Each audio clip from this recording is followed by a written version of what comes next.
your cries, oh I awake your ruse, and all of my senses, my heart screams the truth, and I can't help it, I walk straight to you.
shake the open ground.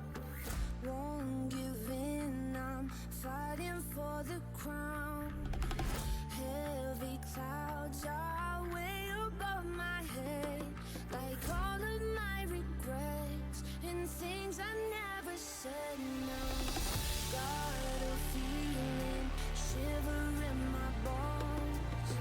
Something's coming, but nobody knows. Angels rage, they come down from the sky to face these broken wings and show me how to fly. I burn the sky. I see the fire in your eyes. I come alive, and I feel like I could spread my wings and fly.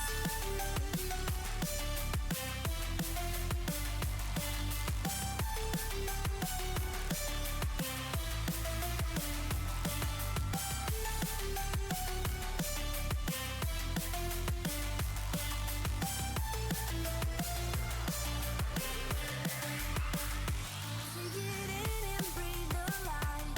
Lead me when I lose my sight. Finally we're seeing paradise. There's no need to roll the dice. You're the devil's sacrifice, breaking down the door to steal the throne. Spread my wings and fly. I burn the sky. I see the fire in your eyes. I come alive, and I feel like I could spread my wings and fly.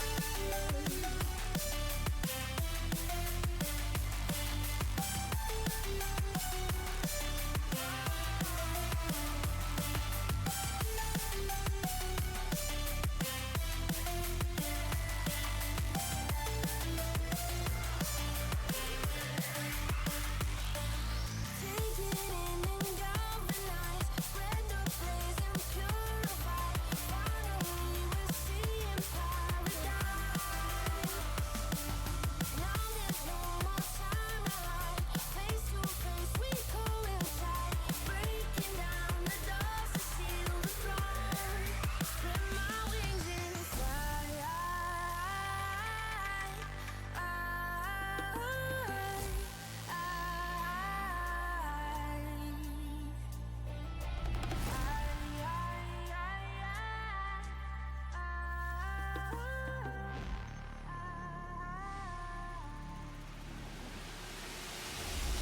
Feel the power, now you're by my side. I've been searching, but you didn't hide. You were there through all my darkest days. You look me in my eyes, and I feel like I could spread my wings and fly. I burn the sky. I see the fire in your eyes. I come alive, and I feel like I could spread my wings and fly.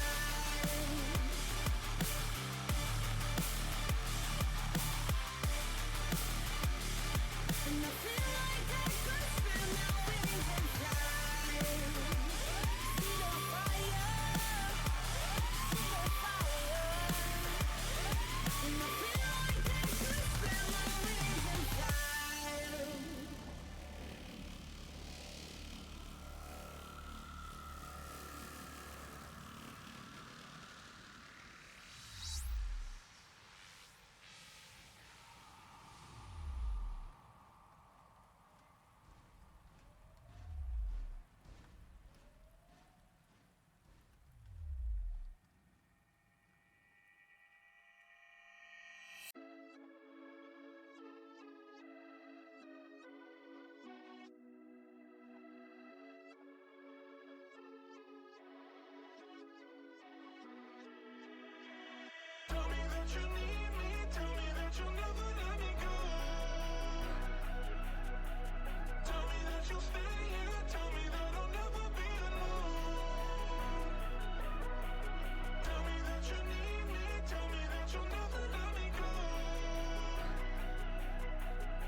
drinking Kool-Aid cameras like I did when I was 9. Cause I like to pretend that I haven't lost the time. In the end, the nostalgia, though it tastes fine, I can only drink a couple cause it feels like a lie. We'd play Halo and we'd lay low in our basement until the sun began to rise. We would go to school but not learn too much, cause it's hard to read when you've got tired eyes. Months go by, the time it flies, past the days that we drink Kool-Aid in the summertime. Years go by, the time it flies, past the days that we drink Kool-Aid in the summertime.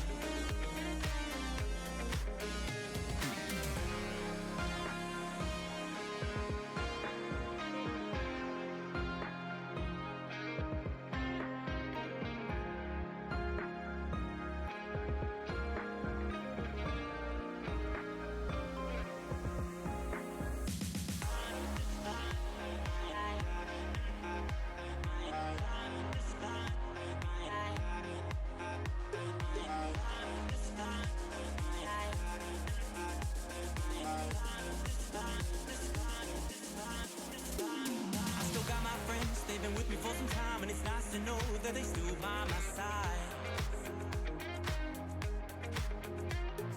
Friends are like stars, cause no matter how far, when it's dark outside, they will be your light. We'd play Halo and we'd lay low in our basement until the sun began to rise. We would go to school but not learn too much, cause it's hard to read when you've got tired eyes. Months go by, the time it flies, past the days that we drink Kool-Aid in the summertime. Years go by, the time it flies, past the days that we drink Kool-Aid in the summertime.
I'll go just alone.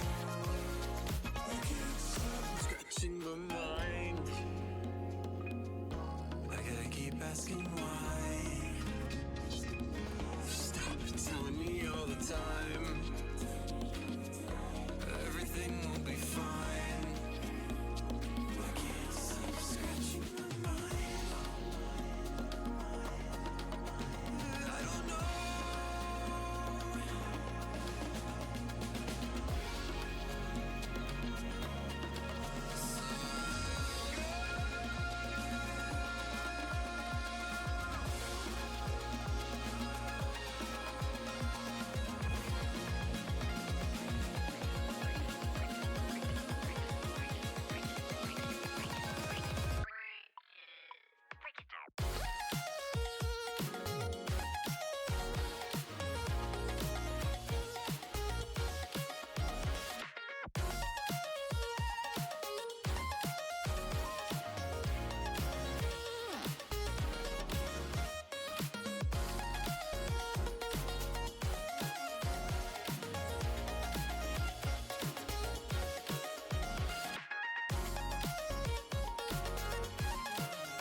see through your skin.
Yeah, I'm lost and numb, cold to the touch. I pretend like I don't remember your name.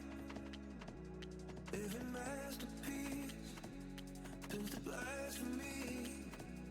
When I close my eyes, yeah, I still see your face. We were the thunder and the lightning, burning fire that started from a spark. I would spend you just to watch you twirl. It was us against the world. You were the rain falling on my skin. Yeah, I was dying where you pulled me in. I was your rebel and you were my girl.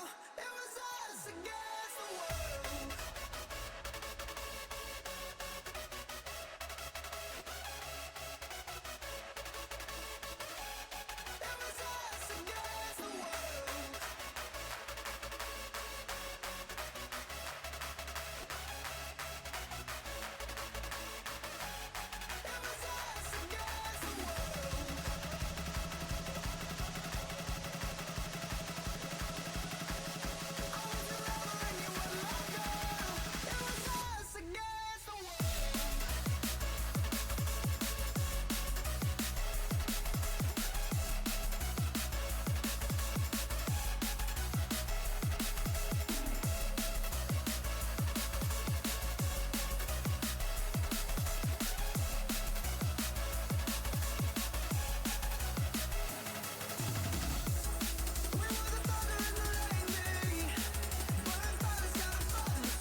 Yeah, I'm pale and grey, all dust and fade.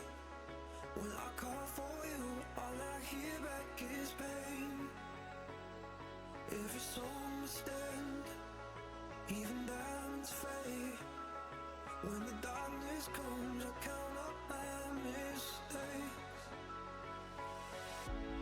We were the thunder and the lightning, burn fire started from the spark.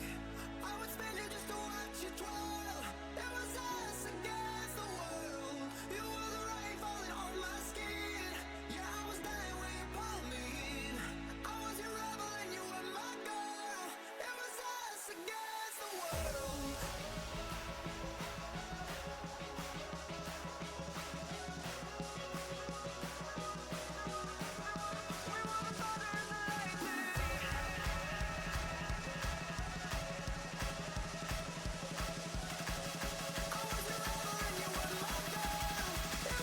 Us against the world.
Welcome to the NACE Star League studio. We've got a great lineup of games for you today. We are going to the semifinals in League of Legends and then to the round of 8 in Overwatch as teams get ever closer to the grand finals, which will be held just at the beginning of December.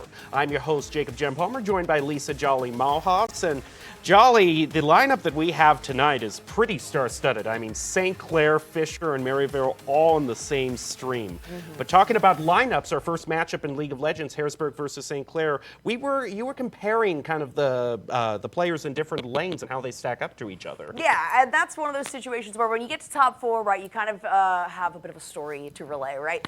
There already is kind of a precedent, and I gotta say, when we're talking about Harrisburg as a team, one of the places that I always look to see good success is gonna be the bottom lane. And let me grab my notes real quick so I don't misspeak here. But Barlow, I think, is one of the best supports in the league right now for collegiate, and Mikael has been phenomenal as this bottom lane duo. On the other side, of course, Akashi is going to be the mid laner and absolutely insane, tends to carry a lot of games. So you're going to have this kind of dichotomy between the bottom lane on the side of Harrisburg, and then, of course, you've got the mid lane in terms of Akashi, and that's going to be a difficult, like a struggle for them, because I would say Harrisburg's mid lane has been having some ups and downs. There's a lot less consistency in that. So honestly, this one, you know, if somebody said I had to make a wager, I don't know where I'd put my money. Yeah, I mean, Harrisburg certainly is a school to be feared, as is St. Clair. Let's take a look, actually, at those two schools, what we have lined up for you tonight. We'll start off with a match, Harrisburg versus St. Clair, and then we'll move on to Overwatch with Fisher College going up against Oakland University, and then Maryville going up against RIT. And we can also take a look at the lineups that each school is bringing to the table, Harrisburg and St. Clair respectively. Harrisburg, we've got Ego, Kid Beats, Pain Shell, Makel, and Barlow. And then on the side of St. Clair, you've got Boschetti, Rock Boom, Akashi, Maddie, and Bakery Boy. A lot of familiar names as well on that one in particular. Rock Boom and Maddie have been in the scene for quite a while. Of course, not to dismiss Akashi, who I've already talked about. And you were also talking about Makel, the bot laner. He was so good last week in the matchup against Michigan Tech, which will soon show some highlights from that match as we're waiting for the spectator delay. But just as a quick spoiler for how good he didn't go down a single time, a 0 in the KDA for 2 games. 2 games. And, a lot of that also has to do with Barlow being a great support. In fact, if I'm not mistaken, the first game, Barlow didn't die a single time either. The second game, Barlow took a few hits, but hey, that's to be expected when you're a support, right? Yeah, no, you got to go down for the ADC. And pretty high priority ones as well. You're running the Jinx, you're running the Ezreal, and then in terms of those supports, we're looking at like the Bard and the Alistar. So really aggressive plays. And it does look like Harrisburg is going to start on the blue side here today, where St. Clair will be on the red as the lower seed. First bans already coming through for both teams. We're already seeing a Caitlyn and Ivern banned for St. Clair. Not a big surprise. The Ivern was used last week as well, and it worked quite well, I gotta say. Jarvan was another pickup that Harrisburg had run, but it's also just such a good pick right now. A lot of utility, a lot of versatility, and a lot of ability to engage very early on in the game. 1 ban remaining for each team. Harrisburg looking like they're going to take full advantage of all the time that they have available to themselves. Hey, they've earned it. they were That patient. is true. They're pretty far in the bracket. They were patient, all right. And I do believe we're doing the full series. Of course, I want to confirm that because Harrisburg has the ability to, take 1 game essentially just based on our delay here. But it is going to be rounded out with another pick from last week. I did mention the Bard for Barlow. It's most of his name. Yeah, so very heavy targeting of the bot lane. Yes. And then Maokai on the opposite side. So they're really focusing for Harrisburg in terms of those bans towards the top side and the jungle. But of course, you have to imagine that a lot of that focus is towards mid and also the recognition that you can't really ban out Akashi. First pick now coming through for Harrisburg University. It's going to be the Jinx. And I was thinking Makel still has that pick. Had that the first game when they went up against Michigan Tech, went 7-0-6 on Jinx. Jinx is nasty right now. She recently got buffs as well. She does so much damage. Her passive to get excited is just so helpful, especially if you've got an aggressive support to follow you up. And the response from St. Clair is instantly going to be a little bit more defensive, a little bit more towards the later stage of things in the Xayah and the Rel. And I don't know if you know, I love Xayah. Xayah's always been one of my mains. She's one of my top 3 favorites. I've been preaching Xayah since before she really became active now. And since they're taking out Gale Force later on in the game, I'm very interested to see sort of where her item direction goes. This was the strategy that was kind of taken against Harrisburg last week as well, trying to focus more on the late game. But Harrisburg was able to end both matches at the 28-minute mark. So it's really been the question of, can you keep Harrisburg at bay? And we'll have to see how that works out because it is a higher seed here for Harrisburg coming in. They felt really good last week. If I'm not mistaken, too, that first game was like 23.5 minutes.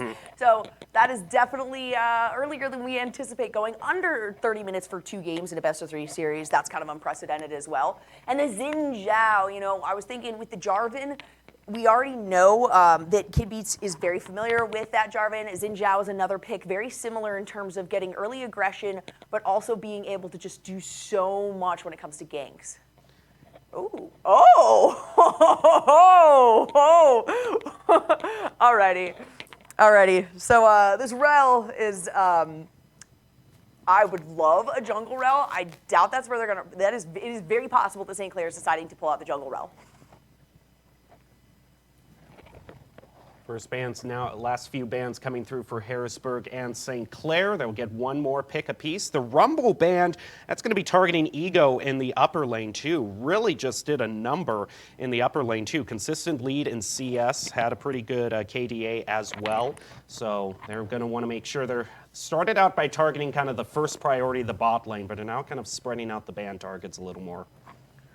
And Darius, another really strong pick, somebody who can definitely take out members like Jinx and Orianna, whether it's early parts of the game, if he decides to come down and roam, or you're looking at later on with the team fight stage. Getting that execution down is very handy against somebody who's got a lot of speed as well. So the final ban coming through out of St. Clair is going to be that Nautilus, still taking a look at the bottom side and wanting to prevent Makel from getting an early lead.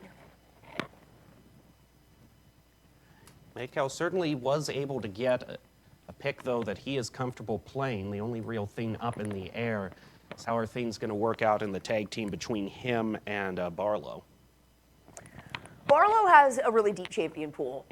And there's a lot of opportunity too now that you have the entire bottom lane locked in for sure this time for St. Clair. You know, we saw the first two and we're like, all right, it's a Relzaya bottom lane. No, the Rakan being picked up is almost guaranteed that you're going with the Xayah Rakan, so you get the benefits from that lovers duo. And then Rel in the jungle, Akali is going to be the next selection here for St. Clair.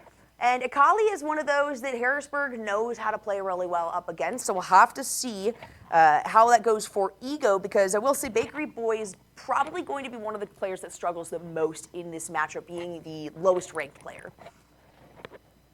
It's also going to depend on what the specific matchup is in that lane. Alistar being brought out. Barlow played that in game 2 of last game, so already we've got familiar picks in the bot lane should they go with the Jinx Alistar. Well, they better not put that Alistar anywhere else. This is not, at this point, it's not a flex pick, right? We also know how well Barlow does on that one, and I do like it. It's, Jinx from the first game last week and Alistar from the second game last week, and the Aatrox, so a lot more aggression and also leaning in towards the latter half of the game as well. So there's a lot of good early game poke, early game priority from Harrisburg and damage, and then, you've got that late game scaling as well. Now, St. Clair has a lot on their shoulders because they don't really have as much of that frontline ability. There's a lot of engage. They have a lot of potential to get some bursty damage down, but once Harrisburg decides to fully initiate with this Xin Zhao, with this Alistar, with this Aatrox, it's going to be really difficult for them if they're not ahead of the fight. So now everything is all lined up in terms of the draft, and we can also give a reminder of just what is at stake and where these two teams land in the overall bracket, because we are in the semifinal stage. In this side of the bracket, it's Harrisburg versus St. Clair. Harrisburg rated seed number 2, St. Clair 3, so this should be a good match. And then in the upper part of the bracket, we've got Maryville versus Purdue, and Maryville, that number 1 seed, favorite to make it to the grand finals. No surprise there. No surprise, no change. Honestly, it's been a couple of years now. Somebody needs to find an upset around this. Maryville and Purdue, that is definitely going to be a good game. I think the expectation is Maryville will find themselves ahead on this one, which is why I like to look at the 2-3 seed matchup as opposed to the 1-4, just because you have a little bit of a closer comparison. Overall, things, no upsets so far in the league bracket. Seeds 1 through 4 making it through the round of 8. Whoever wins this is going to be moving on to the grand finals in person December 1st through 3rd. Should be very exciting to get that LAN atmosphere going, to see who is going to be the fall 2023 champion. I also said we were talking a lot and referencing a lot to Harrisburg's last match last week against Michigan Tech. Not only did we see a lot of the picks that Harrisburg brought out in terms of the Jinx and the Alistar we saw in the last match, and I'm for sure we're going to see some highlights in the bot lane just in this highlight reel, just in terms of how well they did. But also, they interestingly enough, they picked the Aatrox this game, but Michigan Tech picked that last game too. So Harrisburg familiar with that, both in playing and going against. The zaps. Gosh, again, get excited is just massive. You can see the concussive blows kind of stacking up there on Jinx, but you can't do much else when you are that Braum, the bottom side. So this is where Harrisburg really found a tear in the early parts of the game. Nice flash forward. There's the concussive blows I was talking about, but hey, Jinx is not the final target, not who you're actually going after, because Kid Beats is in the backside, and that's exactly where you want him.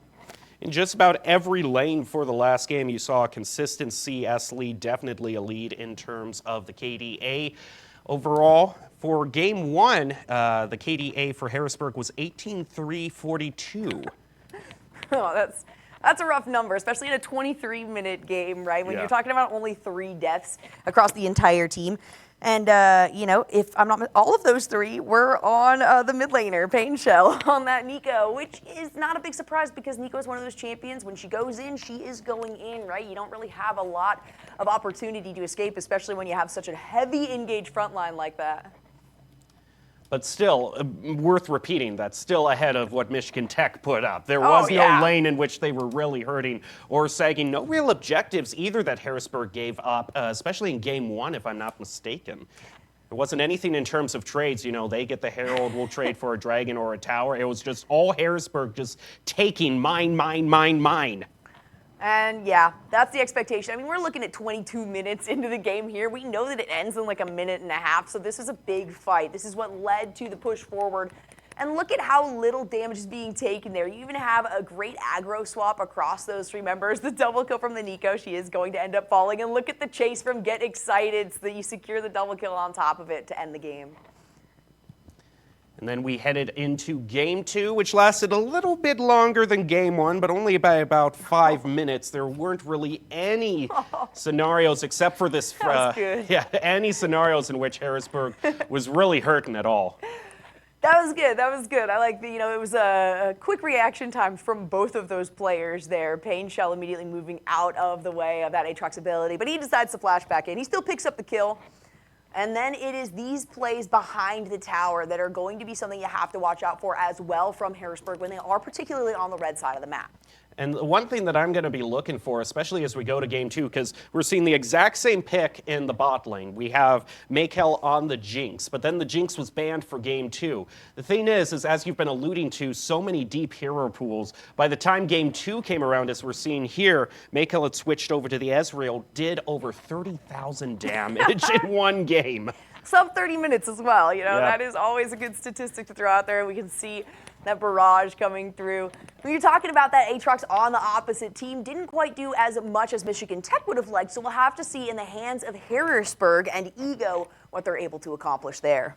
Well, the timer is ticking down. Summoner's Rift is beckoning to us, and only one team can go forward toward the grand finals in this best of 3. Harrisburg Storm looking to take on the St. Clair Saints, and I'm going to be very excited to see what St. Clair brings to the table. Again, because I haven't seen Harrisburg struggle at all, just in terms of broadcast, because that last game was such a shutout. So I want to see a little bit more back and forth. I want to see Baron come into play at least, and not just be, a win more thing at the very end. Absolutely. Well, I mean, I was at Harrisburg University, the Hugh Fest, Hugh Invitational, and they struggled there. So I've seen plenty of the possibility for this Harrisburg squad to struggle, but I like to see the fact that here in the top 4 in the semifinals, they're moving forward with a lot of confidence. It is seed 2 and seed 3, so if anyone's going to take them down, it's very possible St. Clair can find a bit of an upset, even as small as it is. Here we go. The Storm taking on the Saints, 2 titans of the collegiate esports landscape, ready to battle it out over Summoner's Rift, which we get a lovely fly-through on. Thank you again, production, for all you do. That's nice. I haven't actually seen a lot of these angles. Minions, not monsters, which, when you think about it, I don't really know who dictates who's a monster and who's not a monster. I feel like that's a little bit unfair. That was just something yesterday as I was playing ARAMs. I'm like, hold on a second. What are minions then? And I guess they are their own species. Another thing you kind of talked about not seeing from another angle, it's almost like seeing behind the camera, you know what I mean? Yeah. You're seeing behind the fourth wall because you're always looking down from up above. Right, it's a different angle. It is. I didn't realize there was so much sky. Yeah. Because normally you see the game from the sky's perspective, right? It is cool to see. There's that fancy World's Baron as well, all dolled up for the event. And of course you got the World's banners that are spread out across the map too. It's always a fun time of the year. We were talking about how close Harrisburg pushed up in the first game, and seeing these inhibitors remind me, I think it was like only 10 to 15 minutes that they had already eliminated one of Michigan Tech's inhibitors in the top lane, if my memory serves me correctly. So definitely a big threat, and it is going to be the exact same storyline that we're seeing last week. Is can St. Clair, this week's Harrisburg opponents, can they last through that initial push that Harrisburg has? I do think they have a lot more of an opportunity here.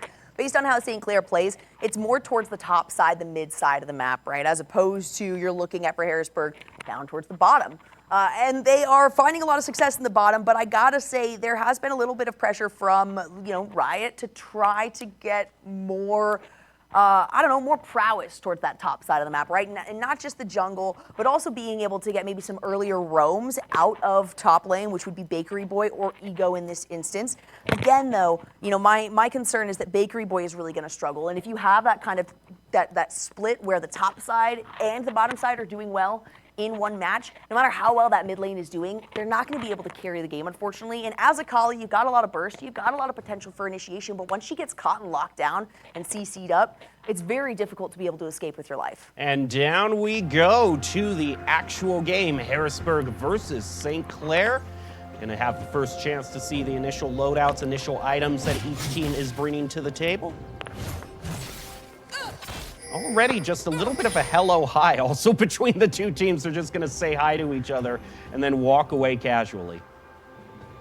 Bakery Boy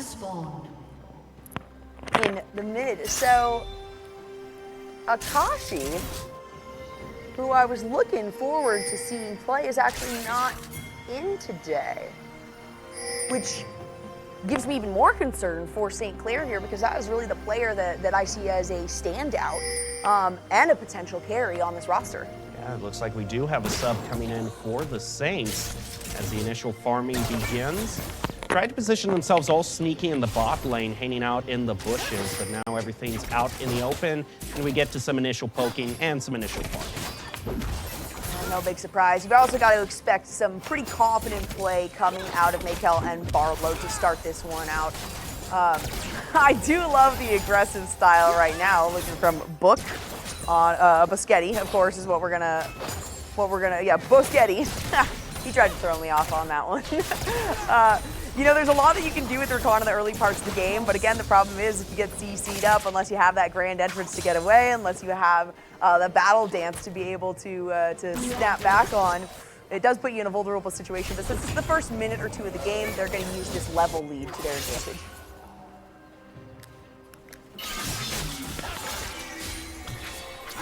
Is it just me, or do the towers, are we zoomed out a little bit more? Because the towers look a little smaller than normal. I don't think so. Yeah, no, I think the camera's just pulled out. Maybe a little. It may be. It's very possible. You've got the the HUD at the bottom there that does take up. That is true. That would it's make probably sense. An optical illusion thing from my end, but. At least that UI is big in the bottom. It's like right? you were saying at the beginning. It's just we see this game from the same angle so long that any little difference really stands out. Any small change but is I'm very apparent. Probably wrong. It is going to be a pretty slow start, right? You can try to play aggressive, you can try to do something, but when we're talking about Rel, when we're talking about Xin Zhao, you got to get some clears, you have to get a full rotation, and it's not one of those easy level 3 immediately jump in for the gank, right? Xin Zhao is similar to Jarvan, but not quite the same. Now the second minion with waves come in, and already Bakery Board pushed up a little bit under his own tower. Not going to be taken out, however, but Paintshell now going to take a little bit of damage in response. And this was a counter pick for this Akali, which, for the composition, I do think the Akali fits. In the early parts of the game, though, it's going to be a massive struggle. I mean, Paintshell's going to have the not only the push and the priority advantage, but is also going to have damage advantage and might be able to take a couple of these plates early on. And look at this.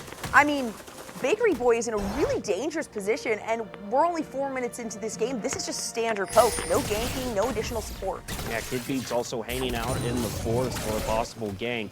Licking his chops right now, just clearing out just some of the monsters, but I mean, I could see a possible pinch coming in here.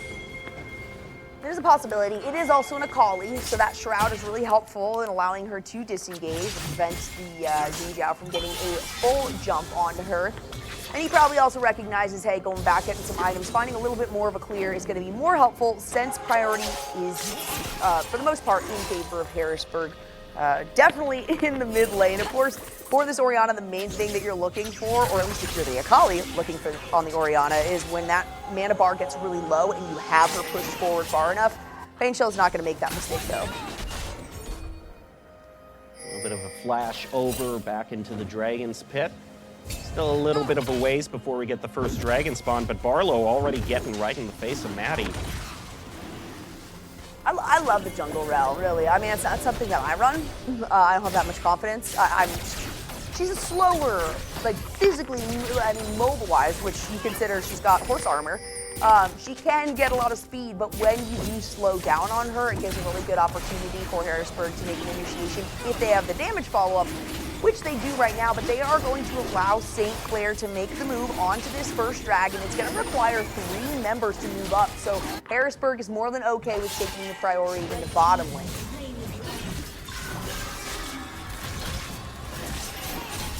We haven't seen a Oh, we got a fight breaking down in the bot lane, excuse me. Just a little back and forth. It shouldn't be too much, though. Mikael is pretty low on mana, once again. It's a lot of, I mean, this is the fun part, and I say that with a lot of facetiousness, right? Because this is not one where you're going to get, like I said, early pressure. You're going to get early initiations from these jungles. No, it's just going to be kind of smacks to the face, back and forth, forcing some backs, and eventually this first blood's going to come in. It's not going to be a full team fight, though, I can guarantee that. In fact, it might actually be here in the mid lane if TBs can get a good angle on it, but a nice safe play from Bakery Boy means he's on the farther side, the lower side of that river.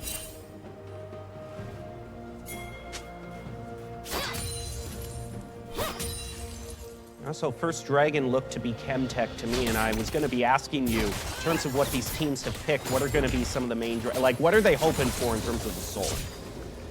Oh gosh, I mean, when we're talking about, I would say for St. Clair, you're looking more towards like a defensive. You're looking more towards like a Cloud or a Mountain, right? I think that would be very helpful.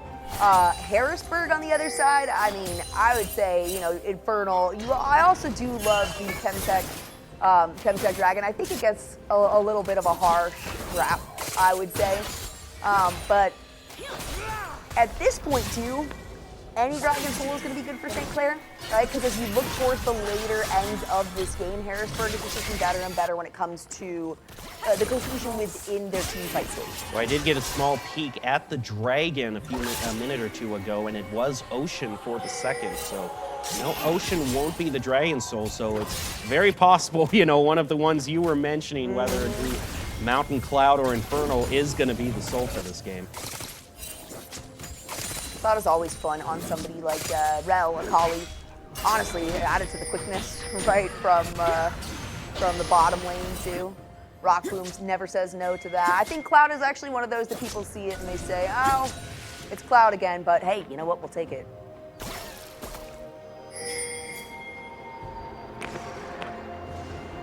So far, 8 minutes in. 8 minutes in, not a huge differential in gold. Everything's pretty even keel across the board. I mean, literally the exact same just a moment ago when it comes to CS for the top side. Slightly in favor here for Rock Boom. And you do have the ghost that it looks like was just extended there by Mikael. I didn't see exactly what that was for. It's on the recall or the reset for Rock Boom and Boschetti. And maybe we're going to find our first team fight right here as we get the initiation from Boschetti, the flash over the wall out of Barlow. Rock Boom looking for the blade collar, doesn't quite get anyone they really want to. It's a lot of damage though onto the side of Harrisburg, who has to back out under their tower. You got all 5 members of St. Clair that are prepared to fight. St. Clair really taking the initiative on the objectives too. They've claimed the Rift Herald and the Dragons. It's a whole bunch of pressure that they can start putting on one of these lanes. That is the one good thing about having kind of a stable game and being on the red side, right? You do have a bit of that priority. It is a little bit easier for you to kind of push the lane in here for St. Clair with the Xayah, move towards the Dragon.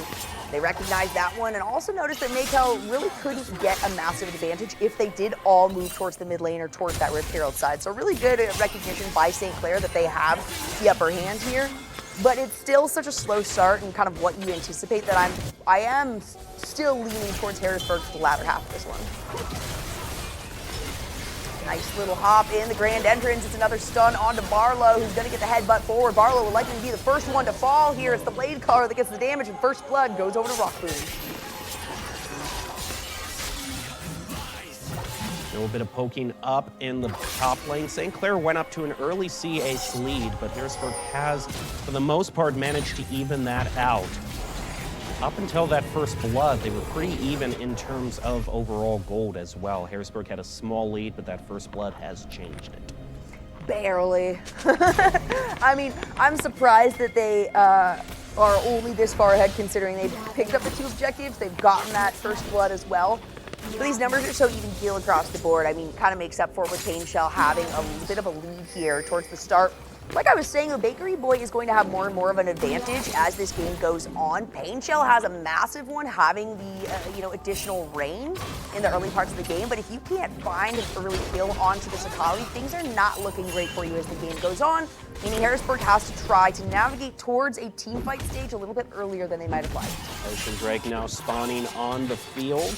I have to wonder, St. Clair, every time the objective is spawned, it's been less than a minute since they've engaged on it. There's a lot of wards placed around it, and already we're seeing Rockboom and Marty starting to make their way up the river.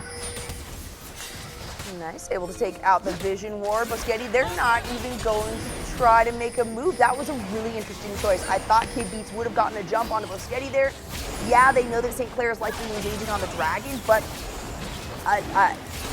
that should have been kind of a precedent to go in and at least try to take down one member and then retaliate. They decide to just play it safe. Now we get confirmation it will be the Inferno, so Harrisburg definitely would like that damage boost. Also, Summoner's Rift will open up a little bit more bit in terms of the routes available in jungle. And we're back to the 11-minute lull. On this one. It is both of these teams playing it safe. We're talking about semifinals. We're talking about the second and third seed, right? The expectation is that it's not going to be kind of face in the wall gaming. And as I say that, we flash forward, the engage by Maddie. It's a huge charm, and then it's the ultimate coming through from Maddie as well. That's pulling Barlow back. Should be enough damage if Maddie is going to be willing to go underneath the tower. Mako has to change focus here. Ends up trying to get onto Rockboom, and Maddie will end up falling. Does Mako have the ability to get Rockboom? A nice dodge of the Blade Caller, and it's a lot of damage Mako's providing. It's not going to be enough to pick up an extra kill. While we were witnessing that fight in the bot lane, there was also pick in the top lane as well. Eagle was able to get one pick. Oh, there you go. Look at that picture Maddie. You can see he was like, all right, I'm not making it out of this one. Let's try to do what we can here. I like the attempt by Maykel to say, hey, maybe I can get Rockboom on this one. Even if Barlow goes down, I'll get Rockboom. If I do get Rockboom, I can definitely get Maddie. But then you have to wonder, had Maykel instead switched aggression onto Maddie earlier on, it's possible Barlow would have survived. Already 2 armor plates taken off the top lane tower. Ego's starting to build up a hefty CS and gold lead. In the last game, the match against Michigan Tech, in terms of the gold, Ego earned 3,000 more just in the top lane versus Michigan Tech. That's absurd. That is quite absurd. Already starting to stack that, right? Only looking at about a 700 gold lead. That is pretty big at 13 minutes into this game. Exactly identical, though, when we're talking about the gold spread across the board. Let's get some responding plates. Ricky LaFleur says, all right, there's 2 off of you guys as well. You've only got about 30 seconds before those plates fall, so not much more gold is going to be taken advantage of.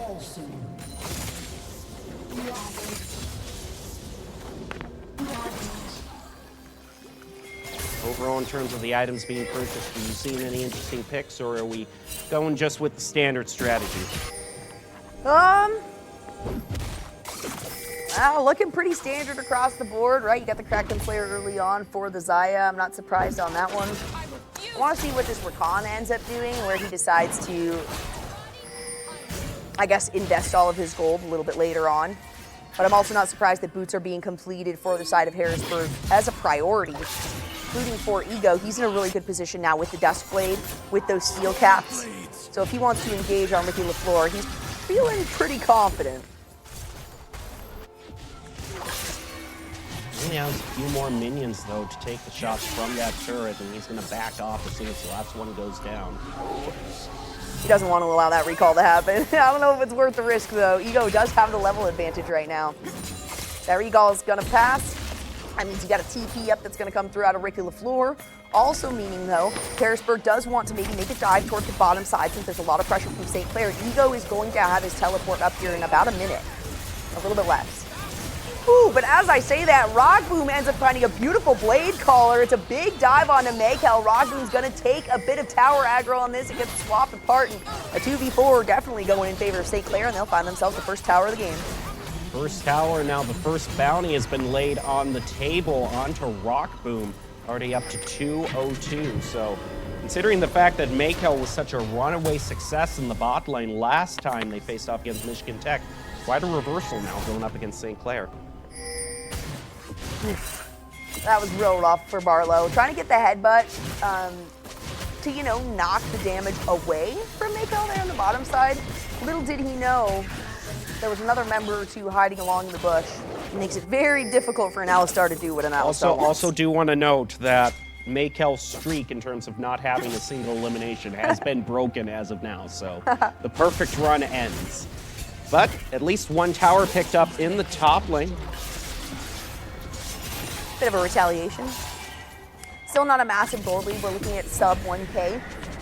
We got to start focusing towards the lower side of the map, though, for sure for Harrisburg, because you do not want to allow St. Clair to stack up to Soul Point without having any sort of response out of Harrisburg. And so far for the first two Drakes, they have not even tried to engage or start a fight around that. Speaking of fights, we're going to get a nice little battle dance out as the grand entrance comes in. Barlow has to stay back, taking a little too much damage at the start of this one, but Maddie will end up falling. It's Maykel who picks up that first kill. That's going to activate the quickness and allow them to engage here onto Boschetti. Bakery Boy maybe on the wrong side of the field on this one. That means that Harrisburg's able to engage onto this dragon, and they can also try to focus out some of the vision that St. Clair has placed.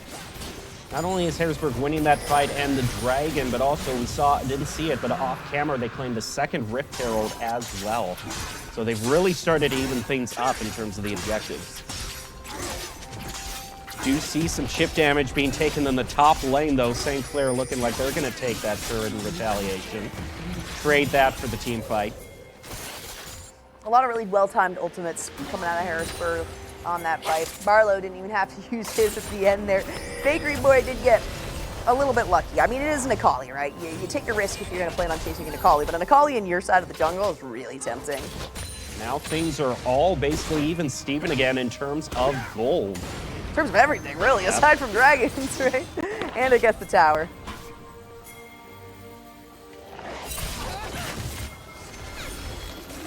Boschetti now just able to pick up the roam, as he's been wanting to do. You know, you were talking about Maykel falling there, was sitting not so happy at 1-1-0, now 3-1-0, so trying to match up with that bounty across the board with Rockboom. And Rockboom was also really smart in that last team fight though, disengaged. Pretty soon he didn't want to give over that bounty to anyone to Harrisburg. yeah, especially giving it over to Maykel. It's still not a lot, right, early enough in the game. But if you can keep yourself from dying as Xayah, you're going to have a lot more potential later on. Xayah is one of those champions where if you shut her down a few times in the early parts of the game, somebody like Jinx is absolutely going to have the upper hand on her. But thanks to the Featherstorm, thanks to the Blade Collar, you can put Jinx in a really sticky situation. There's going to be a flash from the wall by Maykel, nice little dash back and forth, Ricky LaFleur.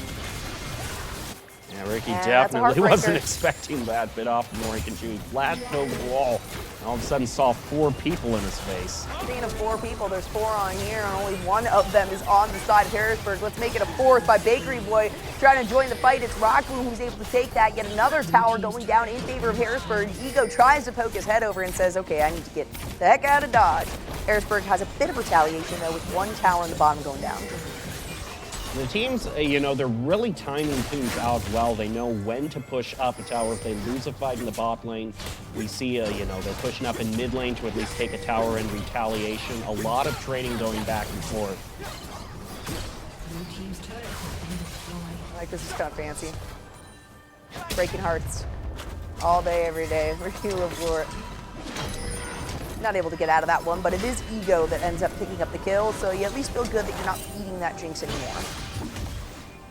Ego also picks up a little bit of a bounty onto himself as well. Yeah, look at that. Aatrox doing good.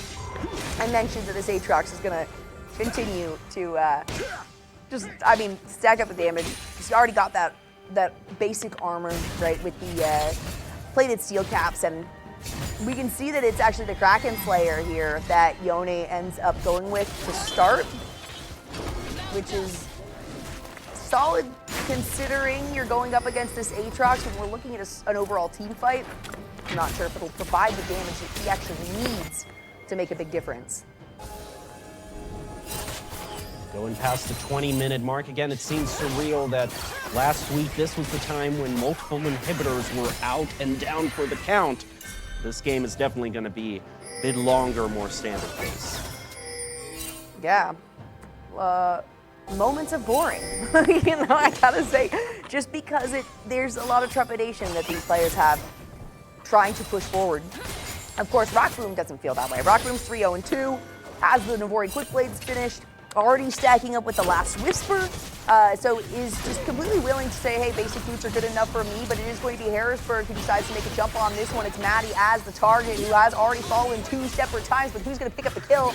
Or can Maddie get out of this one alive? It looks like he's trying so hard. He's got so much shielding. The Radiant Virtue did not get the chance to come out, but the kill went over to Maykel. Beautifully timed by Harrisburg. And this is why I don't run the Rel in the jungle. There's a lot of risk. We're now at 21 minutes, right? So that risk is reduced. You got the Radiant Virtue that's finished there, but you haven't had an opportunity really for Maddie to utilize that properly, get the ultimate off like in the early fights you might have seen. You can use it there, but it's not gonna help you. It's not gonna help your team. You might as well just hold on to that ultimate for when the rest of your team is going to be able to engage. Maybe there would have been a chance to kind of turn and try to get the pull on her tower, but just not enough time available here for Bakery Boy. There's a fight in the bot lane, and Harrisburg was just barely able to get away. I think they actually were focusing on Kid Beats. He flashed out of there just in time and just to recall back. And now the second Infernal Drake being St. Clair focuses on it. Yeah, but look at Maykel. It's just like, all right, cool, Boschetti, don't move, continue to not move. Bakery Boy is actually going to be the help here that St. Clair needs onto the backside. There's the Feather Storm, there's the Blade Caller, but that's going to paint a big target onto the face of Ro8, who ends up falling here. Ricky LaFleur soon to follow. Double kill going over to Ego as the World Breaker comes out. Pain Shell, the only one to fall on the side of Harrisburg, and while Harrisburg didn't get the Dragon and St. Clair's at soul point, they are more than okay with that pressure. Ego walking away with the treasure chest, gets 450 in the bounty. Had 2 of the 3 eliminations in that fight, and now Harrisburg is eyeing an even bigger prize, Old Baron. Hey, it's what you wanted. I think if you wanted a Baron that was not just a, consolation prize for somebody who's already winning, right? Bakery Boy also looking at this, though. Yeah, Bakery Boy can't do much. He's gonna put himself in a really risky position if he does decide to engage on that one. He's going to use his head check. Ends up picking up the kill, and it's too much damage. Harrisburg still manages to take down that Baron, but they're gonna lose 3 members, and now the buff is only applied to Pain Shell and Ego. Nice timing by St. Clair. They're not going to be proud of. And now we're just basically back where we started. That's been the main storyline throughout this whole game is, oh, something cool happens, but it's traded back. We're back where we started. A big part of that for St. Clair and their ability to really fully engage on that without being too scared has to do with the pressure they've got in the top side and the bottom side, right? You have to respond if you're Harrisburg to what's going on there. You know that not all 5 members are going to be at that Baron. And you need Ego now to be part of these team fights. Maykel is not going to be able to do enough damage. And if Ego's not there to absorb something and provide additional damage and additional space, Harrisburg's not going to find themselves more success than that. A little bit of a slight reprieve, giving St. Clair time to purchase. Again, considering we're this far into the game and it's still a sub 1K gold lead for Harrisburg. Yeah, it's still so close when you're looking, at the numbers. And when we're looking at a full 5v5, I still feel like Harrisburg has an upper hand here, but St. Clair has been doing such a good job of being patient, knowing when to engage, knowing who to engage upon, kind of pulling some aggro out and about. So again, there's a lot of weight on this World Ender's shoulders, on Aatrox's shoulders. I'm sure he's used to that though. That's kind of Aatrox's thing. Now focusing down the T2 turret in mid. That's going to be given over to Harrisburg. Now they're just 1 off from the 4 towers St. Clair has claimed. That means we get to move back down towards the bottom side, give it a little bit of love because it has faced so much pressure coming out of St. Clair. Ricky LaFleur should be able to get that recall off. If we take a look at the vision though, St. Clair from the very beginning of this game has done a great job of investing a lot of gold into maintaining that vision and ensuring that they have, I mean, very deep vision towards, you know, this red side, towards the dragon pit, to just guarantee that if they do make the move on that, since they've got soul point now, they're going to be comfortable. Also, I would say lackluster vision coming out of Harrisburg, which is kind of surprising because that's something they tend to focus on a lot. It's possible that just has to do with St. Clair, I mean, sweeping all of it away, as you can see right here, 2 wards being taken down that were invested in. 75 gold, 150 gold out the window.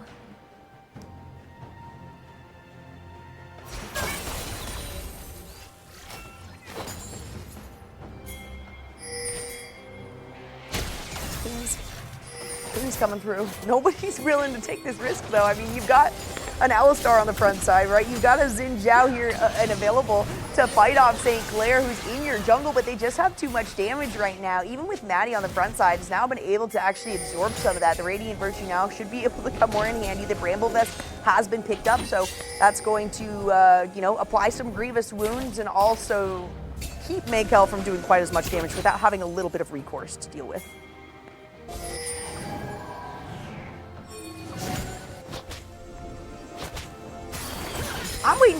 I'm really surprised Harrisburg has not forced out a fight, though, around Ego. That's been my biggest surprise. Ego has been the side laner here, which is fine.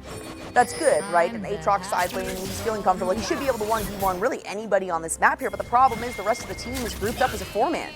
And you need Ego to be part of these team fights. So if St. Clair decides to initiate a fight, there's not a lot Harrisburg can do aside from run away, unless Ego is going to be a part of it. St. Clair a bit of a tactical retreat so they can flank in from the sides. There we go. Ego is a part of this one, though, as we can see, and he was a part of that start. Ricky trying to come through. The Heartbreaker is out. Maddie taking a lot of damage. In the meantime, you got a solid blade collar from Rockboom, but Rockboom, you're too far forward. Maybe be able to get the kill onto Maykel. There is the Feather Storm, and a flash forward by Ego ensures that Xayah goes down. Big fight for Harrisburg.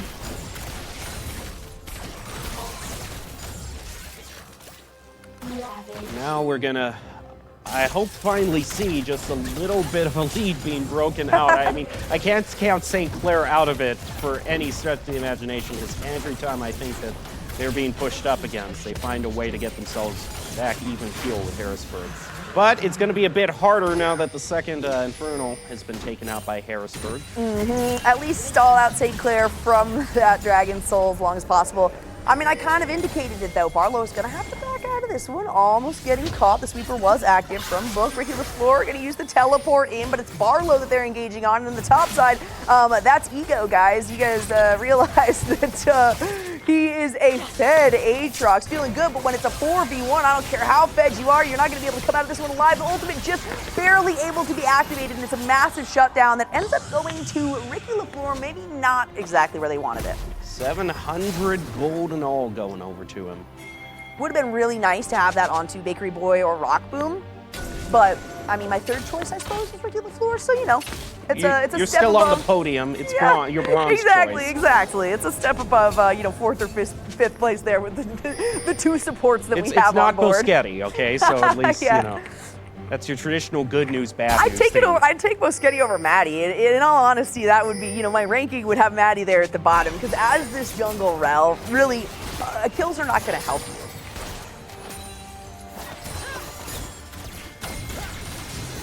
I'm surprised that there was no earlier breakaway from Harrisburg. I'm not going to lie. It feels like there's a bit of, I don't know, maybe a miscommunication going on. We saw what happened when all 5 members engaged on St. Clair. I mean, it was 4 members down, and Harrisburg lost nobody. So that is a situation you got to expect is going to keep happening. They have to steal this one, but St. Clair manages to snag that there, and the blade collar doesn't quite grab anybody, but it's still a big engage onto Kid Beats. Rockboom going to pick that one up. Bakery Boy following it up, jumping onto Barlow. There is the grand entrance. It's going to find a double pop here. Maddie looking for something as the Radiant Virtue does get procced with that ultimate. Maykel gonna find one for themselves. Here comes the Resurrect now, and it should be an easy pickup from Pain Shell, or onto Pain Shell there. Now Boschetti has to get out of here. St. Clair or Harrisburg gets to decide, do they want to do the chase, or do they want to just push forward in one of the lanes? They are opting for the chase, and you know what, that's the direction I would go. have a mirror image of the first Baron as well. You claim it, but then you lose so many afterwards. That buff is only on 2. And not really the ones that you wanted on. I mean, Bakery Boy is definitely helpful to try to get a little bit of pushback here on this mid lane. But with the amount of engage, the amount of tankiness now that Harrisburg does have within Ego, within Kiki, and particularly within Barlow, it's looking better and better for them in the later phases of this game. Because St. Clair, they just don't quite have that front line, that damage soaker that Harrisburg has available.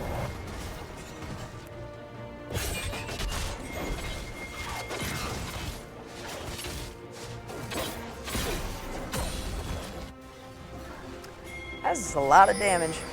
Now that's 2 major fights, I would say, in a row, one for Harrisburg. So I would expect the Storm to be the favorites to win this. But St. Clair, I mean, that soul, that dragon soul that they're sitting on is just, you know, that's the elephant in the room. That's true. They are sitting on Soul Point. Almost 5K gold lead, though. About a 4K gold lead in favor right now of Harrisburg. At 30 minutes, that's negligible, right? That's really not that big of a difference. What I'm looking at, rather, is more the items, the stacks, the ability to continue engages. And we're seeing some really good items there for Aatrox, right? He's got his GA up. He's got, I mean, I love Death Dance. I love the amount of armor that he's deciding to kind of stack up on this one. And it's looking better and better for Harrisburg as things continue. You can see they're getting pressure on these lanes. They have to watch out, though, and they have to make sure that Aatrox is part of the fight. They can decide to engage on these if they want to. Look at the damage onto Boschetti, and that was just a couple of auto attacks from Maykel, and that's what's going to happen when you have a late game Jinx on your team who is 7-2-7.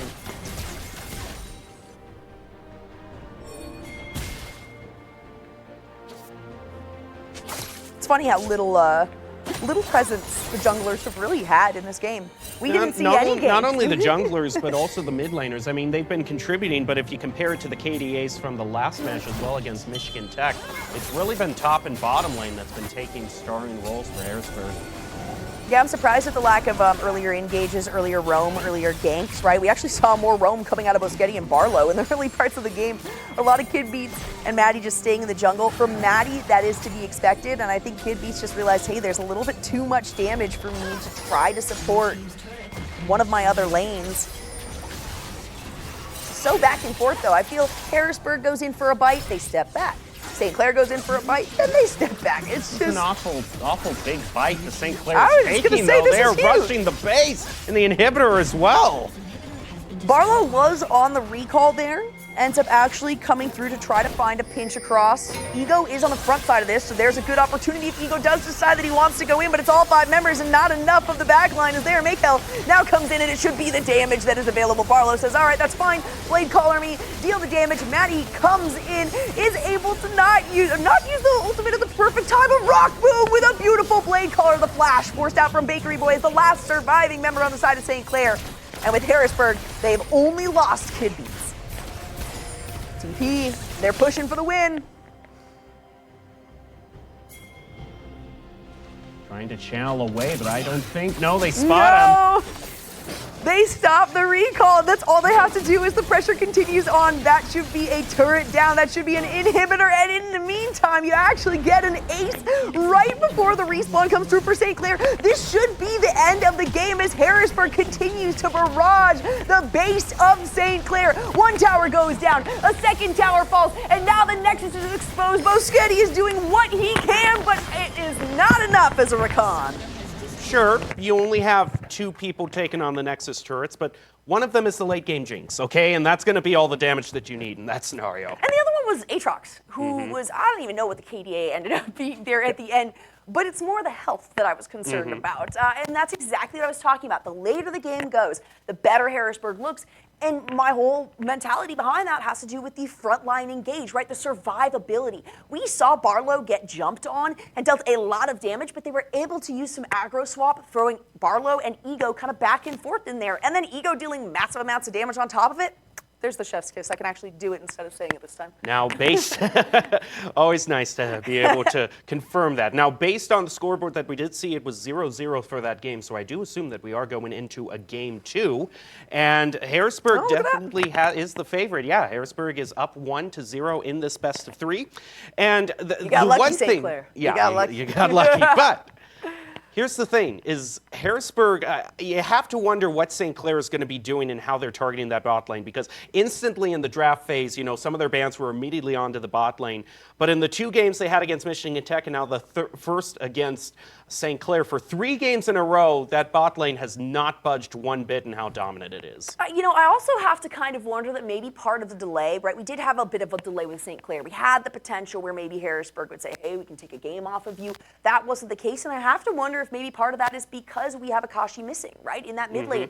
And that was kind of my, not my saving grace, but really the stalwart member that I was looking forward to watching. So when you've got like Bakery Boy there in the mid lane who had a good matchup but was still kind of struggling in the overall, and then you have to try to facilitate a good composition around swapping some members around and getting a substitute in, it does kind of put you on your back leg. Hopefully they learned enough from this one and they have that recognition that we need more frontline, we need more engaged, right? I mean, having the quickness, having like throwing a Rakan in there is great and all, but and having an Akali do damage and stuff, but if most of your tactic is get in, deal damage, and then get the heck out, it's not going to win when there's an Aatrox on the other side. And maybe having a little bit of a better pick for the jungler is going to help as well. Yes, yeah, I agree with that one. The Rel, like I said, you know, the Rel is not a bad pick right now.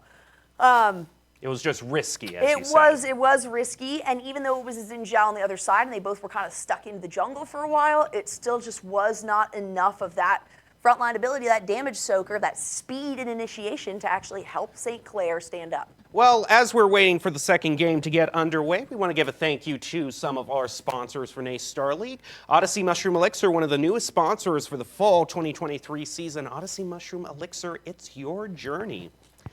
We were just talking about that, actually, the Odyssey Mushroom Elixir, because I'm like, what could that be? What could that taste like? And I am hoping that we get to try that out. You know, here at the beginning of December at the final event, but I looked up some of the flavors because I'm like, what? It can't just be mushroom, no, right? That sounds not great. It's the traditional thing of, you know, you throw in a few fruit flavors as well, and that then makes it taste great overall, and then you get the benefits also. Yeah, and it's kind of cool. So it's you know, there's like watermelon, right? There's like a strawberry kiwi kind of thing. There's a lemon lime, so it's traditional carbonated drinks. But then they've also got the benefits of like cordyceps and lion's mane and things like that, which is quite neat, you know? Yep. Good stuff from the earth. I don't mind putting that in my body. I mean, along with the carbonation and the fake flavors.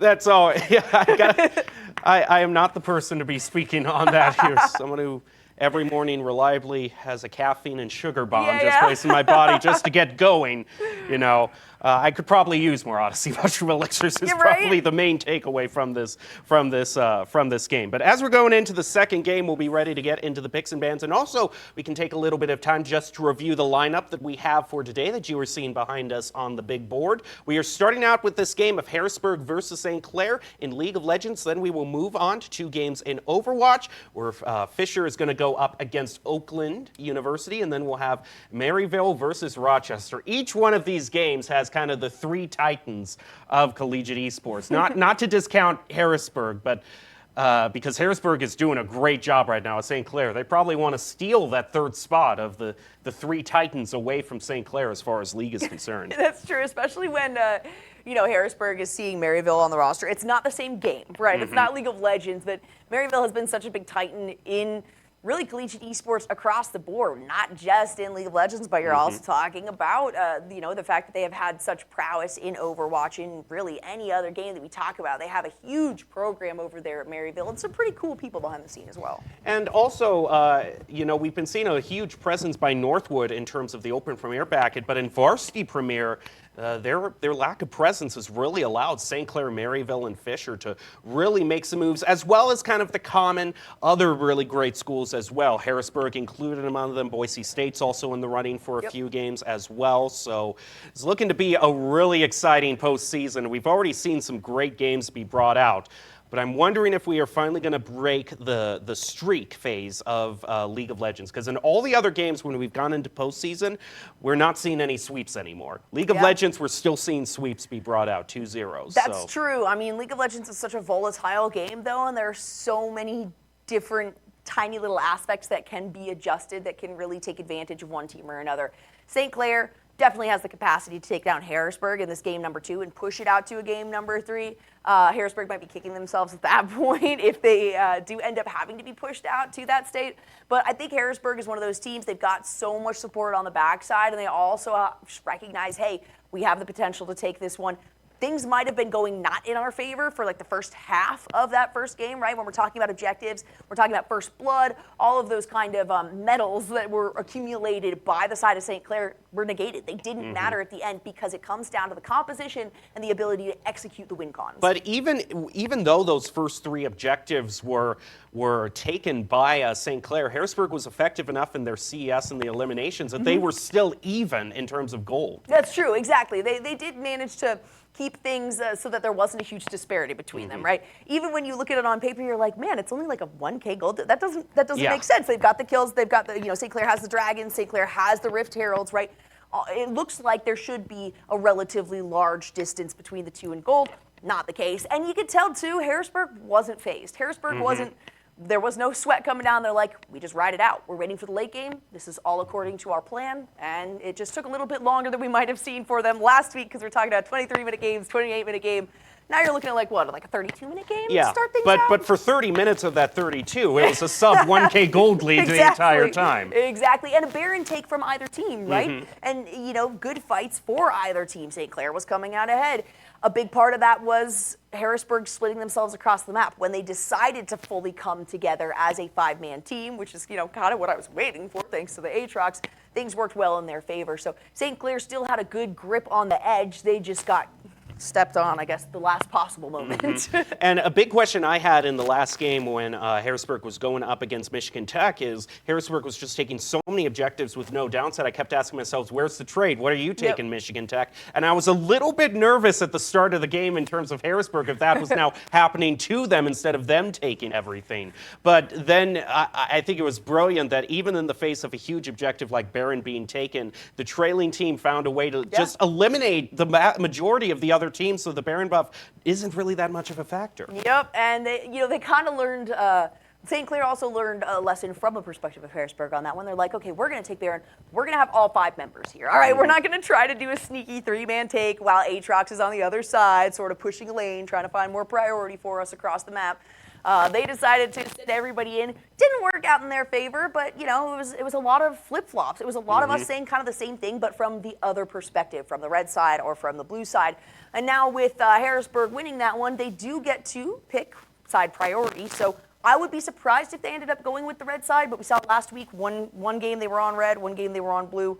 And I think they're going to be fine. They're pretty evenly spread between them. What I'm wondering is if we're going to see any kind of real shine-out moments from Kid Beats and Pain Shell, because they showed a lot of promise last week, a very good performance by them in what they contributed. It's just that ego came with this Aatrox and diverted everyone's attention, taking that 700 gold bounty all onto him, and was just an unstoppable force. I do think the biggest part of what is going to help either of those players, whether you're talking the mid lane for either team or the jungle for either team, is at the end of the day composition. And I hate to say that because, we talk so much about how any comp, any day, it's about the players, things like that. When you get to a certain point within elos, within styles of the game, and within just capacities and abilities, you start to have to focus on those compositions, right? If everyone's almost at the same level, if everyone's almost just as good as each other, it's not about the outplays, it's not about the mind games, right? At that point, it is about how well you execute, like I said earlier, the win condition. And I think win con is something that needs to be acknowledged here from St. Clair, because Harrisburg clearly had that mentality when they locked in the comp that they did in game 1. The one bright spot for St. Clair, though, that allowed them to stay competitive for so much of the fight is their vision placement was really, really good. They had just clear view of Harrisburg's jungle the entire time. Absolutely. It was wildly impressive. And from the very beginning of the game, too, that's not something that you usually see. For red side, it is almost imperative now, but their ability to dump as much gold as they did into finding, some vision to place, and then also navigating around the enemy's vision, right? Taking down as much vision from Harrisburg as possible really gave them a good bump in the early parts of the game. So I would like to see that again. And I think if they have a bit more of, that bruisery kind of front line, at least just one member that's able to sort of take that stage and not just be there to soak up damage, but also to deal it and get out if they need to. There's a good chance that St. Clair can push this to a game number 3 because I liked their vision, no pun intended, in game number 1 behind vision.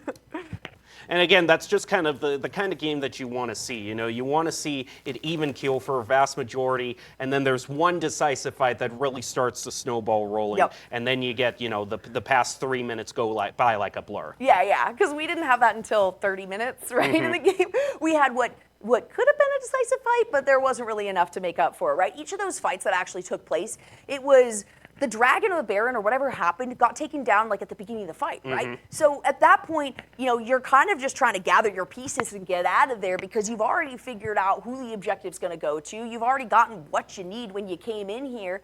And so maybe having a little bit more of a preparation for these fights instead of a sort of reactionary response, right? Being proactive about it and then trying to establish dominance and responding to an engage maybe is something that Harrisburg can do to take St. Clair off their game. But we'll have to see, and we'll have to see how the composition goes as we head into the pick ban phase. You were saying this is probably going to be the most important part, and St. Clair definitely has studied Harrisburg. They came out with some very targeted bans to start things off last time. So we'll see if that's the case this time. And if the colors are to be believed, Harrisburg is still going to be in the blue. That's what I expected for sure to come through out of here.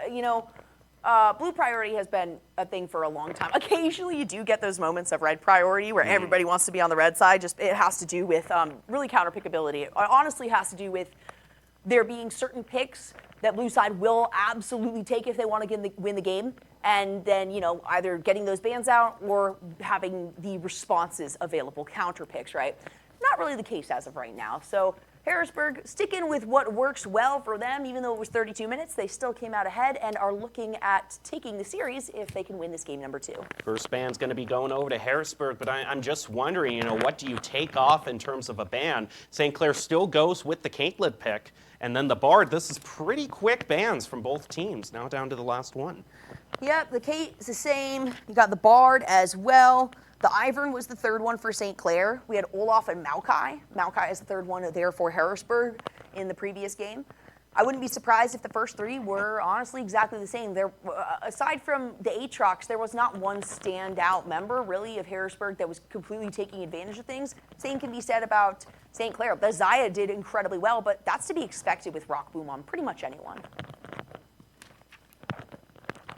Now St. Clair with the last all-crucial ban. Do they go with the same one they had last time?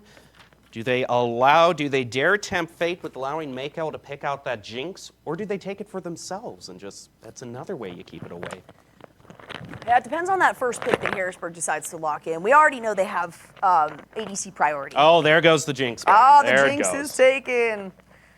We do not want to give Mako access to that one, but like I said, he's got a deep enough champion pool. It's only 2 ADC bans, and then that one Bard taken away from Barlow, his favorite champion for sure, and likely his best. And hey, there we you go. talk about taking the Jinx away. How about taking the Ivern away? Because that was St. Clair's 3rd ban in the last game. Definitely a pick that Kid Beats is definitely familiar with. Of course, last time, I mean, the Ivern worked out well last game, but everything was also working out well last game, so it was hard to judge, exactly how much the Ivern contributed as opposed to every other lane that was, how well did the jungler contribute when every lane was just doing good by themselves? Absolutely. Yeah, because when you're talking about last week against Michigan Tech, the second game, Kid Beats did get his Ivern. And that was a heavy damage-dealing team that surrounded it. So you are going to need something like that as well to back up the rest of this. And St. Clair says, hey, if it ain't broke, no need to fix it. You got Isaiah, let's lock in the Recon. It worked well last time. Let's give ourselves that priority. And a Senna and a Neela. Haven't seen her in quite a while. Harrisburg mixing it up a little bit. I was talking a little bit about, what I thought were kind of the main moments of the game, and obviously kind of the flashiest in my mind was Aatrox picking up the 700 bounty, but really Zaya, I think a little bit earlier as we see a Jax being hovered over by St. Clair and picked. I just want to say, probably about the 15-minute mark, you saw both bot lanes, they were really building up a huge bounty. And then around the 15-minute mark, that 350 gold bounty was stolen away by the Zaya and just really couldn't recover after that. Yeah.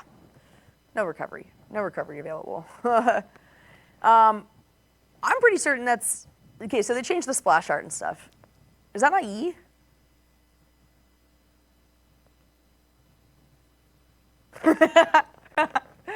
Oh, this game. Meanwhile, we are seeing the first bans going through. We see a Sejuani ban being brought out by Harrisburg, and the Rumble still targeted by St. Clair. They desperately want to keep Ego away from one of his favorite picks. I really don't know. Okay, I really don't know why they changed Jack's face to look like E's. I will say that one has thrown me off every single time. I do like the new splash, right? But still, I still see E's face hidden beneath that Jack, and then the new. So this is literally exactly what I was talking about. You got the front line. It's good initiation. It's also really good damage. Harrisburg now has a chance to pick two, round out their overall composition. I mean, I see what you're talking about and why did they change Jack's face, but, this is also the game that, has K-pop skins available as well, so I'm not going to be judging too much on, everyone has their own aesthetic that they want to go for. So if you don't like the way the default Jax looks, you've got so many other skins you could bring out. That is a very good point. That's not going to change my splash art, though, K'Sante is pulled out. As I'm talking about heavy damage and engage and soak ability, K'Sante is one of those champions. I play a lot of ARAMs, I do. And I'll play anybody. I've got all the champs. Why not, right? That's why I play him, to learn. And also, I call it the original teamfight tactics, because it really is just about team fighting. It's 5v5. It's one lane. You can't run away anywhere. There's very few bushes to divert vision. K'Sante, I will play him and I'll just laugh. I'm like, this champion is absurd. This champion is nuts. Why is this a thing? Nunu is another one of those, though, that really has so much of an opportunity to do these cheeky little plays, whether it's hiding the bush and activating that ultimate and then popping off damage, or it is using the world's biggest snowball and getting that slide in and engage. But the things that I was kind of saying were lacking from St. Clair for that first game, the mobility, the engage, the front line, that front line damage, they checked all of the boxes for me, and they kept the Zyracon that did so well in the early game. The only thing that's left to discuss was their final pick, which they went for LeBlanc. Yeah, into the Syndra it makes sense, right? And they're probably going to be expecting a very similar style to how the first game was played, right? You have a lot more opportunity for early initiations and early engages from the jungles. I expect ganks, which is always fun for this game.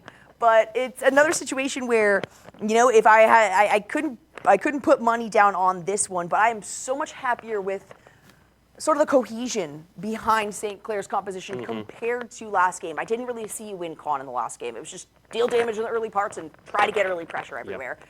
And they weren't really able to execute that. Now here, they have some fallback ability if they actually don't end up getting the, early pressure they might be looking for. And they were still able to keep it competitive for 30 minutes despite not having a great composition. So that has to make me think that we might see an even longer game being coming out right now, maybe getting into 40-minute territory. Oh my gosh, don't say that. 40 minutes, I start wearing out the edge of the chair, right? I start having to find some blood pressure pills or something somewhere because it just gets really anxious at that point. Because then you're also looking down the barrel of the potential for a game number 3, right? And then that's where the stress really gets applied, especially when you're this far in the bracket. You're looking at the top 4 teams, you're looking at the semifinals, and you're looking at Maryville on the other side of the bracket, right? You know that you have to play your A game. You know it has to show up every single time, and it starts at that first minute. So I'm not going to be surprised if we have a lot more lulls going into this game to start the first 15 to 20 minutes. Nothing really too crazy. Honestly, something unprecedented would surprise me in the first 20 minutes more than if we have a 25-minute game, right? Right. And well, I did hint earlier that League is that one game that we still haven't seen a Game 3 go to. It's been all sweeps in terms of the games that we've broadcasted on air. So it's the game that's due for a lone one. That's true. It is. I do think that there is a lot of thought behind that, though. When we're talking about a game like Rocket League, Overwatch, they're quick matches, right? We're not saying 35-minute games potentially. And when you have to take your mental after a 35-minute game where you really engaged yourself, you really tried your hardest to support your team and do what you were supposed to do to execute your win condition, to reset that mentality is a lot harder than to reset, we went 3-12 in Rocket League. Now we have a new 5-minute score. Let's just reset that mental. It's almost, it's a lot easier to do something like that than to try to recalibrate after being severely disappointed in yourself. Yeah. I mean, let's say if a team gets up to a huge lead, 2 minutes in, they're up to a 5-0 lead in Rocket League, that's only 3 minutes that you really have to really stew and be behind. Even in League, if it's looking like the match is decided by 10, even by a fast standards, that's still 10 more minutes you got to spend in there. At least to wait it out. And then you still have those glimmers of hope, right? Those moments of hope, and you have to hold on to those and rely on those, right? Push yourself through. You cannot just decide. I mean, when it comes to something like NACE Star League, you better not just be FFing right away, right when you get the opportunity to. Even though some of these teams might want to. At this point, hopefully, we don't see anything like that. The game might be decided at that point. But While as we're we're taking, look at that. Are we watching? We're watching replays? Yep, we are watching replays right now as we're waiting for the spectator delay, just to, see all the different twists and turns this map took. Because, man, it was St. Clair, Harrisburg. After the initial 3 objectives, because St. Clair did claim all of those, but after that, it was just a trade for trade. And it was such good play coming out of Rock Boom and Boschetti down here. Rock Boom's a madman. Rock Boom can do a lot. Has been in the scene for quite a while. And I am glad to see that the Zyrecon was picked up once again, because in the face of such a good bottom lane setup here, Mikel and Barlow, they had the confidence, they had the pressure that they needed. Yeah, we got, a couple times Rock Boom got caught out, but for the most part, Boschetti did a great job of keeping that Zaya alive. And if you have these little minor buffs from the Lovers duo, hey, you might as well take advantage of those in the early game and get the pressure towards the Dragon, which is likely going to be St. Clair's objective again. And that was the flash. That was just a nasty surprise on the other side. Completely took Auricular Flare out off guard. Quickly collapsed on him to open up some more pressure in the bot lane. And then it was around here I was saying 15 minutes, it was close to the 20-minute mark, but around here that the shutdown came out onto Rock Boom, if not this fight, then the fight after or shortly after. But after then, you really just kind of saw a runaway power of both the bottom and top lane come out, and no real bounty went on to Rock Boom quite after that. No, I mean, he was still able to get some solid kills. But this is what I was talking about. I kept saying, where's Ego in the fights? Where's Ego? Why are they fighting without Ego? What's going on here? And once they realized, okay, it's that easy. We have that much prowess within this final pick, blocked in by Harrisburg. Then St. Clair had to be really careful. They still focused on putting down good vision. They still focused on getting these objectives.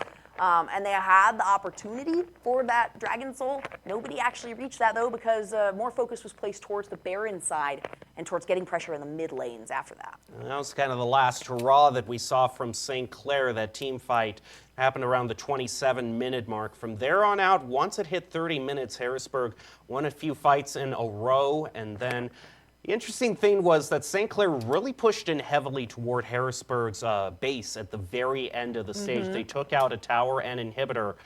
Do you think that was the right call? Did they go in too soon for Harrisburg, or was just the power level at that so much that they just had to do something? I think that was the right call for St. Clair. I think they did a great job. They put a lot of aggression in. If you're going to beat Harrisburg when it comes to two compositions like that, you can potentially do it with a few mind games, right? And by getting that pressure, Harrisburg might step back and say, maybe they are farther ahead than we expected. Maybe we don't have that upper hand on them. But Harrisburg was pretty aware of it. So it kind of felt like a done and dusted deal for St. Clair. After after we saw exactly what Ego could do in a 5v5.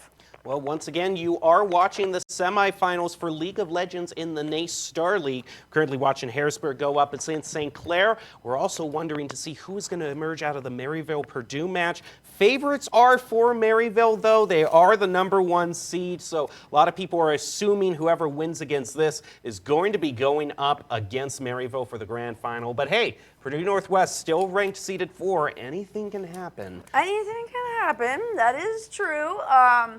You know, we base things off a lot of trends here in collegiate esports, and if there is ever a trend, it is Maryville League of Legends wins. that has been a trend for a couple of years now, and while there are teams that have been able to stand up against them, in particular over the last few years, you've had Winthrop, you've had St. Thomas, St. Clair has done a good job against them, Harrisburg had a few standout moments. Nobody has really genuinely been able to hold a candle to this Maryville team, and I kind of have a feeling that things are going to maintain themselves that way unless they have a massive roster adjustment. What's interesting is we talk about these schools so much of how they are titans, they could do well in every game, and that's true, but a lot of schools also in the NACE Star League for most of the season have had one game that's kind of been their weakness. St. Clair went out early in Rocket League. Fisher took a loss to Wichita State in Valorant. So this year has had some interesting surprises in that it hasn't just been, oh, it's Maryville, they're going to do good at every single game. Right. There have been some good upset victories here, and maybe we'll have one in League as we head into Game 2. Maybe. I'm There's trying to one, keep I the know. hope, like you said, those little glimmers of hope, and then League does what League does and Exactly. slams the door in your They face. do exist. If there is one game that Maryville lives on, though, it is League of Legends. Their expectation is that they will be the best, and they have proven it time and time again. So it is not as though it's unfounded, that's for sure. Let's head back down to Summoner's Rift. Minion spawns in 30 seconds, a little bit of a chance for everyone to position themselves, and we did see kind of a lot of hello highs at the very beginning of the first game, getting in each other's face, getting some good eye contact before the real gameplay got underway. Doesn't seem to be the case this time, though. They're pretty much divided into the upper and lower fours. Nunu was exciting to see on board. LeBlanc, I'm excited to see. Definitely a pick into Pain Shell for St. Clair on this one. But like the main thing I was kind of acknowledging is late game team fight stage looks so much better for St. Clair. You get a Jax in there, you get a Nunu in there, there's a lot of crowd control, there's a lot of burst damage available. And right away, Ricky LaFleur says, hey, I'm in a much better position than last game. You better watch out, Ego. And also the same thing because last game, you know, it was good to the 10-minute mark before we even saw the first blood, and you have to wonder, you know, if St. Clair's endgame is really that good, Harrisburg cannot really afford to go at the same pace they did last time. I want a faster game. I don't expect a faster game because of where we're at in the bracket. Oh, talk about faster. All right, I was gonna say there's too much on the line. You get the flash from Barlow, you get the ghost as well from Maykel, ghost in response from Rockboob. Some nice back and forth. That is one summoner, two summoners up forced inside St. Clair though, because the heal was also burned by Barlow to try and keep things at a good position early on. Also a bit of early engage in the upper, in the top lane as well. Ego does have this in the latter half, but early on, Ricky LaFleur has a good cognizance here to say, I do more damage, I can also prevent more damage. Ego also on this Cassante. Cassante is a little bit squishier than you would kind of expect in the early parts of the game. Once he gets an item or two, he's hefty. It does not make sense how he's able to take as much damage as he does and also deal as much as he does, but you have to get to that point, and if Jax is able to shut him down early on, Ego will never be able to really get to that.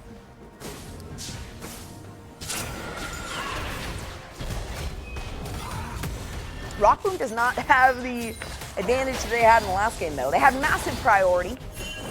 It looks like we already have Maddie coming through, though. This is another thing that I was saying I wanted to see is way earlier engage, maybe some ganks coming out.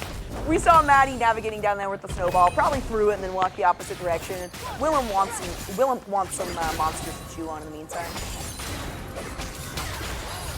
Oh! It's a big minion push all the way toward the tower. Gonna get the first bit of damage against that first turret plating, try to get an early gold lead going. WBC still, Ego still is PG, excuse me, still holding in terms of CS, considering how much pressure that Ricky LaFleur is pushing onto him. All he needs to do for now is just stay alive and keep the CS differential pretty close. Wow. So that was a flash that was actually taken away from Kid Beats. Better to flash than give an early kill over to St. Clair, give them the first blood as well. There's no guarantee Kid Beats would have fallen there, but recognizing that Maddie was slowly coming up with, well, not slowly, but very quickly coming up with a snowball. A nice engage there with the grand entrance. It's too much damage onto Barlow, who's definitely going to go down, and once more it's the blade color. It's Rock Boom who finds that first blood. Simply not a player that you want that first blood gold to be going on.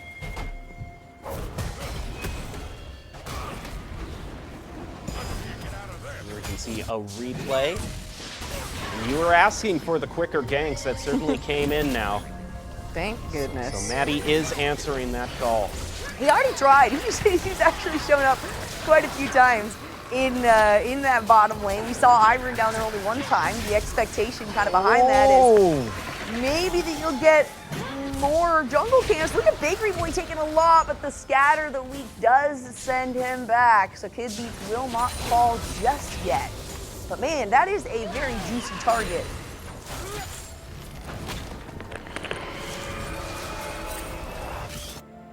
Harrisburg able to get the challenge, maybe disrupted.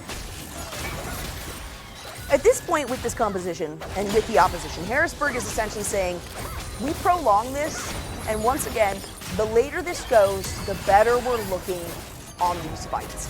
St. Clair has a lot of early game damage. Not to say they don't have late game prowess either, but when you're looking at the stacks of these ultimates being utilized on top of each other, the damage and the range that Harrisburg could have and the all-in coming out of Ego, it's looking very promising. Whereas for St. Clair, they are putting a lot of aggression in because they have to right now. They need to find some pressure. They need to find some plates. They need to get an advantage that is going to sway them in the right direction to start things out. And that is a beautiful way to do it. Once again, it's Barlow. It's the double route coming through. Is Barlow going to be able to get out? Rock Boom was not in range of the tower there? Excuse me? Hold on a second. I swear Rock Boom should have, Rock Boom was like kissing that thing, man. I swear he should have taken a tower shot or two, in which case Maykel absolutely would have gotten the kill, but now you gotta be careful if you're Maykel. You're very, very short on mana. You're trying to get a bit of a bait through here so that Kid Beats can get the initiation. But is it too risky? There's the blade caller. Rock Boom gets some damage down. Maykel is only about 100 or 2 away from dying here. Kid Beats has revealed himself now. And I think the plan has really faltered at this point. Oh, there's the grand entrance. It's not going to be a double kill because you don't get the blade caller, but I don't really know what Harrisburg was thinking there. I'm not going to lie, Jacob. Yeah, stuck in there just a bit too long. Third plating also claimed for St. Clair. On top of that, Barlow getting pretty close there also. Everyone's channeling back, but closer than I would have expected. Seeing that he just needs to get back. So this was interesting. At this point, Kid Beats revealed himself there, right? I mean, there's no way that Rock Boom and Boschetti didn't see him. Boschetti, at that point, says, okay, I'm going to put a ward, right, in the tri-bush here so that mid lane can't come down. We have eyes on mid lane, though, because he's fighting Bakery Boy. And as soon as that ward went down and Boschetti said, okay, wait, Ivern's still just staying in that bush. He thinks we can't see him or he's waiting for the engage. Let me just grand entrance. And that CC chain of grand entrance into Rock Boom being able to get out the Q, the feathers, and the blade caller, that's more than enough to get the damage necessary there. So really risky play coming out of Harrisburg, and nothing really came of it. Now Boschetti trying to counter this one. He's gonna walk into 2 members here. Mako flashes over the grand entrance, so we'll avoid the extra damage there. Certainly something Boschetti is capable of, and now it's such a back and forth. The dash away by Ego to ensure the stun doesn't come through from Ricky LaFleur. Just has that much more damage. You cannot allow a Jax with an ultimate to re-engage on you. It's all coming up Millhouse. Millhouse being St. Clair. Being of St. Clair also getting a whole bunch more ultimates online. Maddie just crossing level 6. Now just about everyone has. There's still a few stragglers. I think Rock Boom's still at level 5, but everyone getting their ultimates starting to come online about now. That was quite clean. I do think maybe Nickel thought they were within tower range. This is where Ego messed up. Ego, you were out. Ego, you had it. You were out of it. You were out of there, and you went back in. Kazante is not going to beat Jax in a 1v1 at this point in the game. Unfortunate to say, but that is absolutely the case, and this is looking really good for Jax. Once again, Ego, you're not going to be able to do enough damage. You've got a level down, and while it's looking pretty close, you have to imagine the burst is coming through from Ricky Ro4. In the meantime, there you go, the Dawning Shadow to come through. Barlow able to do a lot of damage. In is the Avalanche now. Is there enough to take down Maddie? The Blade Caller from Rockboom means there's one. Barlow, the follow-up target here. Barlow has to get out, but can't, and it will be a double kill. Give it over to Rockboom, who is now sitting at 4-1-0. Now Ego's going to get a little bit of backup brought up to him. Kid Beats. Also, more turret plating on the docket for St. Clair. You know, we're kind of seeing a little bit of a similar thing. Even though St. Clair is doing a little bit better on the objectives, Harrisburg isn't too far back in terms of gold. They're just sitting on a 1K gold differential. And like you said, if Harrisburg is just trying to wait until the later game, then they're just kind of going to try to make this look like a copy of Game 1 and get at least to 20 minutes and then start making some big plays. I will say, you know, definitely their objective here, but they've already made some crucial mistakes.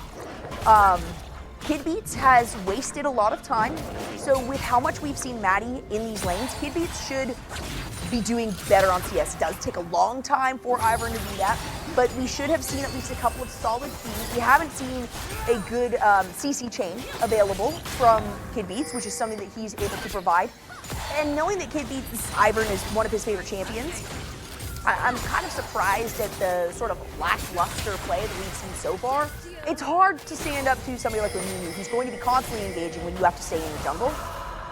But those mistakes are still a little unprecedented. And oh my gosh, can they leave the bottom lane alone? No, Mako is going to be the one that's jumped on here. The Blade Caller still available. Rockboom has used Ghost. Mako has his available. The ultimate out of Kid Beats.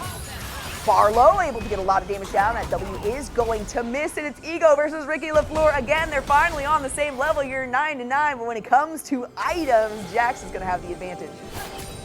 Harrisburg has been able to steal that Rift Herald out from under St. Clair, so they can use that. Maybe pick up a turret plating here or there for someone who really needs some gold, but right now in terms of bot lane, we might see a gank here coming out for Kid Beats. Ooh, there is the Featherstorm. There's the Dawning Shadow. No Blade Caller to follow it up. Rockboom finally sends it out to try to maybe catch somebody, but it's Barlow who's the target because Maddie is in the wings. Not enough damage going down. Good job by Harrisburg to sort of deflect that one and say, you know what, we can stand up to this unit. Of course, just one channeling out, so they'll be able to push back and trade back a few turret platings. There's just basically Nunu. There might as well be a lean-to for the Ivern. I was gonna say tents. A lean-to for the Ivern and an igloo for Nunu and Willem down at the bottom. They're camping. They have set up camp on this bottom side. How many times have we seen Maddie engage with a snowball on this bottom lane? Like at least 5, every right? time it looks like Harrisburg, has a 1-2 player advantage. We just see the snowball rolling in from the top, and it's like, nope, we gotta back off. It's like at least 5. I would say it's at least 5 times that we have seen, whether or not it has been followed up on, from like minute 3. I mean, here it is again. This time it's in the mid lane. At least, you know what? At least Makel's like, fine, somebody else take it, okay? I'm done with dealing with this. Barlow's like, I'm sick of taking these snowballs so that my Neela can get out of the fight. Late game Neela, though, when it comes to damage, she's going to absolutely decimate. She has to be safe, though, and that is where, oh my gosh! Oh, pain Where shell. Was he? In a shell of pain, that's for sure. There at the end, the flash back in on that one. Certainly not something that you want. The ultimate didn't even get enough damage down to take a kill. Bakery Boy's still feeling really comfortable. Uh-oh, now Barlow, Kid Beats have to be careful. Nice shield there, meaning Barlow doesn't take any damage, really. And Barlow is going, deciding to opt for a bit of the early tankier portions of items, which is a very smart thing to do when you have a Nunu engaging upon you this many times. Whoa! M-Tech Dragon now being in the second slot. Still a lot of options open for who's actually going to be Soul. Bakery Boy certainly coming out ahead in these matches. Ricky Ro4 just taking no damage right now. Poor Ego's like, I just need 2 items. Just let me get to 2 items. He does deal a decent amount of damage with that one. The Jack Show now locked under his belt, but with the Divine Thunder on the other side, the tankier this Ego gets, Ricky Ro4 says, that's fine, bring it on. I can rip through you, I can deal additional damage, and he's still got that Doran shield for now to try to resist a little bit. Completed item in the mid as well. Syndra does not have hers yet.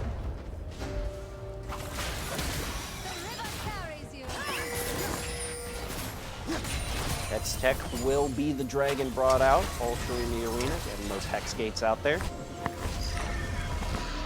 2 dragons as well for St. Clair already. Very reminiscent of game 1, like you were talking about earlier, Jacob. 2 dragons, 1 Rift Herald. But this time, Harrisburg doesn't have to recover on Rift Herald. And the Rift Herald also was just, it almost seems like that was just trying to salvage the fight that had already happened, because Pain Shell just went down so fast. The Rift Herald was able to take out a few turret platings on top of that, but overall in terms of damage, I mean, that mid lane tower isn't looking too damaging the health of any other of their lanes here, so unfortunate they weren't able to get better charge off that. Yeah, and not all the plates. That's the other side of something, is we don't have a first tower having gone down yet.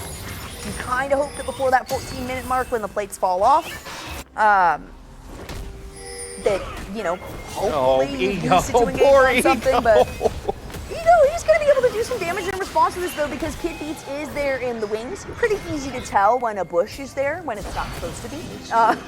So Ego says, all right, hey, I got an Ivern available. Don't worry, my tree buddy has my back. St. Clair, though, has a pretty easy opportunity to engage on the second Rift Herald, of which, she is, I believe, I would assume is the twin sister of Shelly. So I like to call her Kelly. But I do know I that prefer Nelly, but no, there are a lot of different Shirley rhymes. Shirley is the one that the LCS usually talks about. I know there are a lot of casters that like Shirley, but I just like the Shelly Kelly. Well, they'll trade they'll trade the Rift Herald for 1 tower in the bot lane. A little over a 1K gold lead now, so that's a big number for us at the moment. It's not in the hundreds, it is over 1,000. 16 minutes into the game, again, negligible though. So we have to see exactly where this can be taken and who gets that first tower. I think that is going to, for St. Clair, I think that is going to make a big difference here, because now they have to really focus on trying to prevent this Mila and this Senna from pressuring the bottom anymore. Mako really hasn't been able to keep pace. I mean, 2/3 of St. Clair's eliminations have just gone on to Rocktoon. Already has that bounty placed on him. 4-1-0. As a Zion, man, that feels good. I wish there were more Gale Force champs. It's going away, guys. I have been a Gale Force gamer, like literally there's like a tag and everything. I've been a Gale Force gamer for a very long time, and so I feel so sad that it is going away. Bakery Boy? No way! No way! Bakery Boy gets out of that one. They were like, I've backed off the snowball for 2 minutes. The best way to deal with my fear is just to face it head on. I accept what's coming to me. It is a Radiant Virtue for the Nunu, so it's not like it's going to do massive amounts of damage. It's more at this point about the crowd control, about the fear kind of that you mentioned there, that he's trying to instill, because that thing is intimidating. It is a massive ball. Is fear itself. Except there's no fears in this one. No fiddlesticks, no Vexes available on this game.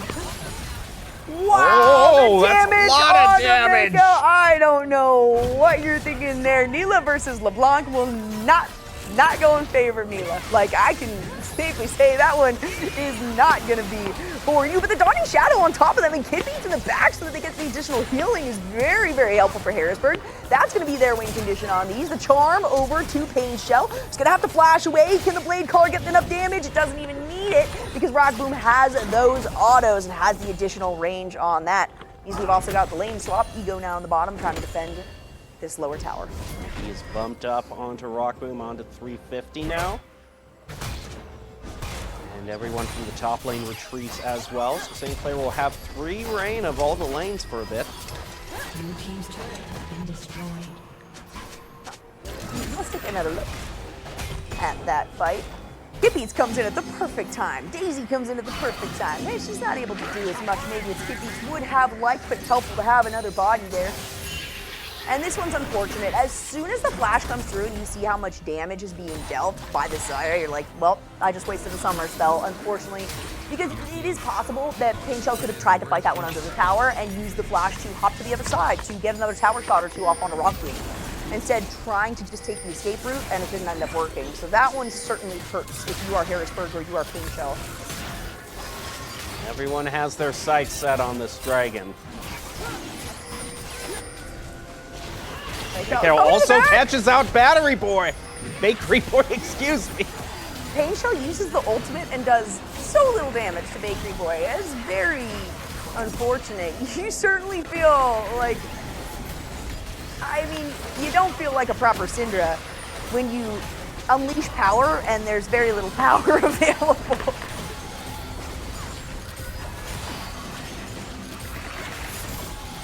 St. Clair is just going to be happy that they were able to pick up the dragon, didn't have to give up anyone for it. Now 20 minutes in the game. St. Clair ahead by about 3,000 gold. They do have 2 towers now over Harrisburg's 1, and Harrisburg was able to get the first tower. So sort of what I was alluding to earlier, St. Clair has a lot of responsibility based on where they are able to get their next towers, and they managed to not only secure them in the right places to get extra pressure towards the top half of the map, but they've been finding fights along the way that have resulted in them picking up additional kills. Painshell's going to take that snowball, not a lot. That teleport is going to send back the remaining members of St. Clair. Can Mako and Barlow get there in time? They do have a considerable amount of range. Maybe not Mako, but is not going to be the case. It's a nice little dash over the wall. St. Clair escapes with their lives and a lot of gold in their pockets. She went quick blades, whatever. I get it. I get the quick blades, you know. Featherstorm is a ridiculous ultimate, especially when you have as much damage available as Harrisburg does. But still, that quick reposition to either get the extra damage or readjust yourself so that the blade caller just swipes right through everyone. I mean, there's nothing more satisfying. Ooh, nice. Taking a look at that gold. Almost a 2,000 gold lead from Rockboom in particular, who we were watching last game and this game. Otherwise, not a huge difference aside from just over 1,000 in favor of this Jax, who's been performing very well up against a Cassante, who is just waiting for the late game like the rest of Harrisburg at the moment. I mean, we're at 21 minutes in, we're almost there, right? We are almost to what I would officially consider the late game. But they haven't covered enough ground, basically. They're not able to initiate late game early on as they were hoping to with this composition. It's going to set their entire game plan back.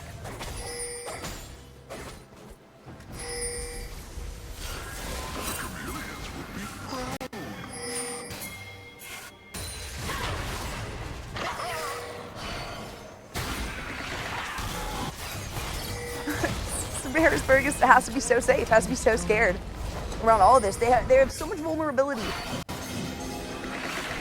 Essentially, it's kind of just like the last game. They need Ego. They need Ego to be part of these. And unfortunately for Harrisburg, Ego is not fed like in the last game. Yeah. So Ego before didn't just provide this big body, but also provided a lot of damage and, insight of fear in St. Clair. Now, any 2-3 members of St. Clair can find anyone on the side of Harrisburg and say, all right, we have the upper hand. Harrisburg is literally playing this out in the longest way possible, and they're going to have to continue to be safe. They're going to have to continue to focus on vision, which they are laying down, but it's still in favor of St. Clair and really has been since the beginning. Also, look at those numbers. 0-1-0, 0-0-0, 0-2-0, 1-2-1, 1-2-1. Those are rough. Like, if I'm on a team, if I'm in a ranked game and it's 23 minutes in and this is where we're looking, I'm like, ugh. Yeah. Can that like either let's win a team fight, or let's just, like, they need to end it. Just let them end it so we can GG next. Nice root there onto Maddie, though, and it's going to be a lot of damage. In comes the pull. Maykel continues with the engage. There's the Dawning Shadow, a teleport coming from either side. St. Clair's will arrive first, and it is Bakery Boy who's going to try to deal some damage, but Kippies is not the target they were looking for as Maykel gets a nice reposition into the bush. Good engage, the ultimate from Ego as well as the Ghost, but the Blade Caller finds 3 members, and Rockboom is on a rampage. Don't dismiss the Zaya. Come on, those feathers do a lot more than you think. If someone throws a feather at you in real life, there's nothing like those blades. Daggers, feather daggers, I suppose. Another turret goes down against Harrisburg. The most momentum they've had is just one elimination already. Already, the inhibitor turret's being focused in top. They have a good chance for Soul, though. That's what Harrisburg is trying to prevent. As we can see here, Hex Drake has dropped. St. Clair has a good position here. Harrisburg trying to stop them. All 5 members will congregate on the area, and they have split off Bakery Boy, but that's okay. It's exactly what a Wonk wants here. Rockboom on the front side of things. Barlow just trying to get some autos off, some damage off onto them. Harrisburg is going to initiate the start on this Dragon. They are doing quite a bit of damage, but Maykel needs to have an opportunity to get some damage down. In goes Boschetti. Out comes the Nunu ultimate. Ego taking way too much damage, not able to soak up what is necessary here. Rockboom finds an unstoppable. That's a double kill. Let's give him a triple kill. You know what? Why not the Quadra? Because he is capable of taking that without losing a single member for St. Clair, and they managed to get the Dragon Soul. We're looking like a Game 3 is primed and ready here. Absolutely devastating for Harrisburg, and now they're moving slowly up to add Baron also to the list of their prizes. Now a whole bunch of objective bounties go up for Harrisburg. The game saying, do something, anything. I'll throw gold at you, just do something. This was real rough for Ego. So if we watch here, Ego goes back to try to say, all right, I'm gonna pull aggro, I'm gonna try to get some damage down onto this back line. He couldn't move. And the worst part about that is Harrisburg, during the time that Ego was out there soaking up that damage, the rest of them were supposed to be able to deal damage. Maykel was supposed to be able to proc as much off as possible. Doesn't have the range available. Pain Shell is 0-3-0. Barely has 2 items here in a flat Dark Seal. I mean, you're not looking at any damage that Harrisburg is required to have to actually get ahead here. And that's where St. Clair, it's almost written in stone at this point, and St. Clair will have the advantage on every single one of these fights. They have the upper hand in damage, they have the upper hand in engage, they have the upper hand in tank. At the Harrisburg kind of is just like letting sand fall through their fingers at this point. There's nothing. Slowly making our way toward that 30-minute mark. Still a real possibility that this game lasts as long as the first. They're already starting to push that snowball. It's going to hit the first turret. Not do any damage at this point, but right now Harrisburg has to make sure that they don't let any of their inhibitor turrets fall. They've got to play this safe to be able to survive just a little bit longer. Things are really piling up against them. 9K gold lead now up for St. Clair. Hey, it's only 27 minutes in. I mean, last game, we were about 30 minutes and still it was looking like a 1K gold lead. Yep. Now St. Clair has every possible advantage. Ego's gonna try to do what he can. Nice job pulling Boschetti under the tower, but Ego takes just as much damage, and Boschetti's gonna be able to battle dance his way out of that one. Feather Storm, no Blade Caller to follow it up. That was really just a reposition out here for Rockboom, but he stopped before he quick blade, so he's more than okay with allowing that cooldown to go down. Now Ego, once again, taking a little bit too much damage. The Unstoppable goes in, trying to use that ultimate, the Dawning Shadow on top of it. Maykel manages to find one. Ego's still alive. Rockboom will eventually fall, but on the backside, Ricky LaFleur says, hey, I'm a Jax. What are you guys doing? Goes under 2 towers, able to flash away now, just trying to run from Barlow, Kid Beats, and Maykel, but there's a Nunu in the wings available for backup. It's Maykel, though, manages to shut down, picks up additional gold, and somehow, someway, Harrisburg come out of this fight ahead. Pain Shell's just a body at this point, poor thing. Yeah, 0, 4, and 1. Ouch. Never feels good. I mean, Mako is starting to get something going with the 5-3-1. The problem is you're going up against a 10-2-1. So, exactly. you know, and I think the main thing is, like you've been saying so much, Ego just doesn't have anything right now. Yeah, that was a good. I got to give it to Ego on that fight, though. You know, Ego jumped in, managed to stay alive, and allow the rest of the team to do what was necessary there. Items certainly stacking in favor of St. Clair, though, as that gold lead continues to climb. They continue to have just the additional prowess thanks to that Dragon Soul. And the biggest thing for me at this point now is towers. We're looking at 8-1. I mean, even if Harrisburg wins like 3 fights in a row, they can't recover enough to make a huge impact on the outcome of this game. St. Clair just needs a little bit more pressure, and they're able to close this one out. They take down 1 to 2 members of Harrisburg, and they should be fine. Now the first inhibitor is going to be going down. St. Clair moving their way toward the final phase of this match, driving us to a game 3, looks like.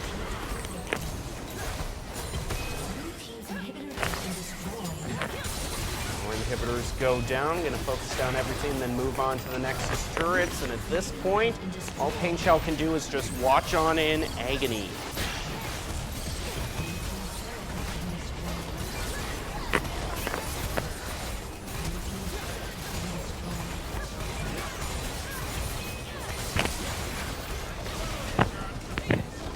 And that does it. St. Clair takes game number 2, and we're going to be heading to a game 3, which I feel guilty for, because I was the one like trying to say that we're overdue for it in Liga game 3, and then here we are. Yeah. So. Yeah. We see it. Top 4 to be expected. I apologize. I've been jingling and jangling in your guys' ears. It's more for me to keep track of myself. You know, like when I run around, I wear so many chains that I'm like a dog. I swear I'm louder than a dog. You can just hear me coming from a mile away. But I apologize if that has been interrupting. You would not be able to hide in the bushes at all if you were actually in League. They just listen for the jingling. Oh yeah, very easy. I'd probably just pop out in excitement anyway, like I'm over here. But hey, we're excited to see game 3, right? I will never complain about a game number 3 here, and I will say once more, I kind of feel like compositions played out the end parts of that game. No matter how well it felt like it was going for either of those teams in the early parts, did feel like Harrisburg was kind of stalling things out to start. It just didn't matter, because when it came down to the initiation, the aggression, and the frontline soakability, Casante is not enough. And that was the main thing. The main thing that you pointed out as being the deficit for St. Clair. They fixed it up in game 2 and came away with a very heavily lopsided win. It's almost as though I know what I'm talking about. Occasionally.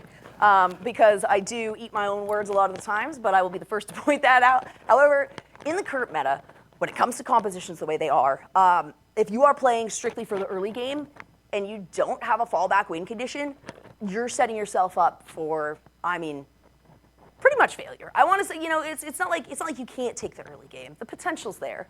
But if you know how the enemy team plays, you know that Rock Boom's on the other side, you know that a lot of the prowess is in the bottom lane, and you're still facing up against a Zaya Rakan, you need something other than Ivern. As much as I hate to say it, I love the Ivern, it did not help at all this game. It's been the junglers that have been a consistent thorn. We haven't found anything that, has, both teams have kind of tasted defeat in that regard, and they need to find something really fast to be able to. I think that might be the final keystone, because we're fixing problems in composition. We just need to make sure the jungler works out, and maybe the team that figures that out is going to be the team that actually takes the whole game. Yeah, we had the adjustment more for like the top side, right? Well, the top of the jungle for St. Clair. It's like St. Clair heard me, and they're like, okay, cool, we need to change this. And I didn't remind Harrisburg, but don't not do that also. Keep in mind, you did it right the first time. You're going to want to do it again. I think they got a little bit too confident based on how well the second half of the first game went, that they were like, okay, let's just go with the damage. But until, if you can't stack that damage up, if Casante falls behind as your primary frontline engager, the damage isn't going to come through. You've got a Xayah who's got massive range and really good crowd control with Rakan against a Mila who isn't going to be able to, even if she's going to deal more damage in the long run, like in the later game, she won't be able to if she's not up there in your face smacking you with a whip, right? You can't do that when there's crowd control like a Nunu and a Jax and a Xayah and a Rakan, and that's not even to talk about a LeBlanc that's going to be eating your butt the moment that you come into step. Yeah, it just was rough for Harrisburg all around, but now we get to see who is going to make it, and this is exactly what we were expecting with the number 2 seed going up against 3, and whoever wins this is most likely going to go up against number 1. So St. Clair, Harrisburg, and Maryville just sitting atop the throne of League of Legends right now. Yeah, it's expected, I would say, but there's still a massive possibility that we have, some minor upsets. I think at the end of the day, when you're in top 4, unless seed 4 beats seed 1, it's hard to call anything an upset, right? If seed 3 beats seed 2, it's okay. Well, they were fighting for second place anyway. They're really close where it is. And we can see that as these games have played out. Very, very even across the table. Really strong points and weak points for both teams, I would say. Whether you're talking about the bottom lane, which I was expecting Harrisburg to really take advantage of. I guess you can't do that when you've got Rock Boom, so you're going to need somebody in the jungle who's able to engage early on. That's what St. Clair did. They grabbed the Nunu. We saw Nunu, like I said, set up every single time. Every possible moment he was in there ganking, and he needed to do that to get pressure on the bottom, not just for the additional kills, but to grab those dragons early on, to force Harrisburg to have to navigate and work around the dragon spawns so that it wasn't just a free soul to St. Clair, and it was anyway. So when you're dictating the state of the game that much with your compositions, then maybe it goes back to the compositions. Do you have just a general favorite that you want to, do you dare predict who's going to take game 3? Because I might be leaning slightly towards St. Clair, to be honest. Well, that makes it pretty easy for me, right? Like I can just... Yeah, you can do the opposite. Very easy. We got. I love Harrisburg as a school. Harrisburg as a school, as a team, is fantastic. The director, Zoo, is one of my, Tanner is one of my personal friends. I think he's a great guy. He's done a lot for the program, and since, again, I was just at Harrisburg, the Esports Invitational, they offer a lot of support to collegiate esports, so I really like that. St. Clair, though, representing Canada, right? There's not a lot of teams here that get to rep Canada, but if you're picking St. Clair, easy peasy. I'm going with the Storm. You're one of the few, and you got to represent the whole the whole country. Exactly. So, yeah, I would think that Harrisburg can take this one, but you got to... Kid beats. I'm sorry, you got to give up the Ivern for this team. Up against this team, unless you're going to make a composition focused around it, it's not worth it for you to stay in the jungle that long. And then really no moments. I mean, there were so many times in the first game in which the game was basically evened up, and there wasn't even one of those moments for Harrisburg, at least in game 2. It was just consistently trailing. Yeah, they kind of poised in some okay positions, but there were far more mistakes than I expected. I mean, you heard me. I said at one point during the game, I don't know what Harrisburg is doing. And it was specifically at the moment that Kid Beats was sitting there in the jungle, trying to maybe find an initiation on the bottom side, right? On that, not the tri-bush, but the farther back bush behind Tier 1 tower, revealed himself, and then went back into the bush and was like, they didn't see me, I'm good, I'm fine. Nobody saw me, right? When they very clearly did. Yeah. You can't make those mistakes. St. Clair's going to really take advantage of every single one of those. Yeah, Kid, he was the main one that was just getting bullied constantly. And there's not a lot you can do about an Ivern getting bullied constantly when there's a giant snowball and a big monster guy with a little kid riding him on the other side. Yep. The snow is just going to kill any greenery that there is Right, pretty darn fast. Daisy, unfortunately, you can't jump on Daisy. You can't ride Daisy around. And that's the other thing. How many times do we see Daisy? Like 2? Daisy Counted on one hand. Massive for team fights. Absolutely huge. Daisy could not get in there. Ivern couldn't even get close enough to throw Daisy down to say, hey, now we have an additional damage soaker, which could have changed those games. Cassante on the front side and Daisy there. Great, that's extra damage, that's an extra body, right? Even for just a quick moment, it's like a 6v5 scenario. No, not when you got as much range and crowd control as you do on the opposite side. So the damage, range, crowd control, basically you stack those three up in the current meta, you're good, you're solid. You cannot sacrifice really any of those for one or the other. And another moment that really stood out to me was Painshell in the mid lane. There was engagement where I thought for sure he was going to flash back, but instead flashed forward right underneath the foot of the tower. It's like three of them. That might have been I sincerely hope that was a misplay. Also might have been a misplay going with the blind Syndra, because then you give the opportunity to the opposing mid lane to take like a LeBlanc. And LeBlanc against a Syndra is going to have a very easy time. And then you throw Nunu on top of that. That means you have to waste the scatter the weak on the Nunu as he's coming with a snowball. Either that or take snowball to the face and then just take a ton of burst damage from LeBlanc. You don't really have a choice there. So that made things really difficult too. Maybe that's another side of it, right? Give a little bit of priority, give an attempt at getting the counter pick to mid lane. And there might be a much bigger chance for Harrisburg to find a bit more success instead of focusing so hard on bottom. Yeah, that is true, because even in a sense, even in a game that like the one we just saw where Harrisburg was consistently trailing, eventually Maykel was able to build up a positive KDA. Now the main thing is like the KDA was double on the other side, but still, you know, the Rockboom and Maykel are just so talented also. Yeah. It's like you could ban so many from them, they still got a choice in the back pocket they can bring out. Exactly. So maybe give them a little bit, let them fall back.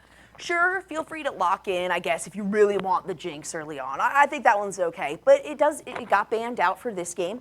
If it doesn't come through, I would say putting something on priority like a Neela early on is a big risk to take. So coming into game number 3, it is once more, if everything is correct here, Harrisburg on the blue and St. Clair on the red. Both have found success and both have found loss on the current sides that they are on. Oh, and we finally see the ban go through by Harrisburg.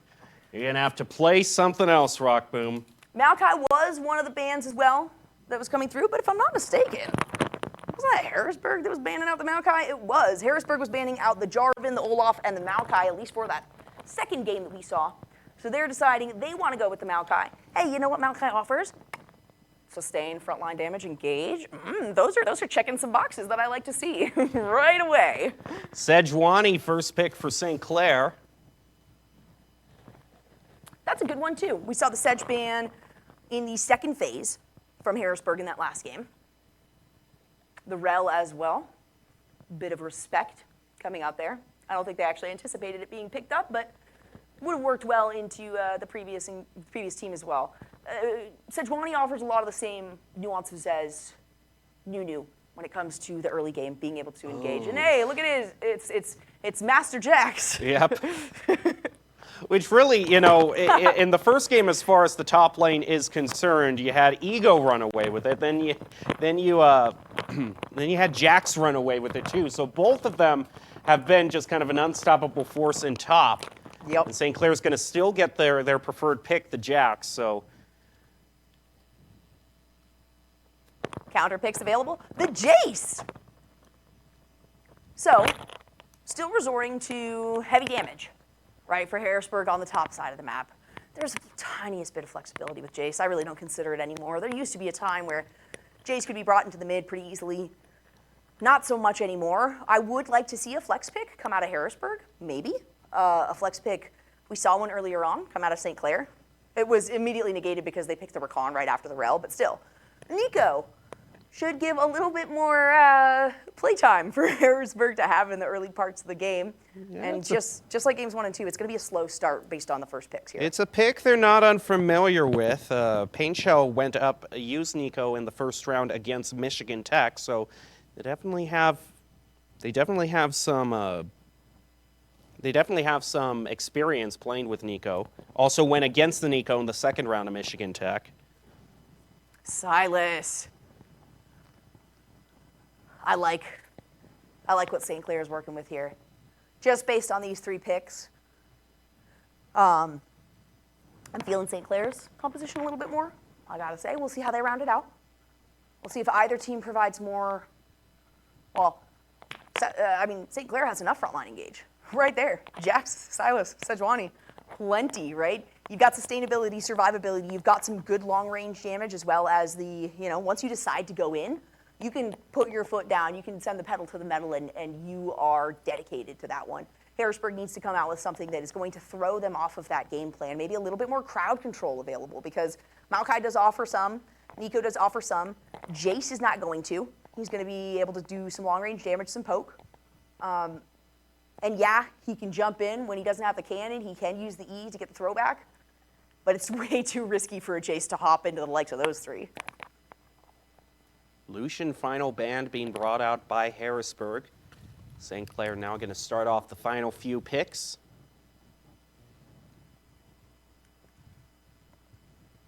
It was a Callista and a Lucian, and a Senna and an Ashe. A Sivir.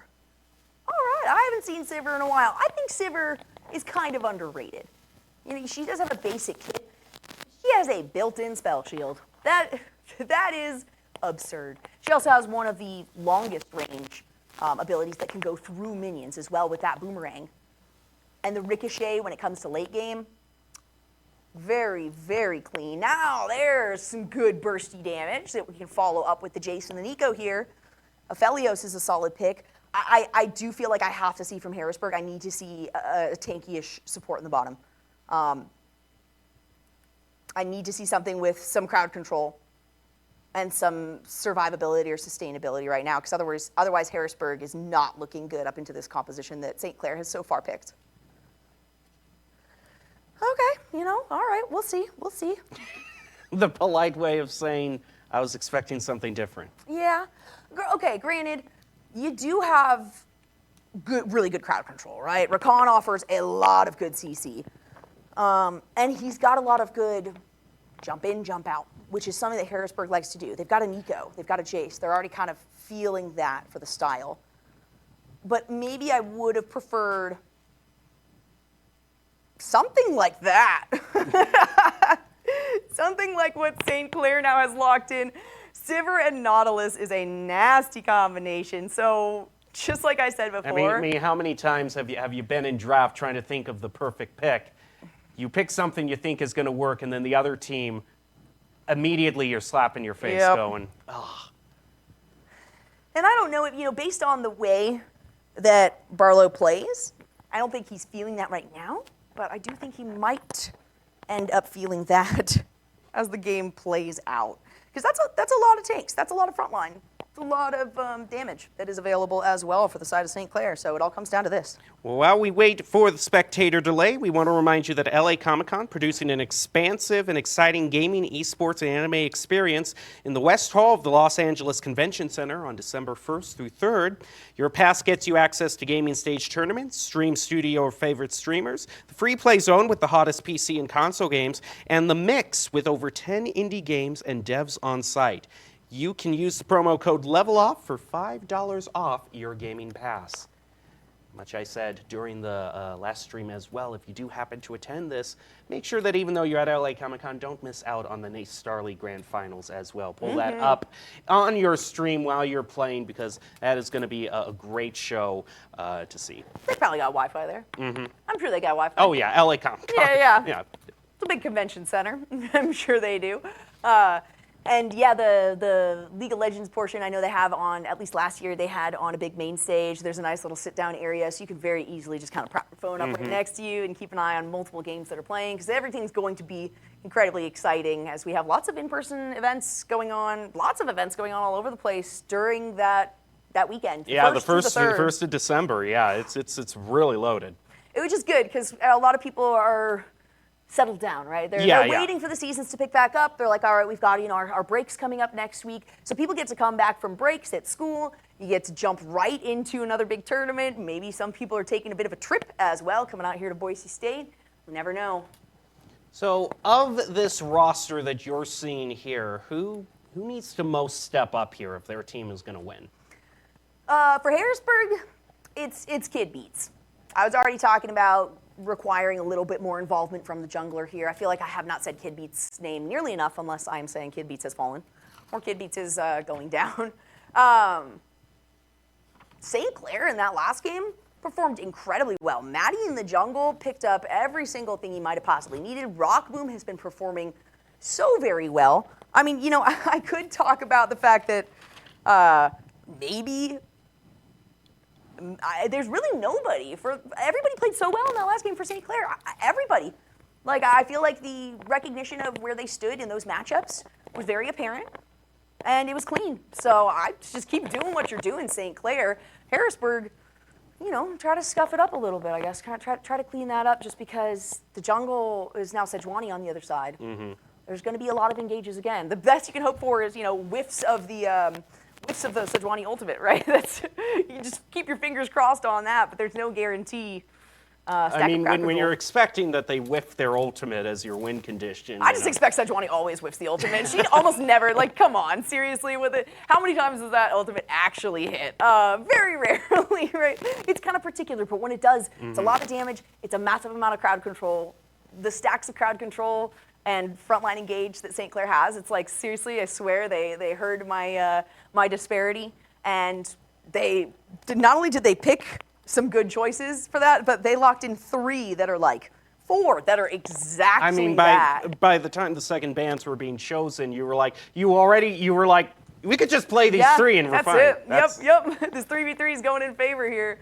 Let's take another look at that bracket, though, to see where everybody came from. Maryville, of course, no big surprise in that first seed. Took down Converse, who has been trying so darn hard. I want to see Converse do well, but this is not their event. Purdue Northwest, of course, going to go up against Maryville as the 4th seed there, who took down Oklahoma Christian. And then on the other side of the bracket, where we are currently sitting, the lower side of the bracket here, Harrisburg and Michigan Tech. Michigan Tech did fall, so Harrisburg right now is going up against St. Clair, and we do have that game number 3. Bethany just falling a bit behind. I think Bethany is the only school actually that in the earlier parts of this bracket took a single game. So that one wasn't a sweep, St. Clair versus Bethany. All right. This one also won't be a sweep, obviously, but maybe St. Clair will come out ahead again. Yes, maybe, and it's all to reach that grand final taking place at the Boise State Esports Arena in Boise, Idaho, December 1st through 3rd. Again, that one weekend where everything is happening all at once. So Yep. whether you're going to LA Comic-Con or, not, there's plenty of stuff that you can attend. Plenty of stuff. Yeah, seriously, I'm kind of worried about how Twitch is going to look that day. It's going to be overloaded. That is true. But it's always fun to have multiple in-person events, right? And especially across different parts of the country, we don't have a lot of events here. I mean, this is a state-of-the-art arena. Come on, hopefully this is the start of something nice. Yeah. For the arena for Boise State, but it also means that maybe some new faces are going to show up, maybe some new inspiration for some of the other teams as well, some of the other schools that haven't invested as much into varsity esports or just esports in general. Compared to last year's, the last year's host for the NACE Grand Finals, it's a lot longer of a trip for a lot of people. I mean, St. Clair, Harrisburg, Maryville, all of them are going to have long flights ahead of them and maybe a bit of jet lag as well to deal with. That is very true. Actually, even just over the summer, it was farther, towards the Midwest, towards the east side of the country. But hey, it's a nice reason to visit the mountains, I suppose. Right? It's so weird too. It's just having such a wide country, just dealing with the time zones. I mean, when you look at broadcasts coming from other countries, like say in Europe like if there's an election, they say, and here is the exit poll. Yeah. It's like this is the results because everyone's in the same time zone. But then you go here, it's like okay, 7:30, 8:30, 9:30, all the way up to 2 a.m. A 6-hour differential where people are still voting. It's just one of the unique things about North America, and it's going to be fun to see how teams adapt, traveling all the way to Boise for the finals. That is true. There's not a lot of events in the Pacific Northwest, though, right? Including, you've got like Oregon, Washington. You'd think that there'd be more things in Seattle. Apparently, people don't like to travel to like the dreariest place in the U.S. Well, look at that. But I think a lot of people would be pleasantly surprised with, with how beautiful the Pacific Northwest really is. It really is. You mentioned something. Not a lot of events happen. You just look at how the general regions have been divided up in NACE, and in some of the games you have East 1, 2, 3, 4, 5, 6, 7, 8, 9, and 10, and then West Central 1 and 2. Yep. It's People are like, oh, there's not a lot going on out there, right? Yeah. That's most of the time, and especially when I go to events all over the country to do broadcasts, everyone's, where are you from? Oh, I'm from LA, or I'm from Dallas, or I'm from Chicago, all this stuff, and I'm like, I'm from Boise, and they're like, what? They have internet there? Yeah, what are you doing out there? Like, didn't you guys just discover the wheel? It's like, we can make those jokes, but you guys can't make My those favorite jokes. part is whenever there's a football game in Boise, because the biggest thing going for it, the Smurf turf. Yes. But then you have a national channel like ESPN covering it, and what do they choose? They don't choose the stadium. They don't choose downtown. Not even a general city street. Pester of cows, the fence. We're out here. People are going to be in the surprised when they realize podunk. we do have a downtown. Yes. There are some buildings taller than your house, if you would be surprised enough at that, yeah. But yeah, it's exciting, a little bit of expansion. And thanks to NACE as well for making these decisions and kind of devoting a lot of their efforts to helping grow areas all over the United States for collegiate esports, because it doesn't all just exist in California, right? It doesn't all just exist in Texas, as a lot of people would have you believe or might try to convince you of. And that's why we love to see a lot of these schools that are popping up, so sometimes out of nowhere, or certain schools that are saying, all right, you know what? Let's invest in the esports scene and let's see what we can do. And a lot of those schools do a lot better than they would expect, and they get to devote a lot more to that because they start to gain some national recognition. And it's pretty easy to do now in collegiate esports. And it's always nice to see a little bit of that international competition as well, as we're seeing right here. Yes. Harrisburg going up against St. Clair, decide who is going to get a ticket to the grand finals, which we have just talked exhaustively about. It's all down to this game. There is one plane ticket in front of both of these teams. Who is going to reach out and grab it? It's going to take 20 to 30 minutes to figure out exactly who, especially if you're looking at Harrisburg's composition on this one. Once again, we're looking kind of at the late game for things. You're looking at the ramping of the Aphelios. You do have some more early game opportunities, though, I will say. The Rakan pick, well, it wasn't exactly what I would have selected. I don't dislike it. I love the utility that Rakan has to offer. And the early pick up here for Kid Beats on this Maokai does give me a little bit of hope that maybe the early game will start slightly more in favor of Harrisburg. Because in my perspective here, if St. Clair gets the early game, they're also going to lead that into the late game. It's going to be hard recovery for Harrisburg. But you never count out the storm.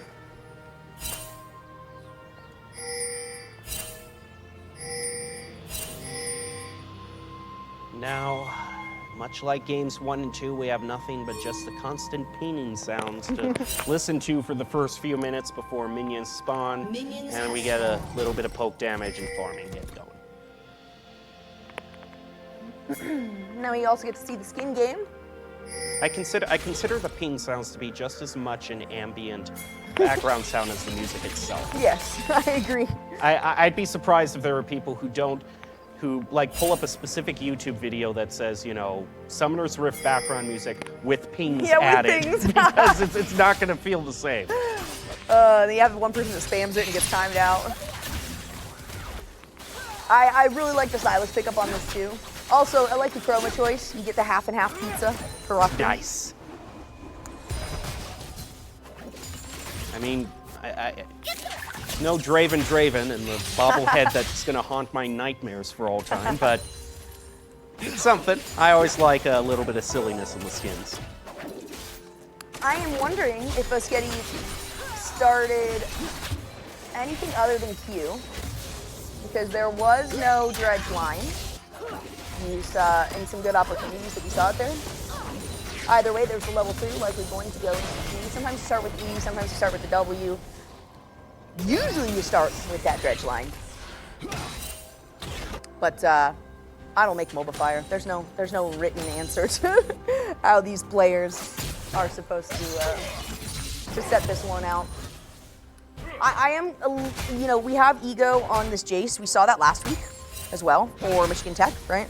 And it did work out. 4-3 and 10 was the end score, though. So the early parts of this might be a little bit risky. He's got some poke ability, which is nice, but if Ricky LaFleur decides to engage on Jace, there is not a lot you can do. You can try to go back to the hammer and get your E, right? Knock him back. Kind of the best bet you have, though, is just attempt to disengage. In that last game, in the one against Michigan Tech when he was Jace, he did end up doing more damage in the actual mid lane. So, I mean, there is a lot of damage potential in this pick, but just like the second game, it's just a question of, you know, for so long of the game, Ricky LaFleur is just going to have free reign of what he can do in top. A bit more for Harrisburg, though, when it comes to, I suppose, the response picks, which was something that I did ask for. They at least delivered on that front. Cane Shell, like we were talking about, we want to be able to see these mid laners kind of pop off a little bit more instead of just having a damage presence towards the mid part of the game. Maybe early roams from either Boschetti or Barlow would be helpful as well for them, not just the gank from the jungler. Rakan is one of the best early roamers in the game, but Nautilus, same thing.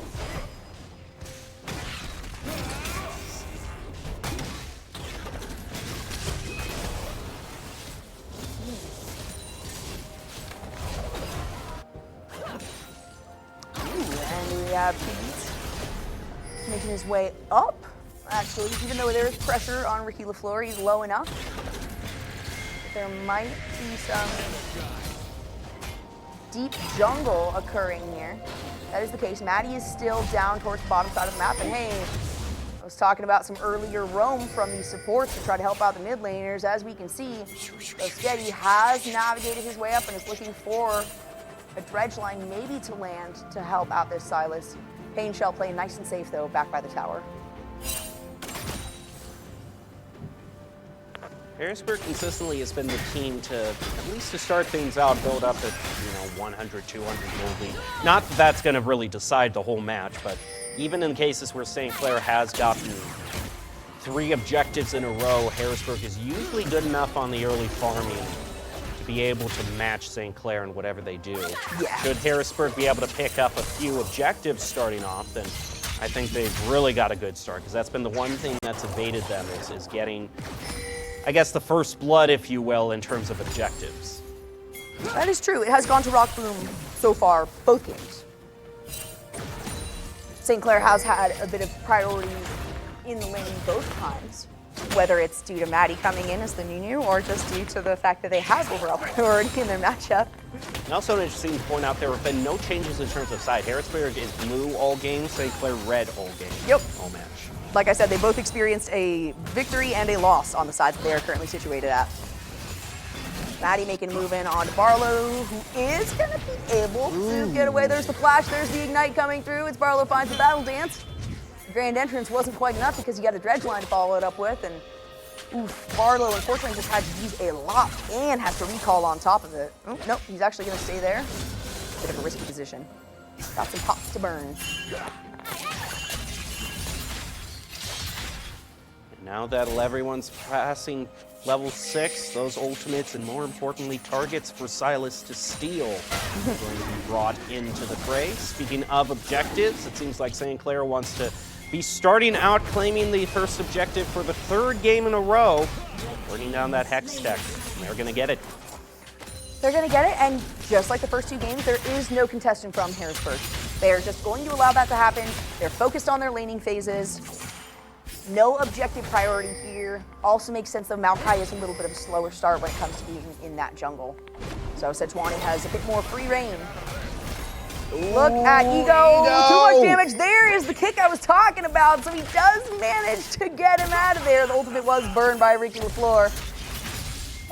Speaking of ultimates, Bakery Boy he had to use that thing. He needed to get it out of there. He took Pain Shell's ulti. He's like, you know what? Let's just clear the jungle. Or sorry, clear the lane. See if I can provide any assistance as Rift Herald is going to be coming up pretty soon. He's going to get the recall. Ricky LaFleur gets knocked back. The flash forward towards Maddie. And it's a first blood going to Kidbeat. Maddie will find a little bit of recourse there. Can the sapling take down Maddie in response? No, it ends up being a 1-for-1.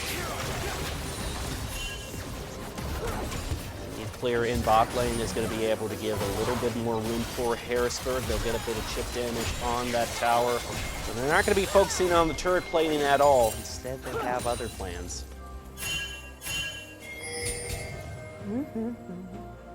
Vision. Something that we've been complimenting about St. Clair for quite a while now.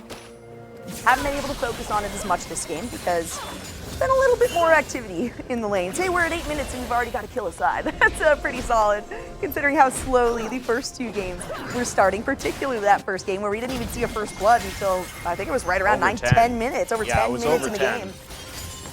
So still playing pretty slowly, but at least more reminiscent of that game 1 where it is very back and forth, not a huge goal differential yet at this point. Nothing too crazy going on.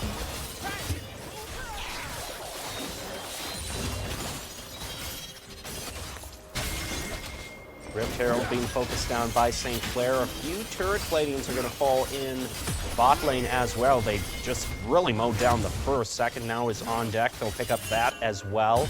Rift Herald goes over to St. Clair, but a whole bunch of gold off the turret platings is heading on over to Harrisburg. Maycal will take that, thank you very much. Yeah, that's a decent amount of damage. That's a half-health tower, and there are still 5 minutes left of plates. If they can actually clean up that tower and recover all of the plate gold on that, they will not mind giving up these objectives, unless it does end up being another stack of dragons and that soul pickup by St. Clair. And that was kind of the main difference between games 1 and 2. I mean, they've always given up objectives in the early game, but in game 1, they had some great bounty steals that allowed Ego to just really become uncontrollable.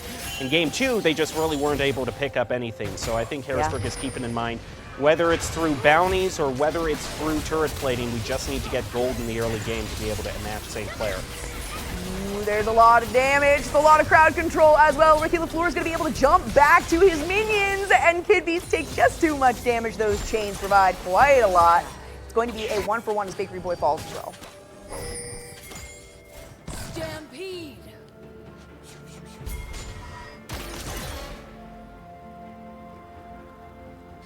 We haven't gotten a single kill in the bottom lane. No, we haven't. I mean, we have been saying we want to see more action from the junglers, and so we have. They both have one, and the mid lane's also had a bit of action right now. I was going to say, it's kind of refreshing, to have just little scuffles back and forth here. The quickness is going to be utilized. Rock Boom has the ghost activated, has used the ultimate as well for themselves. Kid Beast now coming in. Do they have their ulti to follow it up? Well, you got that glacial engage from Maddie. Not going to be able to find it, though.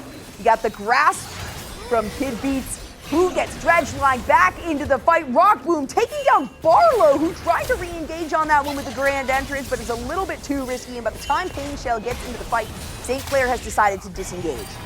Oh, and it was an ulti pickup, I do believe. Bakery Boy still sticking with the Pain Shell ulti.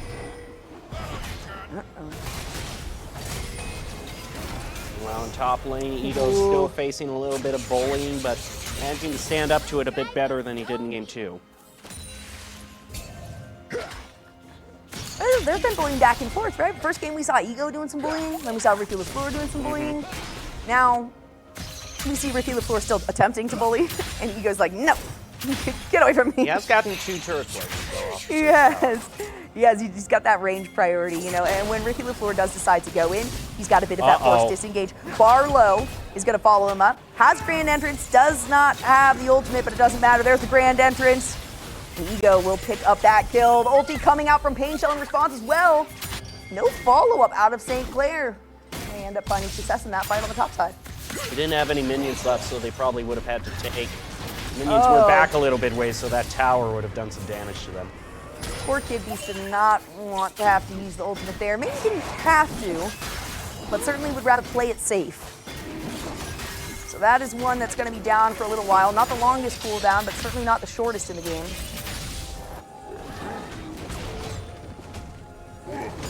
Good job taking care of some of the vision as well that St. Clair has put down. Once again, no contest for that dragon. It is just going over very easily to St. Clair. Harrisburg has yet to decide to make a move on that.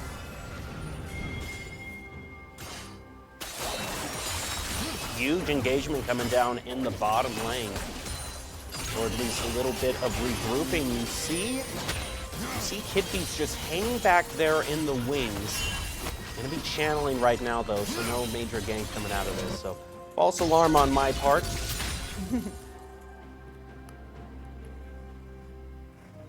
And, it's kind of interesting as you're looking at the objectives. St. Clair has hold of those, but the gold Well, that's in favor of Harrisburg, and that has to do with the creep score lead that they have primarily on the bottom side and the top side of the map.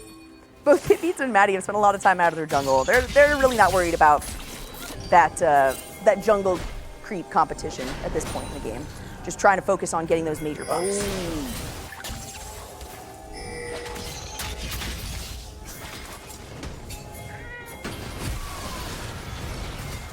Good beats with the engage, eh? Let's get the follow-up from the rest of the team. A nice little knockback, quickness on the backside for Barlow, who uses Ignite as well. Kid Beats taking a little too much damage. Just Rock Boom that should be able to pick this one up, but Maddie takes too much on the front side. The re-engage there by Barlow. Ego wants to continue the flash away from the dredge line, meaning that Barlow has to try to fight Boschetti, who is incredibly low, but has Bakery Boy on the backside of the fight. He's still incredibly low numbers, and it is a massive cannon shot from Ego that will lead to not just one kill. Let's make that a quadra pickup and the potential for a penta here if Ego is able to do it. Ricky LaFleur tries to deal some damage to prevent that. Barlow now recognizing I might be able to get the penta here. Did he get it? No, it ends up being he goes down just too early. Wait a second. Wait a second. Are you telling me that's not a pentakill? Are you telling that is Judge? Can we count that one again? He goes in. I guess it's been about 10 seconds now. Yeah. Oh, it was so close. Should have been a pentakill. Either way, Ego, deserving of his name at the moment at 7-1-1. Much more, now everything's more back in his wheelhouse. This is the kind of lead he built up in game one. Much more comfortable in view of the situation. He's put a 700 gold bounty on him already. Just in that one foul swoop. And is feeling really good on CS as well. Sitting ahead by 25. That finally means that Harrisburg is able to focus on the younger sister, right? I assume it's the younger sister because she spawns later. Sure. Sometimes the prettier sister. I don't want to start that fight between them, though. that twin rivalry. You were born right. 5 minutes later than I was. I'm younger than you. Yeah, I don't really know how that works in their family. When you've got Baron as a parent, yeah, I don't think they even go there. But it is going to be a Rift Herald drop on the top side. Ego has found the pressure. Ricky LaFleur is already on the back side of this fight. It's going to be a great charge. Sitting behind at 2,500 gold between those two top laners. So Ego not only helps secure that top tower and is now able to do some really decent roaming, but is going to have a massive target painted on his face and back. Now this gold lead is sprung up to 3K. Take a look individually. You know, 2.5 of that 3K gold lead is just on Ego. It's true. The only member that actually has a gold lead right now on the side of St. Clair is mid lane. Bakery Boy has been involved in a lot of these fights. Has a very slight CS lead. And it is just over 1,000, about 1.2K that he's got held over Pain Shell, who has kind of been struggling to break out of this mid lane in all 3 games that we've seen.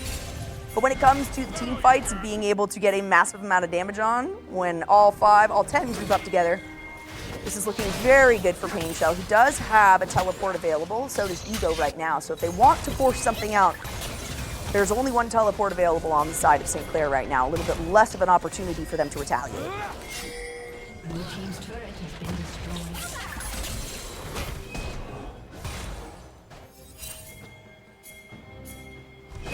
Ding, ding, ding.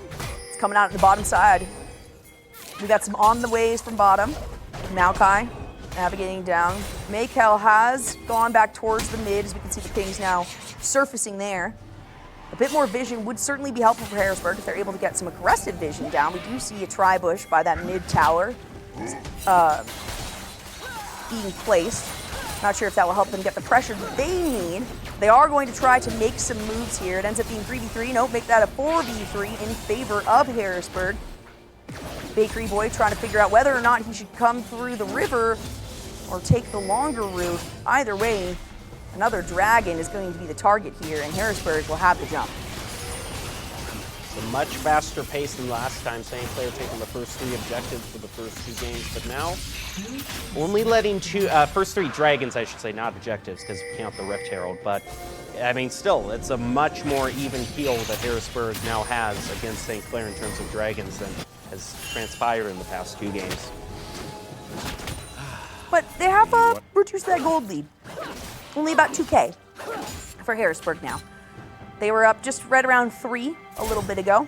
Some of that has to do with Ricky LaFleur being able to get some farming down. Actually, across the board, that was Harrisburg. While Harrisburg was trying to navigate around, figuring out, okay, where can we kind of camp? Where can we find a fight where we can pick somebody off? They sort of sacrificed some time where they could have dedicated to something, or they could have just continued farming. That allowed St. Clair to catch up and farm. And that might really bring them back into some of these fights and give them the ability to shut down Pain Shell or Maykel earlier than they would have previously. That's going to be the tower down, and would you look at that? It missed. The Sejuani ultimate did not hit. That means they've got to back away from this one. 2 ultimates out, no kills down. I just expect it to miss. I have seen that ability, Glacial, what is it? It's not, I keep wanting to say Glacial Trigger, which is Braum. Prison, Glacial Prison, if I'm not mistaken, I'm pretty sure. I could probably count on my hands the number of times with the casting I've done over 5 years that I've seen the Glacial Prison actually hit in a game that I'm casting. So I'm far more surprised if it lands than if it's just avoided. I don't think it took a flash off. It might have been Ego who flashed away to avoid that one. Either that or it was Barlow who was just able to use the grand entrance to back out.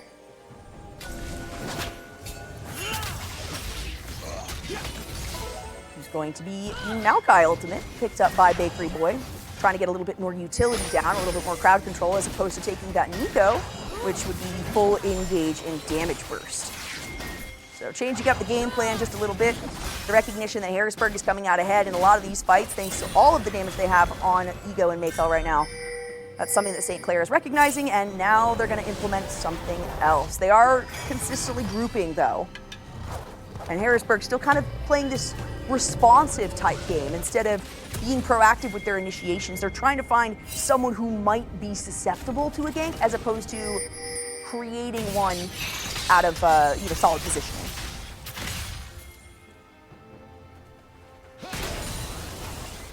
Definitely proved to be one of the contributing factors to their difficulty in game 2, but the main difference is that they have a lot more feed in terms of only the top lane, though. I mean, the bot lane still hasn't seen that much action. All right. In terms of KDA. Barlow, one of the big mistakes that can be made on Rakan is activating the quickness before you actually get in. As I say, that Pain Shell is going to be in a whole lot of pain. The ultimate is going to save him from that, though. Lots of damage and crowd control put down, meaning St. Clair is going to have to back away from this one. Pain Shell manages to get out with his life. But I was going to say with Rakan, if you activate the quickness and then you go in with the grand entrance, then you flash in, there's a risk that the quickness will be wasted, that your ultimate won't actually touch somebody. And as you can see right there, all it takes is some crowd control. The Glacial Prison doesn't hit. It forced the flash away. At least got that going for you. So Sejuani is more of that ultimate is just a flash taker away. It's not even about the damage and the crowd control. It's about forcing somebody to navigate away from that thing.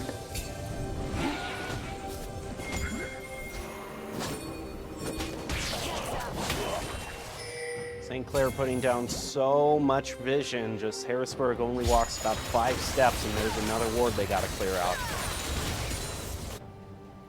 A lot of it on the top side of the map. I mean, a lot of it on the top side of the map. Look at that, 6 wards placed just right over there. And in the meantime, they're trying to clear out the bottom vision that has been placed by Harrisburg, which isn't much. So the sweeper probably won't find anything. No, and as I say that, Bosketti's does. Bakery Boy not as successful, but there's not much to pick up here. So that is good. Good vision once again. I gotta favor St. Clair when it comes to both setting up their own vision and eliminating enemy vision. Things coming out towards the top side and towards Dragon. See, Ricky LaFleur says, hey, I want to get this tower. We need a little bit more pressure. We need some exposure to these tier 3 turrets. He will be able to get that Dragon spawn isn't quite up yet, but Harrisburg is really preparing, positioning for that. Maddie being patient there. Maybe waiting for another opportunity to miss the Glacial Prison.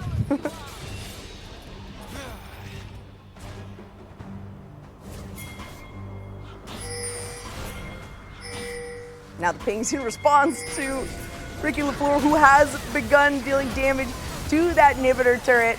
A big stun as the Glacial Prison hits onto Barlow, who now uses the quickness. Maddie going to fall. Kid Beats taking that one. And in the meantime, Bakery Boy tries to jump in, goes into stasis, but will immediately be eliminated. It's a double kill. It's Ricky LaFleur on the backside doing massive amounts of damage, but Ego's able to get the pop back, and Pain Shell takes him down. That's 3 members that have fallen for St. Clair, and Harrisburg has not lost a single player.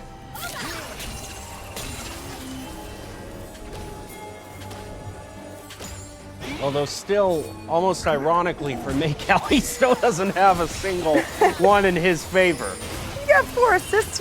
At least he's not sitting at like. Yeah, he's getting in on it, but yeah. Yeah, and 0-0 is still. I mean, every day better than 0-1. We were calling out Kid Beats, wanting him to start performing. He's starting to get some kills racked up. He is. We got Barlow jumping into 2 members there. Boschetti will end up falling. Pain Shell likely gonna go down here. Rockboom finding that one. Rockboom's gonna try to continue this one out as the teleport comes through. Maykel has the damage onto Rockboom, has the range, but realizes that Maddie is here. The teleport as well on the top side is going to come from Kid Beats as Bakery Boy throws down his ultimate. That's massive root. It's a lot of damage, but Ego is able to deal even more. 8-1-5. He's just picked up 1 kill in the last couple of minutes, but it's going to be enough to send back Bakery Boy. Maybe looking for something, goes over the wall, gets the chains onto Ego. Might be able to take him down, but no! It's the hammer, and Ego is legendary. Wonderful flash, wonderful engage, and Harrisburg now gets to pick up their second dragon in the 4th of the game. So many of their teams survived as well, so that Baron buff, unlike game 1, is going to come in huge for the next couple of minutes. Massive. I mean, that was huge for Harrisburg. If that fight did not go in their favor, I could easily see the lead slipping through their fingers. Now they've secured themselves a little bit over a 5K gold lead, though. At 25 minutes, it's not massive, but it is something. And when most of that gold is facing Ego, who is on a Jace, 9-1-5, has had a 700 gold bounty for a while, now has the Sorelda's finish, has another BF sword on top of completing the Muramana. I'm feeling really good about the top side of this Harrisburg team.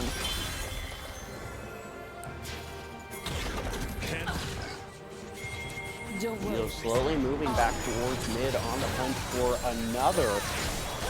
They're mainly gathering around mid, a fight breaking out from bot. Maykel does not have a lot of chances against someone like Ricky LaFleur, but as I say that, it's not just Maykel, it's a 3v1. That's going to be a sacrifice of the mid lane, though, for Harrisburg. Ricky LaFleur should get pinched here. Barlow navigating in. Rockboom is on the way. Q, the E comes out. It's a big stun onto Kid Beats, who's going to have to be the sacrificial lamb for this team. Ricky LaFleur trying to continue this one on, uses the flash to get the engage onto its Barlow. Maykel safe, though. The rest of the team for Harrisburg has followed up. Everybody here has that Baron buff available, so they're going to have these empowered minions as well. And that's going to push St. Clair away and out of this fight. It's kind of crazy how games 1 and 2, there was ganking, right, but there wasn't a lot of contest when it comes to like pressure in the bottom lane. Here, neither team can really find their footing on it. It's so back and forth and getting these individual picks and then converging as a team. Huge dredge line, even bigger ultimate from Pain Shell as he flashes back, but on the backside, Bakery Boy has the exact same idea. It's a lot of damage coming through out of Rockboom, but potentially even more from Maykel as he continues the fight. Rockboom with the flash forward, and that should be the kill. Let's see if he can find the last one. Is it a penta? Give it to him! It is a penta kill for Maykel! With a pentakill and ace, it is free reign for the remaining members of Harrisburg. With them starting to push in on the inhibitor turrets, I would say the days are numbered for St. Clair.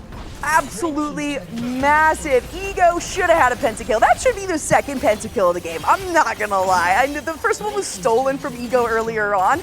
That one, absolutely, though. Maykel doing a great job of finding Rockboom on the backside, flashing forward, taking a couple tower shots, and saying, I actually have enough damage to completely secure this one. Leads to 2 more towers falling. 6-4 is the current count on those. And while that's all Harrisburg's going to take before the reset comes through, it's still a massive amount they were able to secure for themselves. Quick pickup of blue buff before we get back to the action. I think Harrisburg might just get one more team fight and then claim it all. It certainly feels that way. We're looking... Ooh. Ooh, there's the engage. Barlow is so tanky. The damage out of Mako is just going to get better and better. You're at 28.5 minutes into the game. You don't go near Aphelios. That is rule number 1 through 5. It's another double kill. Maddie now on the run. Maybe going to be slowed by the sapling here. Sapling's not quite going to hit. That's not even the goal anymore. You just move as a group at this point. Give a little bit of space for Ego and Mako. And every fight should go in favor of Harrisburg now. The damage in response from St. Clair is just not there. And that means they have to run underneath their Nexus tower. Bakery Boy using the tendrils. It's a huge root. And once again, Pain Shell follows it up with that ultimate up there. Oh, Ricky LaFleur says, let me use my stopwatch at least once before the game ends.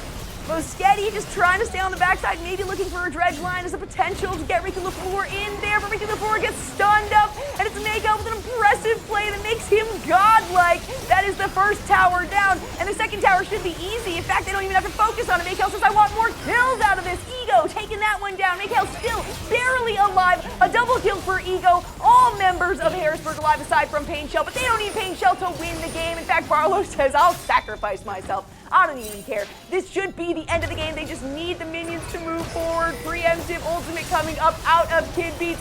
Look at the hits coming out of Mako. And just like that, St. Clair is able to secure themselves a trip to Boise.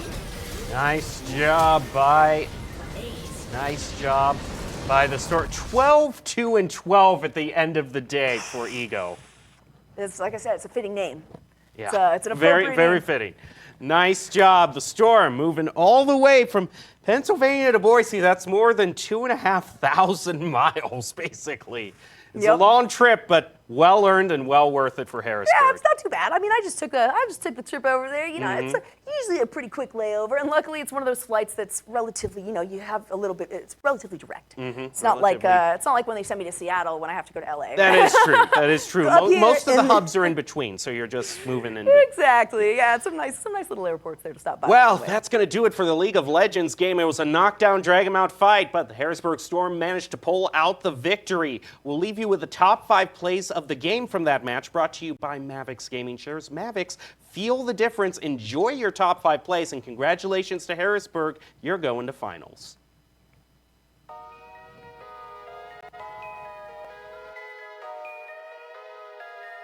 Claire went out early in Rocket League. Fisher took a loss to Wichita State in Valorant. So this year has had some interesting surprises in that it hasn't just been, oh, it's Maryville. All right, that's fine. Blade Collar me, deal the damage. Maddie comes in, is able to not use the ultimate at the perfect time. A rock boom with a beautiful Blade Collar, the flash.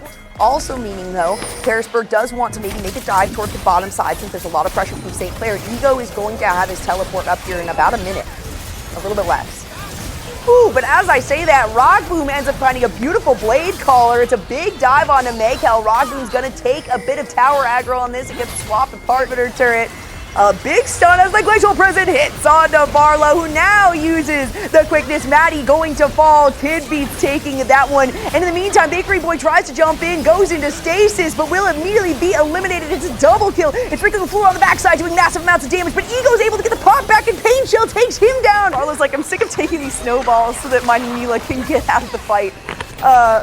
Late game Neela, though, when it comes to damage, she's going to absolutely decimate. She has to be safe, though. And that is where, you know, the oh my gosh! Oh, Pain Shell! Where was he? In a shell of pain, that's for sure. There at the end. converging as a team.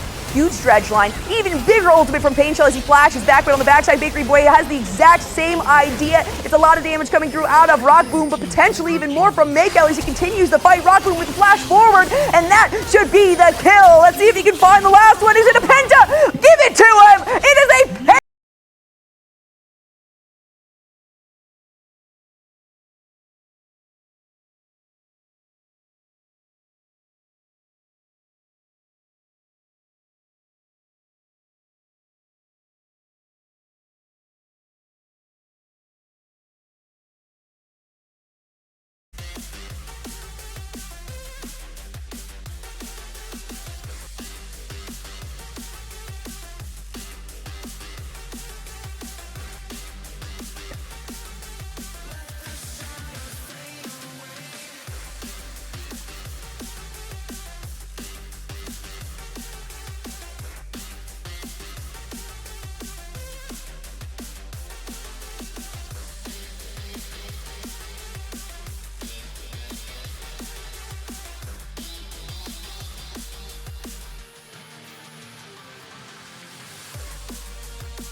Feel the thunder, shake the open ground.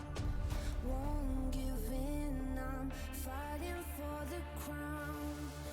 Heavy clouds are way above my head, like all of my regrets and things I never said. Now got a feeling, shiver in my bones. Something's coming, but nobody knows. Angels rage, they come down from the sky to fix these broken wings and show me how to fly. I burn the sky. I see the fire in your eyes. I come alive, and I feel like I could spread my wings and fly.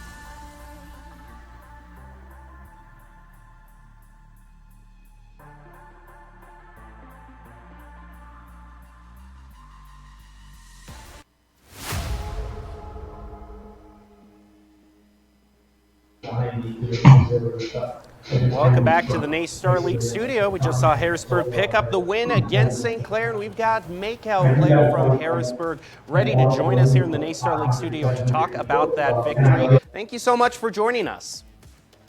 Much too for fighting.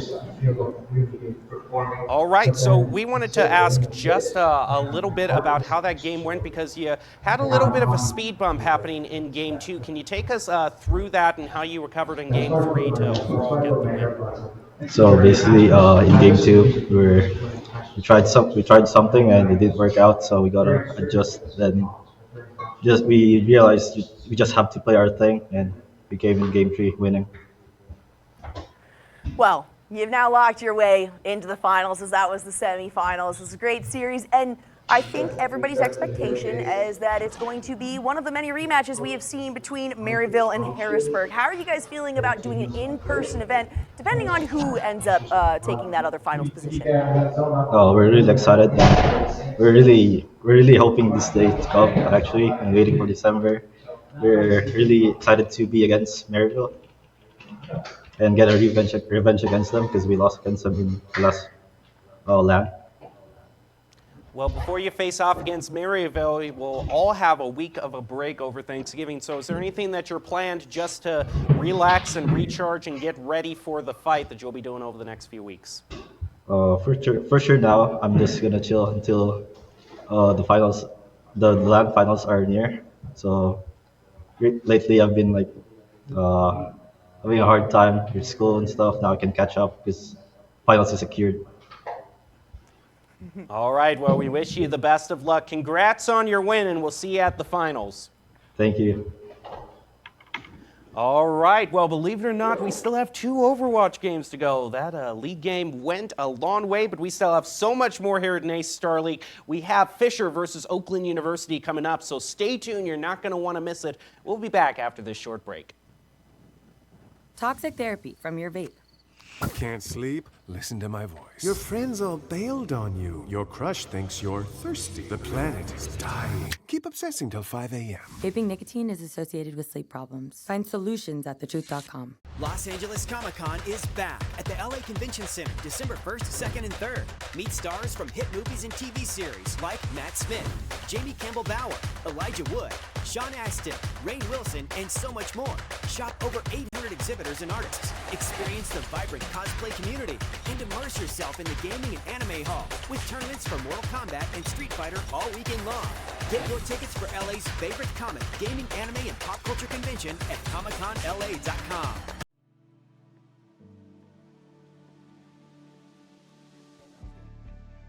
I'm Ryan Pruitt. I'm a sophomore at the University of Alabama at Birmingham. I'm a full-time college student, a future nurse, a small business owner, and a cadet in the U.S. Army ROTC. I'm the son of an Army officer, so I know the opportunities the Army provides. I knew the ROTC scholarship was the right choice for me to pay for the college that I wanted to go to. More than the money, I have people who are encouraging and committed to my success. I have big goals, and the Army is helping me make them a reality. I'm future Second Lieutenant Ryan Pruitt. That's my ROTC story. What will yours be?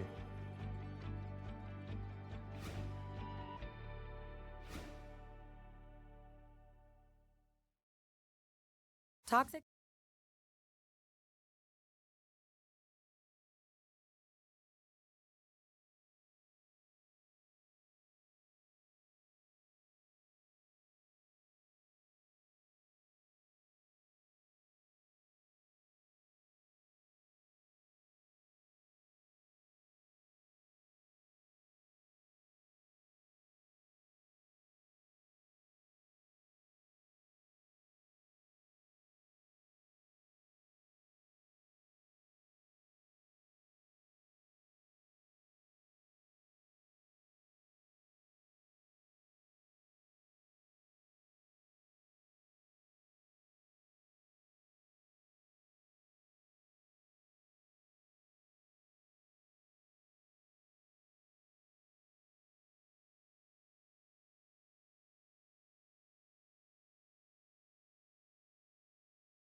Welcome back to the NACE Star League studio. We just wrapped up our semifinals in League of Legends, and now we turn to Overwatch 2, as there is still quite a bit of the bracket to get through. We are going to be starting off with Fisher taking on Oakland University, then we'll move on to Maryvale taking on RIT.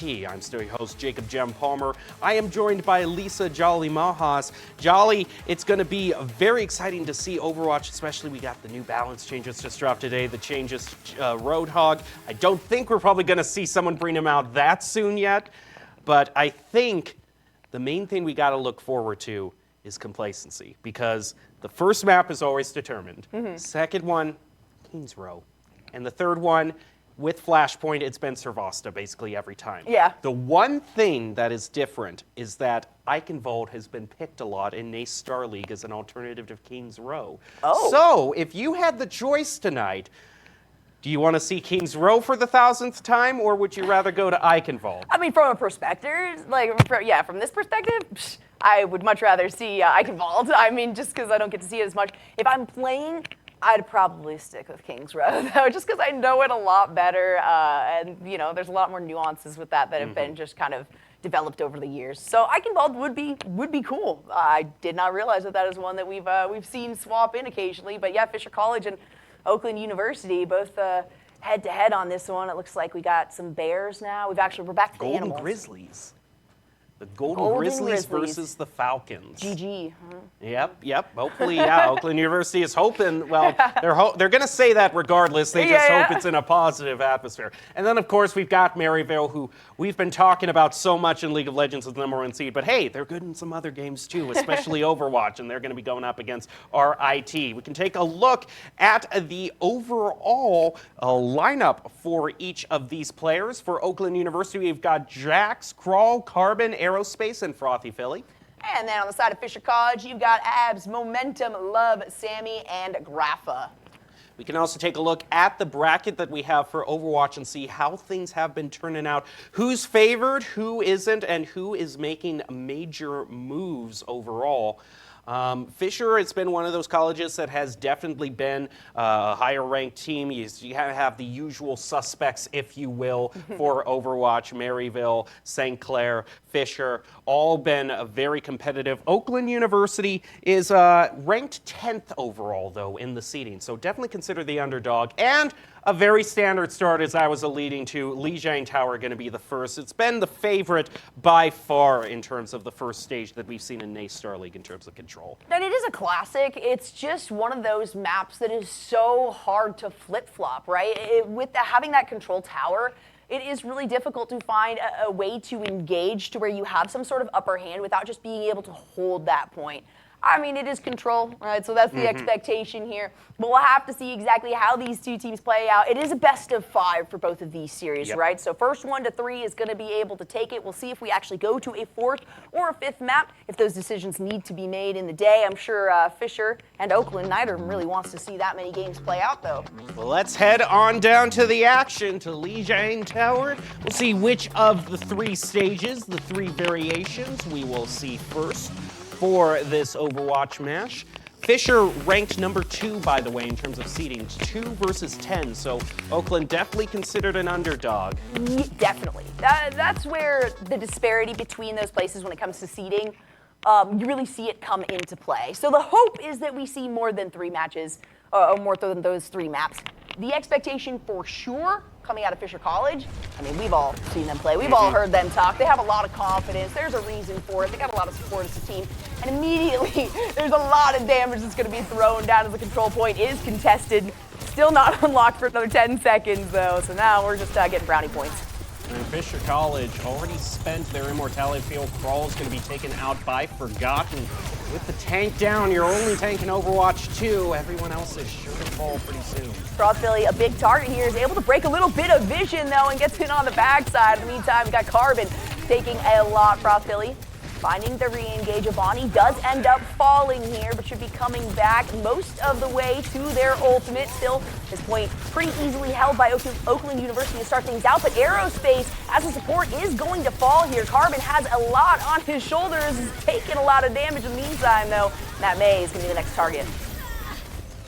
Fisher getting that pick is now going to be moving on toward the point. Kroll taking a bunch of damage, eliminated with the railgun shot. Jackson Carbon seemed to fall soon afterward. Fisher has some great engage tools. Not only can they push a lot of damage through this window, but should Oakland University just go through one of these checkpoints, they're going to get a blizzard to the face by Forgotten.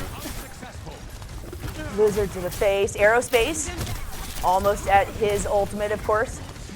You do have Jax waiting to use that sound barrier as nice well. Wall. What a position, the wall to cut off the remainder of Oakland University from actually backing out on this one. There is the sound drop, but is it going to be enough? Crawl's the first one to fall down. Jax immediately to follow here in Fisher College. Definitely ahead of the game, as we can see Forgotten feeling on fire and certainly showing that in their gameplay. Not only that, but Fisher College still has a lot of things in their wheelhouse. And if there's one thing Oakland University can't do, they can't get tunnel vision right here. You already see Forgotten still positioned right up against this doorway. As soon as that Sigma moves through, up goes the wall, and the window goes down. So much damage going to come out here. Just disgusting. And you do have the wall from the opposite side, but it's immediately broken down here. Love is going to get a lot of health on the backside. Prof Philly, though, and Crawl are going to fall, and Fisher College just not taking enough damage for Oakland University to actually make an impact. In fact, they're so far ahead. They're holding onto their ultimates, and they are pushing Oakland University back to their spawn point. They can't even find a way to engage.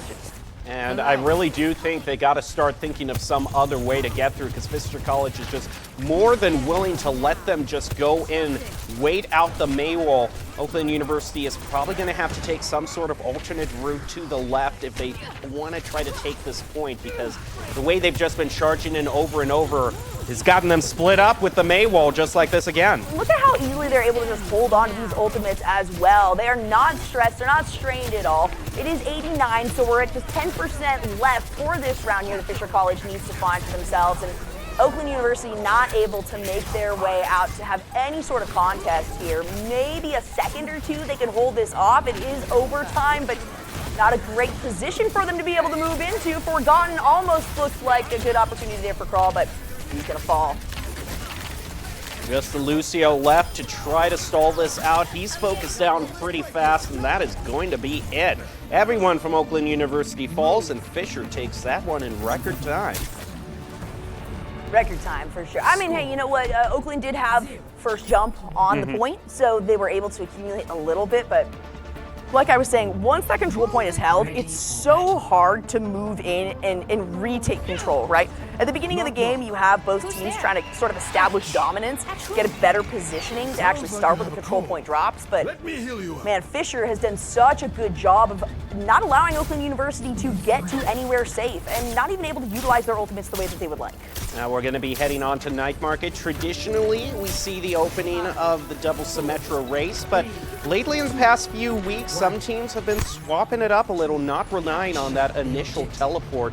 Sometimes Lucio's speed boost is all they need, but both of them are going to be bringing out the Symmetra teleport. Both drop down, and a huge fight is going to happen on point. And not a big surprise, the wall is trying to get a little bit of disruption, sort of cutting off the support from the rest of the team. Prof Philly gonna be ahead here, but Love is the one that finds a lot of damage thanks to those turrets. Forgotten and Momentum, of course, providing everything that they need to. Oakland University has to face a big reset here. In Oakland, this map is really going to test the team's ability to be able to swap up their strategy a bit. You cannot get complacent once you have claimed the point on Night Market. Those flanks to the left and right can be so devastating, along with the environmental risks that those routes take, that you got to be constantly checking your angles. Oakland University just teleports in the exact same way. Love took so much damage right there. My goodness, Fisher College now taking a lot of responsibility. Barely up and available. Forgotten is going to fall. Love just trying to deal as much damage as possible here and manages to get some good headshots off. So Oakland University has recovered a little bit for themselves, and they are stacking up percentages to be able to regain their ultimates earlier than Fisher College should, aside from that momentum. They've secured the point. Now I'm going to see how well that they watch these flanks. If they're able to catch any sort of tricky business from Fisher, Jack's just going to have a ball of a time. We see the Gravitic is brought out to start things off against Fisher. Good damage. These Maywalls certainly coming in clutch. Oakland University is really struggling to keep them up, though. The second that they appear, we got so much damage out of Fisher College and good target acquisition here. It's now Sigma versus Sigma. Crawl is going to fall here. Jack's going to follow. Aerospace as well. Oakland University finds themselves at another reset, but they are able to provide quite a bit, take down the front side of Fisher College. Oakland University now just has to deal with a couple of turrets. See if they can stack up some more of this, as they are about 50% now. They had to spend just about everything to claim the point, but so did Fisher College, of course, with how fast the BAP hold charges. Abs will be able to start this off. He will be relatively uncontested in the damage that window can put out. Carbon looking for, some more of these long shots. It's a nice wall from Fisher College. Actually provides a little bit of cover here, though, for Carbon on Oakland University. Just waiting for May to come out of her stasis here. Now Froth in a good position right behind all of these members of Fisher College. Just a lot of damage as the Sigma is the target. And speaking of the Sigma, we got Gravitic Flux coming through. Love gets taken down. Oakland University facing a reset. Fisher College looking good for the push forward and the retake.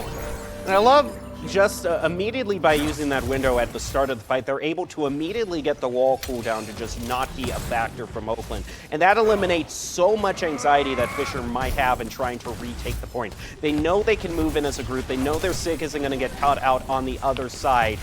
Considering how fast that ult charge, being able to deactivate their wall for an ult, I take that trade.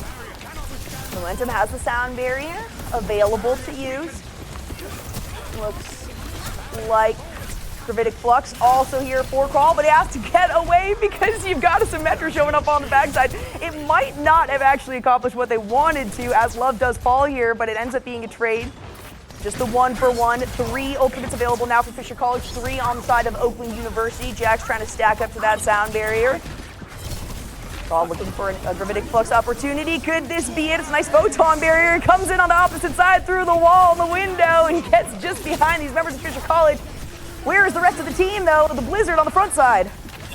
Fisher College start things off well with Abs getting a pick. The Gravitic from Avani is going to take out Jax. Both supports now down for Oakland University. And Fisher cruising past 85%. Just going to be steaming into a victory.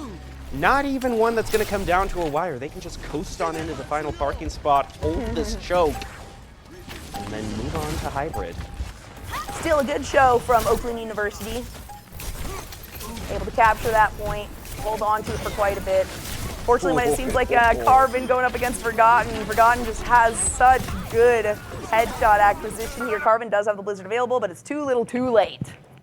Oakland University is facing a huge wall of opposition against Fisher College. At the very end there, too, I think it was a done deal because even though Oakland University had the Gravitic and some great engage tools, it was just down at that point. Fisher already had their beat charged up. Yep. The rock, paper, scissors comes out. The Gravitic goes. The beat comes soon afterwards. And then you've just negated everything. So I kind of knew for that last fight, Fisher was kind of really just going to coast on into a victory. Yeah, it was, more, I guess, just talking about how good Oakland managed to lock down at least some of those points, right? It was really good timing coming out of Fisher. You also saw there was the Mayoff right there towards the end. The Blizzard had been used, and the Blizzard was 2% away for the side of Oakland University, so maybe had something worked out a little bit better for them, but in the long run, that was not their game, so we get to see how things work out, and if this seed can, in fact, take something off of Fisher College. Now we get to see if hybrid will be the standard Kings Row, or if we have dubbed over the season Kings Row 2.0 with Eichenwald being brought out.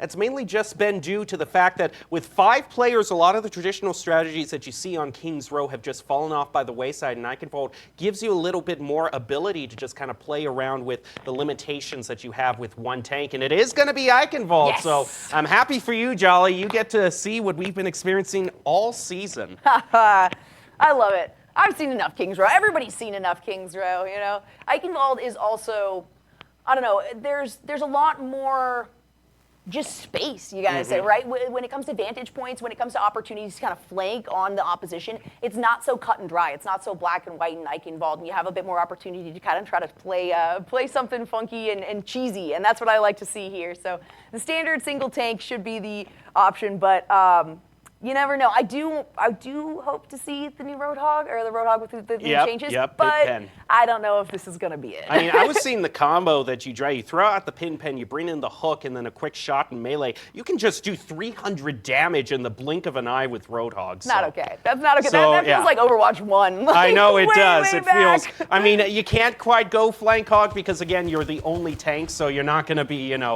going off with one of your DPSs to go backline hunting. But I'm happy that he's getting a bit of damage added back to his kit. Should be very exciting to see. That's true. It's he's one of those heroes that's either on or off, right? And when he's on, he is on. I mean, he's almost too on, right?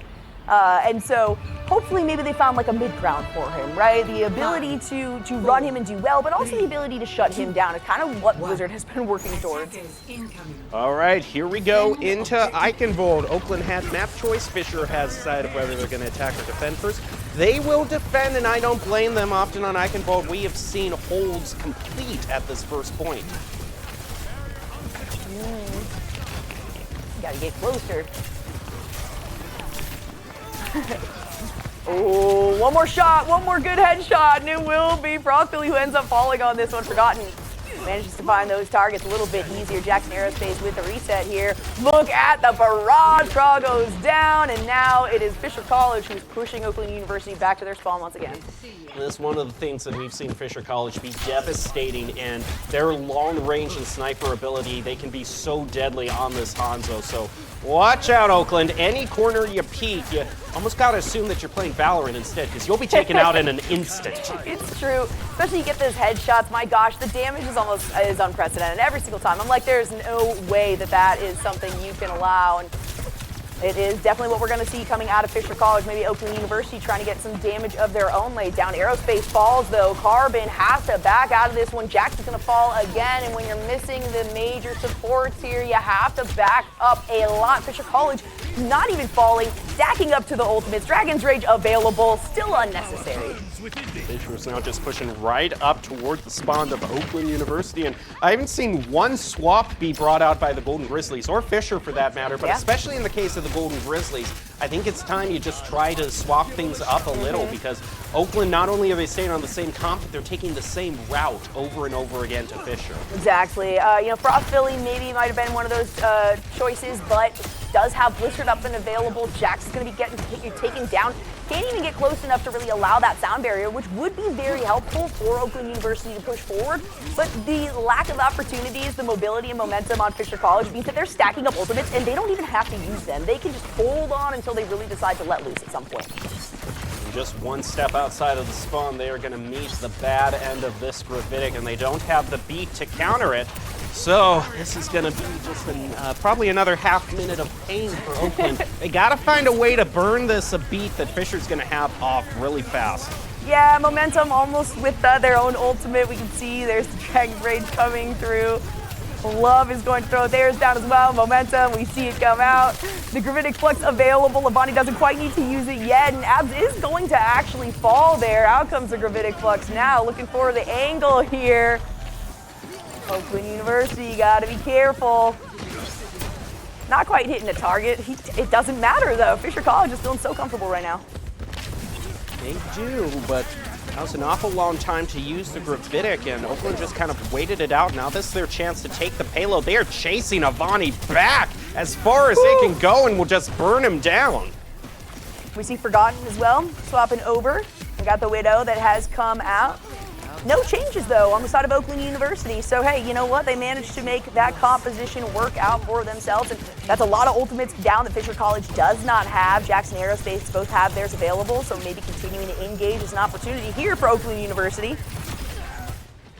Nice pick by Carbon with the railgun. Also, we've been talking about the long-range ability of Fisher. You saw Forgotten circling between all kind of long-range heroes. He was thinking the Widowmaker or the Ashe. Will go with the Ashe with the tag team of Widow by Love. This is what I was talking about. This is where nightmares are made of. It's when you have Fisher in a space wide open as this on the snipers. At least a little bit more time now for Oakland University to work with. And yep, this is a scary turn here. Look at the headshots coming through. Love able to get the high ground on this one. Manages to stay alive as well. Gets the shielding off. Absolutely disgusting when it comes to the positioning here on this Widow. Interesting scenario is that this Widow is focusing down around the payload, which is where you'd expect the team to be, but Oakland has positioned themselves indoors. Love gets a pick on toward Jackson. Without that beat, that's a good amount of damage that Fisher can put on, but Cross fighting back. Yeah, Forgotten's definitely not going to be able to do anything about that one. Just trying to stack up towards Bob. Brothbilly following this Sigma, has Blizzard up and available, only 18 health though. Can they actually make it out alive? They do. Able to regain a little bit of that health. Health still sitting on the payload though, as 3 members of Fisher College drop down, a little bit of a reset. Getting closer and closer, we're about 80 to 90% for a majority of these players on the side of Fisher, but Oakland University have stacked up their ultis and are waiting for Fisher to fully engage here. Whoa! Whoa! Gravitic catches the Sigma, hoisted by her own petard, as it were. Nice shots. Love is on fire right now, really getting some solid clicks in. There's yet another one. No way. All it takes is just a moment of vision to be able to pop that one off, but you have to be careful when somebody like a Sigma is right in your face. Can't do much about that. Can't get over the edge of the wall, but Momentum is following it up. Has sound barrier here. Still 2 ultimates held in the pockets of Oakland University, but they lost 2 members there. They're likely going to lose Brothbilly, who's sitting at almost no health. Jack's not able to use that sound barrier to help keep the rest of the team alive, and he ends up falling. Fisher College sitting on a whole wealth of ultimates as well. They've got a Gravitic to start things off. Should things start to look a little hairy, they can use that beat for the sustain. And also put out a whole bunch of damage through that window. Question is, who's going to be using their beat first? Who's going to get scared a little bit first and think that they need to spend it to keep their team alive? Because once that beat is spent, that's the green light for the other team to push as much damage as they can onto you. Fisher still has the advantage on this one for those ultis, and we're only looking at 16 seconds now on the clock. The Gravitic Flux is going to come out in the building. Aerospace taking a lot of damage. Nice positioning here for Avani to be able to get this vantage point on those orbs. May does not want to allow that one to happen. Abs falls, Love does fall. Oakland University, though, is just taking a little bit too much damage. A lot of that provided by Avani, and Forgotten, of course, cleaning this one up, getting the dashes, getting the melees in, and this Sigma does not have a team to support him, unfortunately, so as overtime is looking like it'll go in favor of Fisher College in the end. Oh, so good. Recall on out of there, but still can push a lot of damage. Forgotten falls, but Love and Abs is there to hold down the fort. There's just the Ash left. Oh, it was so close. He tried real hard right there. And that will do it. So it's not a complete hold, but it's still very much in the wheelhouse of Fisher to be able to pick up the victory here. Unfortunately for me, we're not going to see the castle, and I always like seeing the castle because it's such a change of pace from the wide open space beforehand. You got a lot of close range combat, and of course, you can have the possibility to see a Junkrat, and I'm not going to see him tonight, and I'm sad because of that. I'm okay about that. I'm okay with that. I do like Forgotten, though, pulling out the Tracer there at the end. I think we saw the Sombra as well, so a lot more damage picked up by Fisher College to try to, clear out the remainder of Oakland and prevent them from actually getting that final push. A nice mid-game, though, from Oakland, I will say that, right? They showed a very solid push forward. They were able to get some really good control, but then when it comes to those vantage points, as soon as that Widow came out, there wasn't a lot that could be done to prevent the damage. Fisher now just a short ways away from going toward match point. They just got to claim the payload and then get about a third of the way in the second third of this map, and then they will be moving on to Flashpoint and what is most likely Servasta pick. I really don't think that they want to tempt fate. Well, I'll get to the choice of maps later. There's a very specific reason why I think they don't pick New Junk City, but I'll get to that a little later. Incoming. Well, that's talking about your rock lineups. Love to see it. Shields going down. Lots of damage being absorbed here. Vonnie on the front side for Fisher College. Nice little flank coming here out of Carbon. Forgotten as well, getting a good high-end point. Almost getting enough damage there. It's not going to be enough. This should do it, though. Carbon finds a face of damage. And the flanking is, it's not subtle at all here coming out of Forgotten, yet now they're just finally starting to turn on him. Yeah, Forgotten has been pretty unimpeded in his reign of terror. You don't really have any contest from the Maze, so you're pushing everything onto Carbon to try to take Forgotten out. And just at this point, I think just Forgotten alone on this Echo is just decisive. Oakland needs to swap off fast and just take this Echo out of the air. It's true. Forgotten just honestly, I mean, throwing himself on either side of this bridge just to be able to get these aerial shots on the backside. Aerospace and Carbon being his primary targets. And there we go, the ultimate is now up and available. Stacking closer and closer for most members of Fisher College. Of course, Oakland University has almost that Gravitic Flux available. Frost Philly taking a lot of damage here. Now we can see Avani moving in 93%. Just want to stack up a little bit more because this is a good opportunity for the Gravitic Flux if they can make a move on it. It's not just Forgotten. Love is also really making inroads into the backline. There might as well not be a wall there at all, just a red carpet with a huge sign because Forgotten just has such free range of where he wants to go. And now you've got 3 ultimates stacked up for each team. If you're Fisher College, though, you're feeling a lot more comfortable about how you're going to engage on it. It's going to be a proactive versus a reactive play here. Jack's going to drop that sound barrier. Oh, you got to be on the point. You got to stop it. Don't let them just drive into it. Carbon is going to get a pick onto Forgotten, but it's answered back in force by Fisher. Avani doing so much there. Nice weaves of the melees as well. Forgotten, now you have to worry more about Love. And oh my gosh, just like that, that's a tough battle. Yep, it's a tough battle, and now Oakland has the choice of whether they want to pick Servasta or New Junk City. And the reason I was so emphatic about New Junk City is we just saw it on Forgotten and Love. They're so good, not only at the aerial plays, but the long range plays. And what's the one thing about New Junk City? It's so wide open. I do not want to have any long range abilities or giving it over to Forgotten and Love. There was actually a very similar situation in which Fisher was going up against another school earlier on in the regular season, went all the way to Game 5. So you're going on to Escort. And for some reason, I don't get it why teams have done this all throughout the NA Star League season, but they've thought, you know, we've got a Widow and a Hanzo that have just been oppressive throughout the whole game. I'm thinking Circuit Royale is the one that we're going to. And it's like, no, you've got to respect the snipers. You cannot let them reign. So go to Servasta. It's been what everyone's picking. Let's just go with that and see what we can do from there. That is especially smart because when it comes to Fisher doing these corner plays, right? I mean, the ability to just appear for a microsecond, pop a shot, and it finds a head is kind of insane, and that's something that Oakland is going to fall to. They don't quite have that same prowess themselves, so I can agree with you there. We do hope that Oakland will take the next one so we can push out to more than a sweep in the series, but of course Fisher is looking primed and ready to take this one out in a 3-0. Overall in the whole NA Star League, so they're showing why they are seated so high. I mean, the first point in New Junk City is literally in the ground. You're giving up high ground advantage just to claim it. I mean, you don't want to tempt fate like that going up against Forgotten and Love. So it will be Servasta.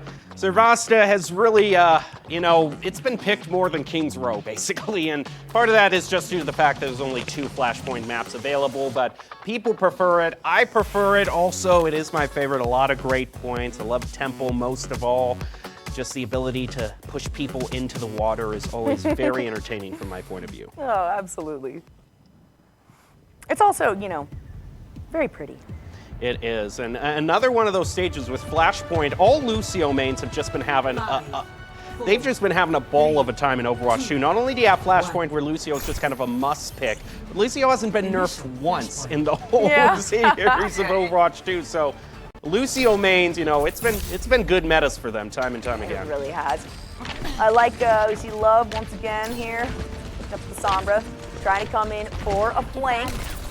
A nice little split here by Fisher College, and look at the damage that's being dealt. A beautiful hack. The shots are on point. Jackson going down. My gosh, Love comes out with a bang. Yeah, Symmetra had to be put in timeout for a few weeks in NA Star League, but now is legal again, and Love, it couldn't be a moment too soon for him. He's going into the back line, looking out for this May. Doesn't even need the hack. The rest of the team has already taken her out. This positioning is absurd from Love. We can see the hover of the Sombra at the end of the first game. It didn't actually really come in clutch, but when it comes to having this many opportunities to get flank points and then reposition yourself to either a vantage point, to getting these hacks on these health packs, picking them up yourself, Fisher does not need to, Love does not need to stick with the rest of the team whatsoever this map, and already it's taking advantage of Oakland. There's not a lot that they can do in response. Forgotten dealing a lot of damage as well onto the front side. Those shields coming through for Oakland University. Will it be enough to keep even Jax up? No is the answer.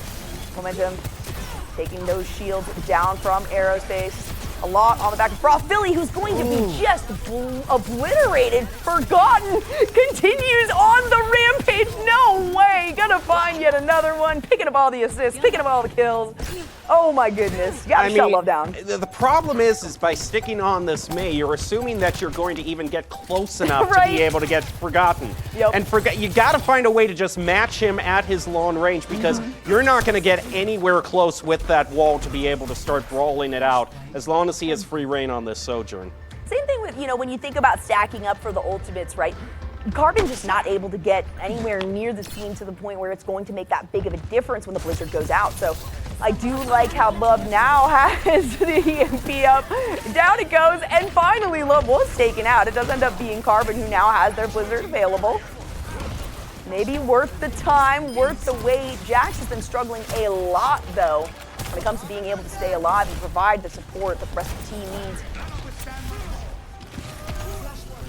Now the next flashpoint unlocks. We're on to my favorite spot, Temple. Crawl gets one pick against Avani, but even without their tank, Fisher's DPSs have been so devastating. I mean, Momentum is in a little bit of a tricky spot with his health and still going toward the front line. It's a Lucio battle. Come on.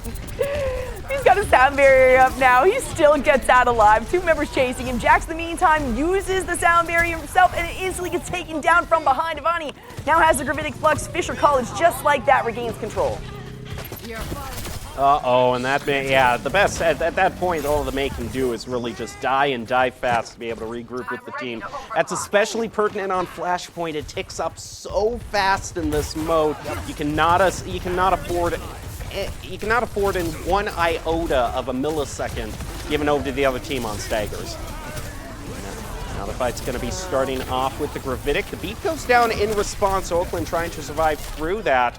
And that's a nice Blizzard placed onto Fisher. Hey, I was talking about not really finding an opportunity to use it. Right there is an opportunity as Love also falls here. Forgotten now the only member of Fisher College that has an ultimate. Oakland University doing a good job, good economy of managing to maintain two of theirs while dropping two and still coming out ahead. Here with the cue. Fisher College only has one ultimate. It is on to Forgotten, so it's a question of how much can he pop off with this overclock. Frothy Philly almost taken out immediately to start up, and that's a huge ability to burn. They've already got the immortality field gone, and Fisher can now just go ham. The overclock is coming out. Love has now another EMP able to use. Love ends up going down in the fight though, but it's Frothy Philly and Crawl who fall. Jax soon to follow. Now you've got the damage, but you don't have the support to back it up. Carbon is going to end up going down after dropping a wall, and it's once again Fisher College who regain full control and are able to push forward towards the spawn of Oakland. 98% to 73 too. That was a critical time for Fisher to be able to make a move. Thanks for the help. Now Oakland University goes on what is possibly their final push, and already they're annihilated. Oh, look at that. On the backside, Momentum decides to kind of split them apart. That actually really threw Oakland University off because they sort of took divergent routes there. That meant that Love and Forgotten were able to provide as much damage as they wanted to, stack up some ultimates, and yeah, looking good for Fisher College moving towards the next flashpoint. I do like Frothy Philly swapping over to that Sojourn. We can get a little bit more, but I think this may just... I mean, that one Blizzard did work out very well, but if you're on any point with long sightlines, then you gotta make sure that Frothy Philly can match Forgotten, and that's gonna be a very hard task. But as soon as I said it, I think I answered my own question. Oh, that is a very, very rough one. Frothy Philly does fall. Carbon stacking up, though, so still does have that Mei. Looking for another good opportunity for a beautiful Blizzard. We see Abs is going to fall. Momentum has just utilized the sound barrier, but Jackson Crawl, in the meantime, are falling. Carbon finally gets the Blizzard, but is unable to use it. Has to find a reset here. Love just trying to get the last little bit of damage off. Not able to pick up the kill, but still pushing Oakland back to their spawn. Repositioning, gonna hack a few health packs. Just gonna try to hold this on pure position. He moves back, and Frothy Philly is gonna punish that. Oh, I love that. Only with somebody like, like Tracer and Sombra do I get like motion sickness when watching somebody play a game, because they're in, they're out, they're in, they're out, they're up, they're down, they're all around. And something that Love and Forgotten are both performing really well. Look at that final shot coming out of Forgotten. Sitting at 20% of Bonnie.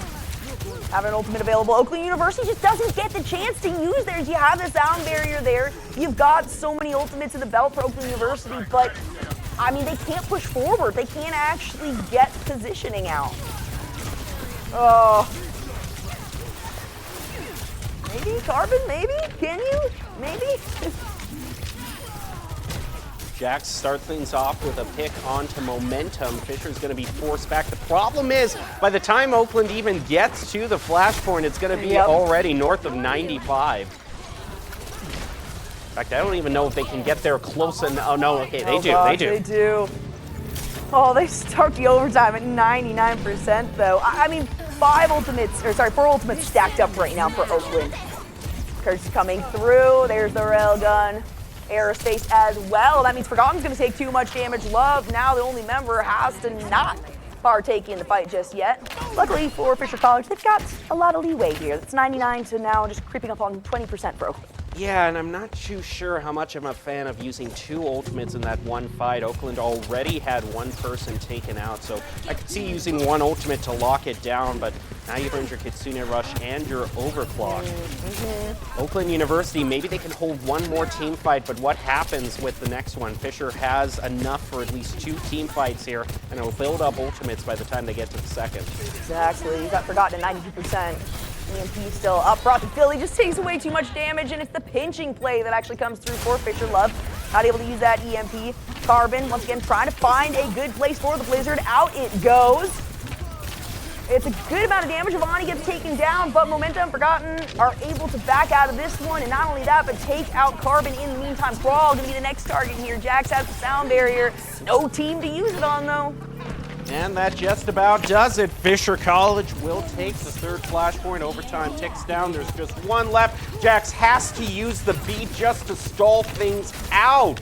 That's a painful way to use that ultimate, but it's a dire situation for Oakland University, the Tracer, to move on to point to try to keep things going. Forced to recall, and that is going to be it. Fisher takes it in a commanding 3-0 fashion. So. Yeah. Oakland University was considered the underdog, very low in seed, but they did make it pretty far in the bracket, so good season overall for the Golden Grizzlies. But I think everyone's on notice. You gotta up your long-range game if you're going against Fisher. Absolutely. Maybe some switch-ups earlier from Carbon as well, as we were seeing, them made those ice shards. Like, they can do a lot of damage if you're managing to get the headshots, but it's not even comparable to what we were seeing coming out of the other side for Fisher College. That and just having, forcing basically your life out to be able to throw down the Blizzard. No real opportunity for the front line to get in and do anything for the side of Oakland there.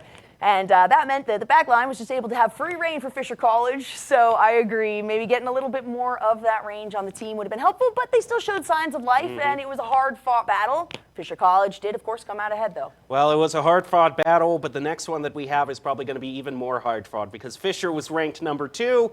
Now we get to see the team ranked number 1. Maryville is coming up next against RIT, but RIT is a tough school. Anything could happen, so we'll take a look at the top 5 plays of the game brought to you by Mavics Gaming Shares. Mavics feel the difference, and then be back with the final game of the night, Maryville versus RIT. Don't miss it.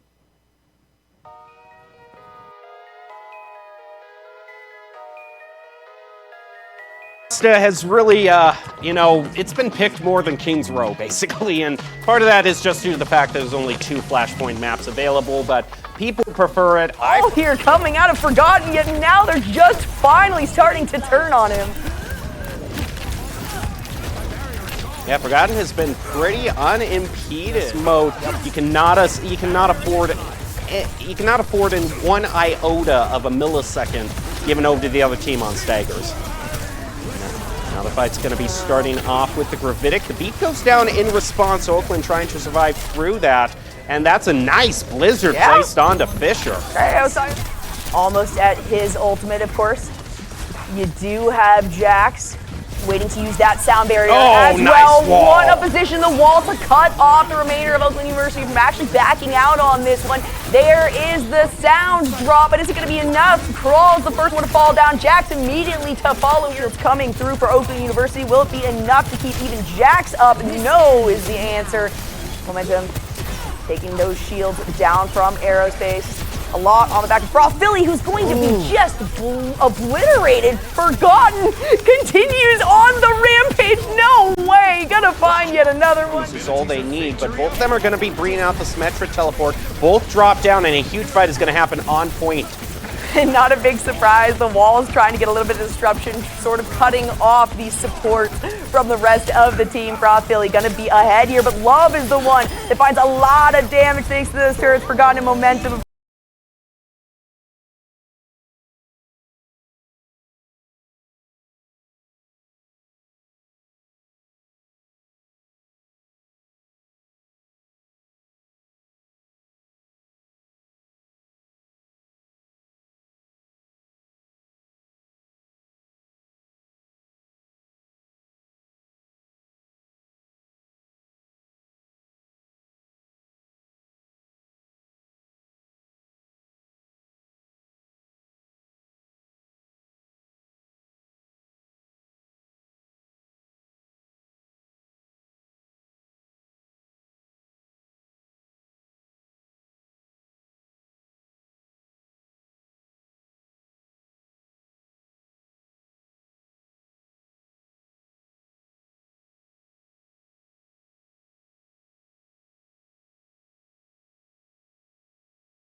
Welcome back to the NACE Star League studio. We have the final game of the night to bring to you. It is Overwatch Maryville going up against RIT. And with the Saints going up against the Tigers, we've got another mainstay of collegiate esports looking to get into the playoffs. We saw Fisher get it.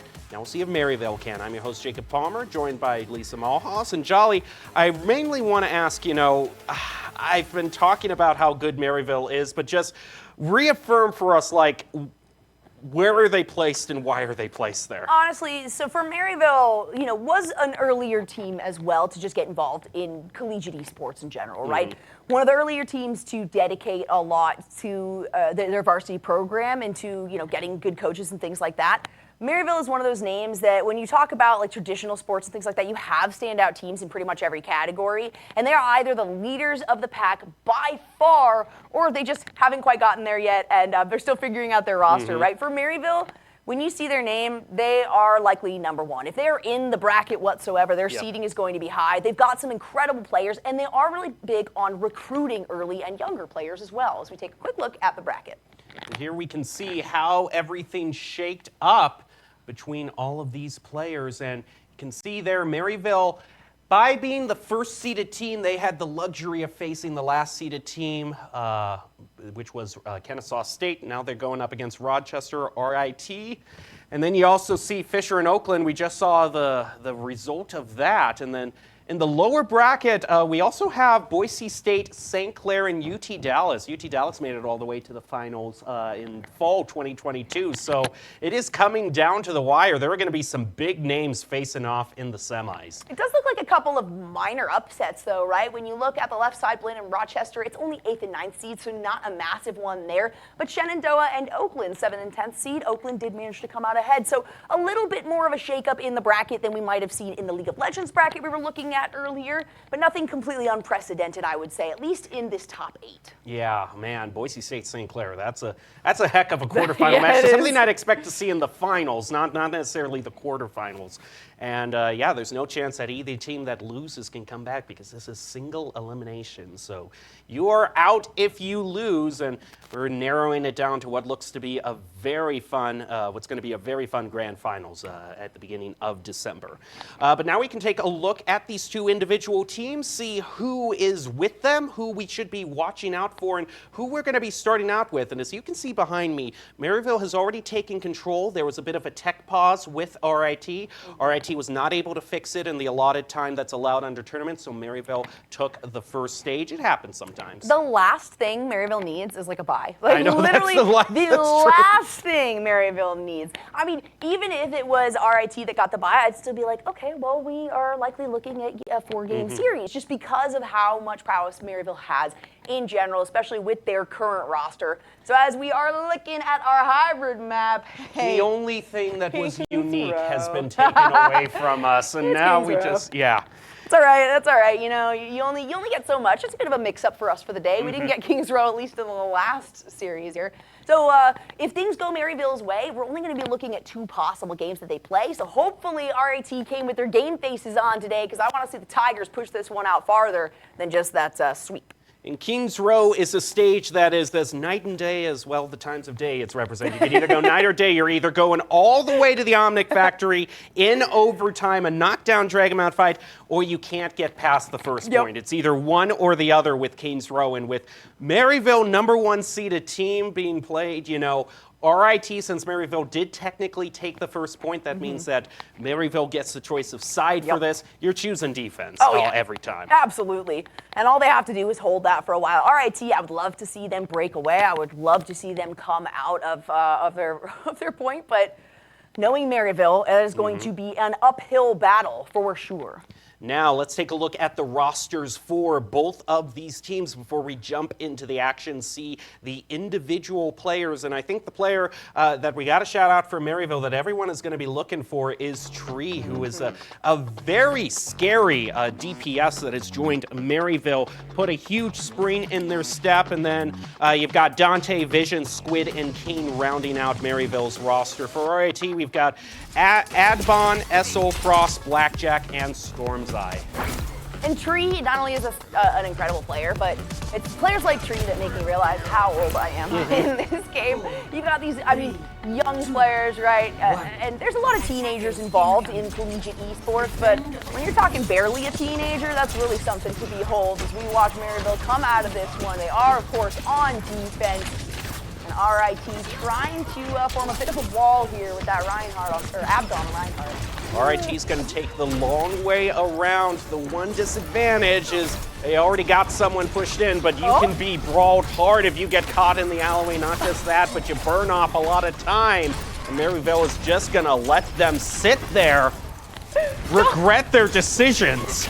Dante literally moved in, had the wall placed in front of him, took no damage, and was able to back out of that one. King is going to fall after pulling out the sword, doing a lot of damage there, as well as Squid. When we look at the accumulation here of ultimates, we see that Blackjack is looking closest. Tree, a lot of damage. There's that DPS that we were talking about. Take an overhead perspective here. Nice push forward by Abdon. Somebody's going to make a move on him, though, and it's going to be Dante to start things out. RIT needs to find a way to peel off one of Maryville. A huge shot by Tree onto Rescue Toast. The wall is going to go up by RIT pure defensively just so they can get back to their spawn. Definitely a rough place to be. They're trying to stack up for ultimates, though. Blackjack almost has it. Drag's not quite going to hit. Abdon's okay with trying to soak up as much of this damage as possible onto that shield, but it's less than half health now. Just trying to navigate his way over to objective A. Tree has the ultimate, is standing back, getting off some solid pop shots. And here goes the overclock. I am scared to see this. How many targets? Well, there's the Rhine taken out. Now there's some squishies. They're dunking in between the doors. No jiggle peeking Tree. He's got your number. The peeking. That's what we were talking about. You cannot allow something like that. The railgun is out. You cannot just kind of poke your head occasionally over the side saying, is it over yet? Is it over yet? Because you're going to find out a really dramatic way that it is not over yet. Now we've got half the time already burned off from RIT. It already almost takes out Frost in just one foul swoop. Kane with the blade out, pulls out a double. The Blizzard is not going to stop him whatsoever. He's here, he's there, he's everywhere. Lucio not even going to be able to get back into spawn. We saw the sound barrier was used there, but it was just too late. SL Blackjack and Frost had all fallen. Abdon had just barely gotten enough to use the Earth Shatter, but was not in a position to do so and couldn't afford to do it either. Has to hold on to that one. Maryville is feeling so good about this. The second they have their ultis, they're like, do it. Dante's the only one that's been holding on to that Meteor Strike for a while now, and you can tell he's looking for an opportunity now. In goes, immediately targets the Mei, is stunned and taken out. That's what I love to see right there. You got a tank that's just a little bit too show-offy, CC him and mow him down. Show off with your other tank as well. The Earth Shatter really coming in clutch, but the damage that Frost is dealing might just be a bit too much for Maryville. They might have to find a reset on themselves here. Blackjack also having the ultimate available. In comes Dante. Meteor Strike is out. He's gonna jump back to the backside of the fight here, taking a lot of damage, breaking some vision, and just staring down Frost, I suppose. I mean, I do appreciate Frost. I mean, that's what you do. You don't shoot him when he's got his arm up, so he's just gonna wait out that cooldown. Abdon takes out Dante, then focuses on Squid, but Frost, Tree is just in the corner, just even if he's all alone, he's gonna pick up one or two. So you gotta always focus him, make sure you're not allowing him any clear sidelines. What a play by King. Able to negate S's extra damage there, trying to get the slow and the pickup on the kill. That means RIT needs to reestablish their pressure points here, and while they do that, they have to deal with the potential for a couple of ultimates coming out of Maryville. RIT having only a beat to their name. Maryville sitting on another blade and overclock. A lot of damage. I mean, one player could use their ultimate, just make the beat be spent. Like, just look up, though. Come on. King has just been sitting up there, tossing shurikens out, no problem, not taking any damage at all. Finally, you know, you see Frost come around the corner and does pop a shot or two off, but it doesn't make a difference. Vision is the only one that goes down. I was like, yeah, sure, I will absolutely take that. Nano Boost only 10% away. King still has that Dragon Blade up and available, and the pressure is on now for Maryville. They're going for complete flank play right here. Has found the Lucio and takes him out in the back alley. Oh, just rude. Doesn't matter how much speed you've got if you're going up against a Genji who has got good target acquisition. We can see right here, Dante goes in, realizes almost has that Meteor Strike available, can absorb a lot of the damage and allow for King and Tree to follow it up. Now Dante going into the backside. Out comes the Earth Shatter. There is the Meteor Strike. King follows it up with a blade of his own. Essel using the Blizzard takes down King. Crucial moment to do so as well. But it's so far in that Maryville have found success right now. They are continuing to push RIT back, and there's nothing that can be done at this point with less than a minute on the clock. Not too many options and not much time left. Maryville also has ultimate advantage. RIT is a little bit closer on the window, but that charges up so fast you basically expect that every fight or every other fight. Maryville also, they just brought on the rally from Squid, so this is going to be a tough team to dislodge. Yes, it is, especially with Dante sitting there feeling very comfortable. Now he's going to start to take some damage. Meteor Strike positioning, barely hit, they're resisting that May, but he's going to get a positive angle off. Followed up with King and Tree there at the right moment, at the right time. Tree has been pushed so far forward here, it's absolutely absurd. Yeah, I mean, Maryville, you can definitely see the confidence they're bringing out. They're pushing up to spawn. They're trying these chinky flank plays. I mean, this 90% of this match hasn't really been played the standard way because Maryville's just so far ahead. Oh, Frost. Oh, Frost is really struggling there. Squid on the backside says, yeah, I can pop a shot off at you. Tree still holding on to their ultimate. Dante just trying to navigate towards the back end. Of course, it is RIT that's sitting on this point, waiting to get escort a little bit further, and this is a good opportunity because they have the tunnel, they have a little bit of coverage. As I say that, once they emerge from that tunnel, Maryville is going to have a massive vantage point coming in. I think Tree just alone on this overclock. I mean, you will have this beat, but once you get that done with, I mean, you also got Nano Boost coming online for Maryville. There are just so many toys that the DPS can use right now. Frost taking a lot of damage. There's the sound barrier. Trying to maybe get a little bit of space for Abaddon to get in there. But look at the damage taking down, basically negating the sound barrier there. Nobody on Maryville falling. Oh no, Nano boosted Sojourn! Nano boost on top of Tree having the ultimate. Tree will fall there, so a nice blizzard from Eskel, but they immediately fall. King is still up and alive, takes out the Dragon Blade, says there's one, there's two, we got a team kill, and that's it. Well, much like Eichenwald, it's about halfway through the second stage, and a pretty easy run for Maryville.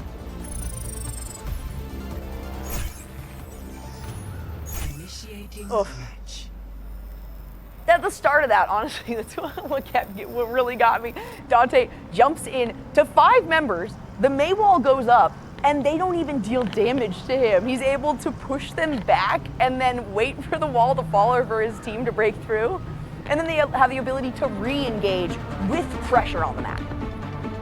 Now Maryville only has a hop, skip, and a jump to make it to match point. Fresh off of the bye that they also got for round 1. They are looking to just punch their ticket to the finals. They won't be quite there. They'll go to semifinals after this. This is a quarterfinal match, but thing is that since they win this, since Fisher won their match, that means that it's going to be Maryville Fisher for the semifinals.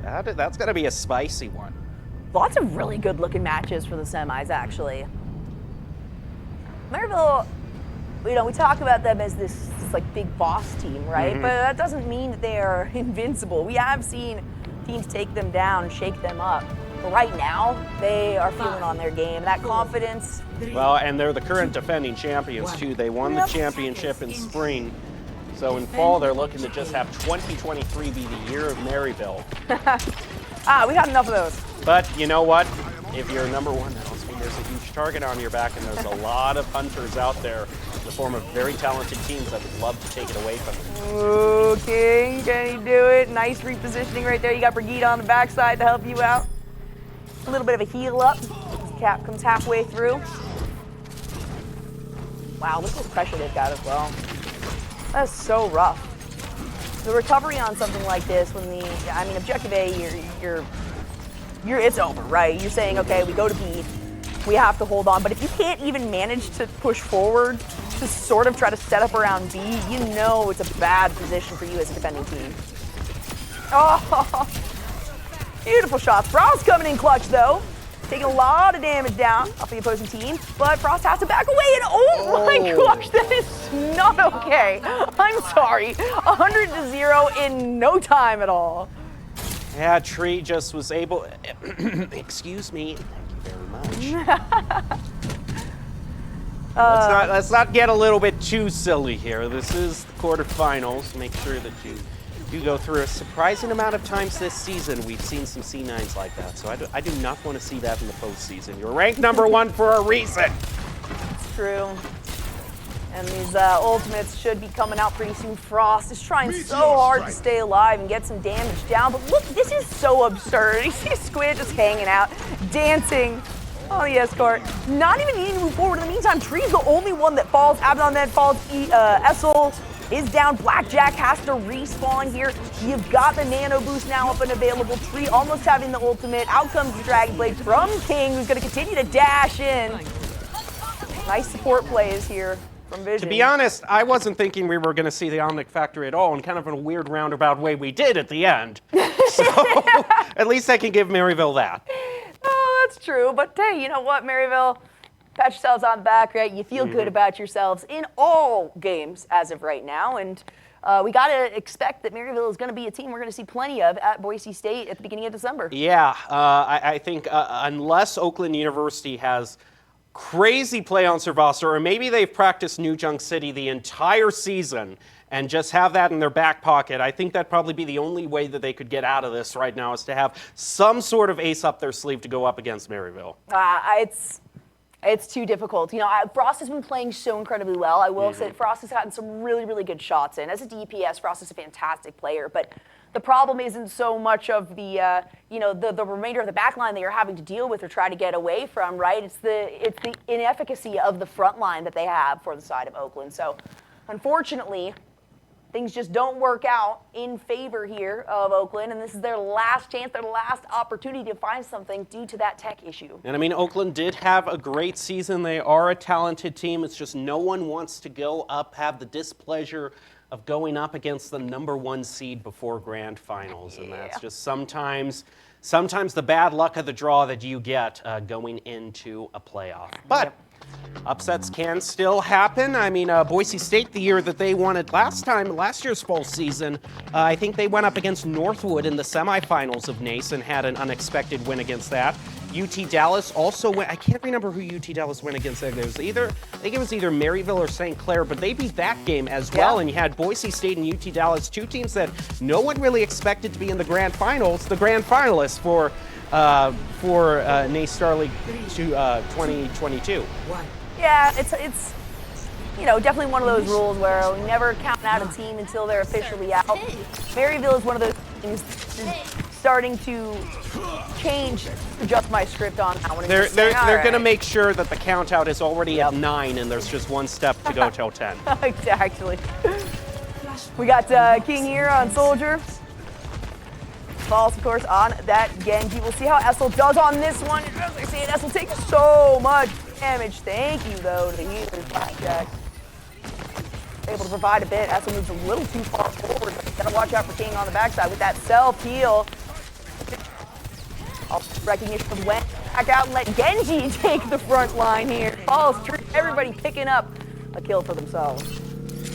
And RIT got a little bit of charge off of the first flashpoint, but Maryville quite solidly gets it back. King will take just a little bit of a peek, try to pull out any sort of just cheeky elim. He has no fear at all. He's just going in there. You can't let him get away with this. Nope, that's for sure. Able to get shot as Helix is as well. And he's distracting RIT. That's going to allow him to... Nope. Caster Curse comes into play. Essel ends up falling down, and once again, Maryville pushing RIT as far back as they possibly can, preventing them from even considering making a move onto this flashpoint. There's just one team fight left before Maryville claims his first flashpoint. I mean, Tree already with these flanks that you're taking around here. You've got this tank that just will not quit. Come on, look at this.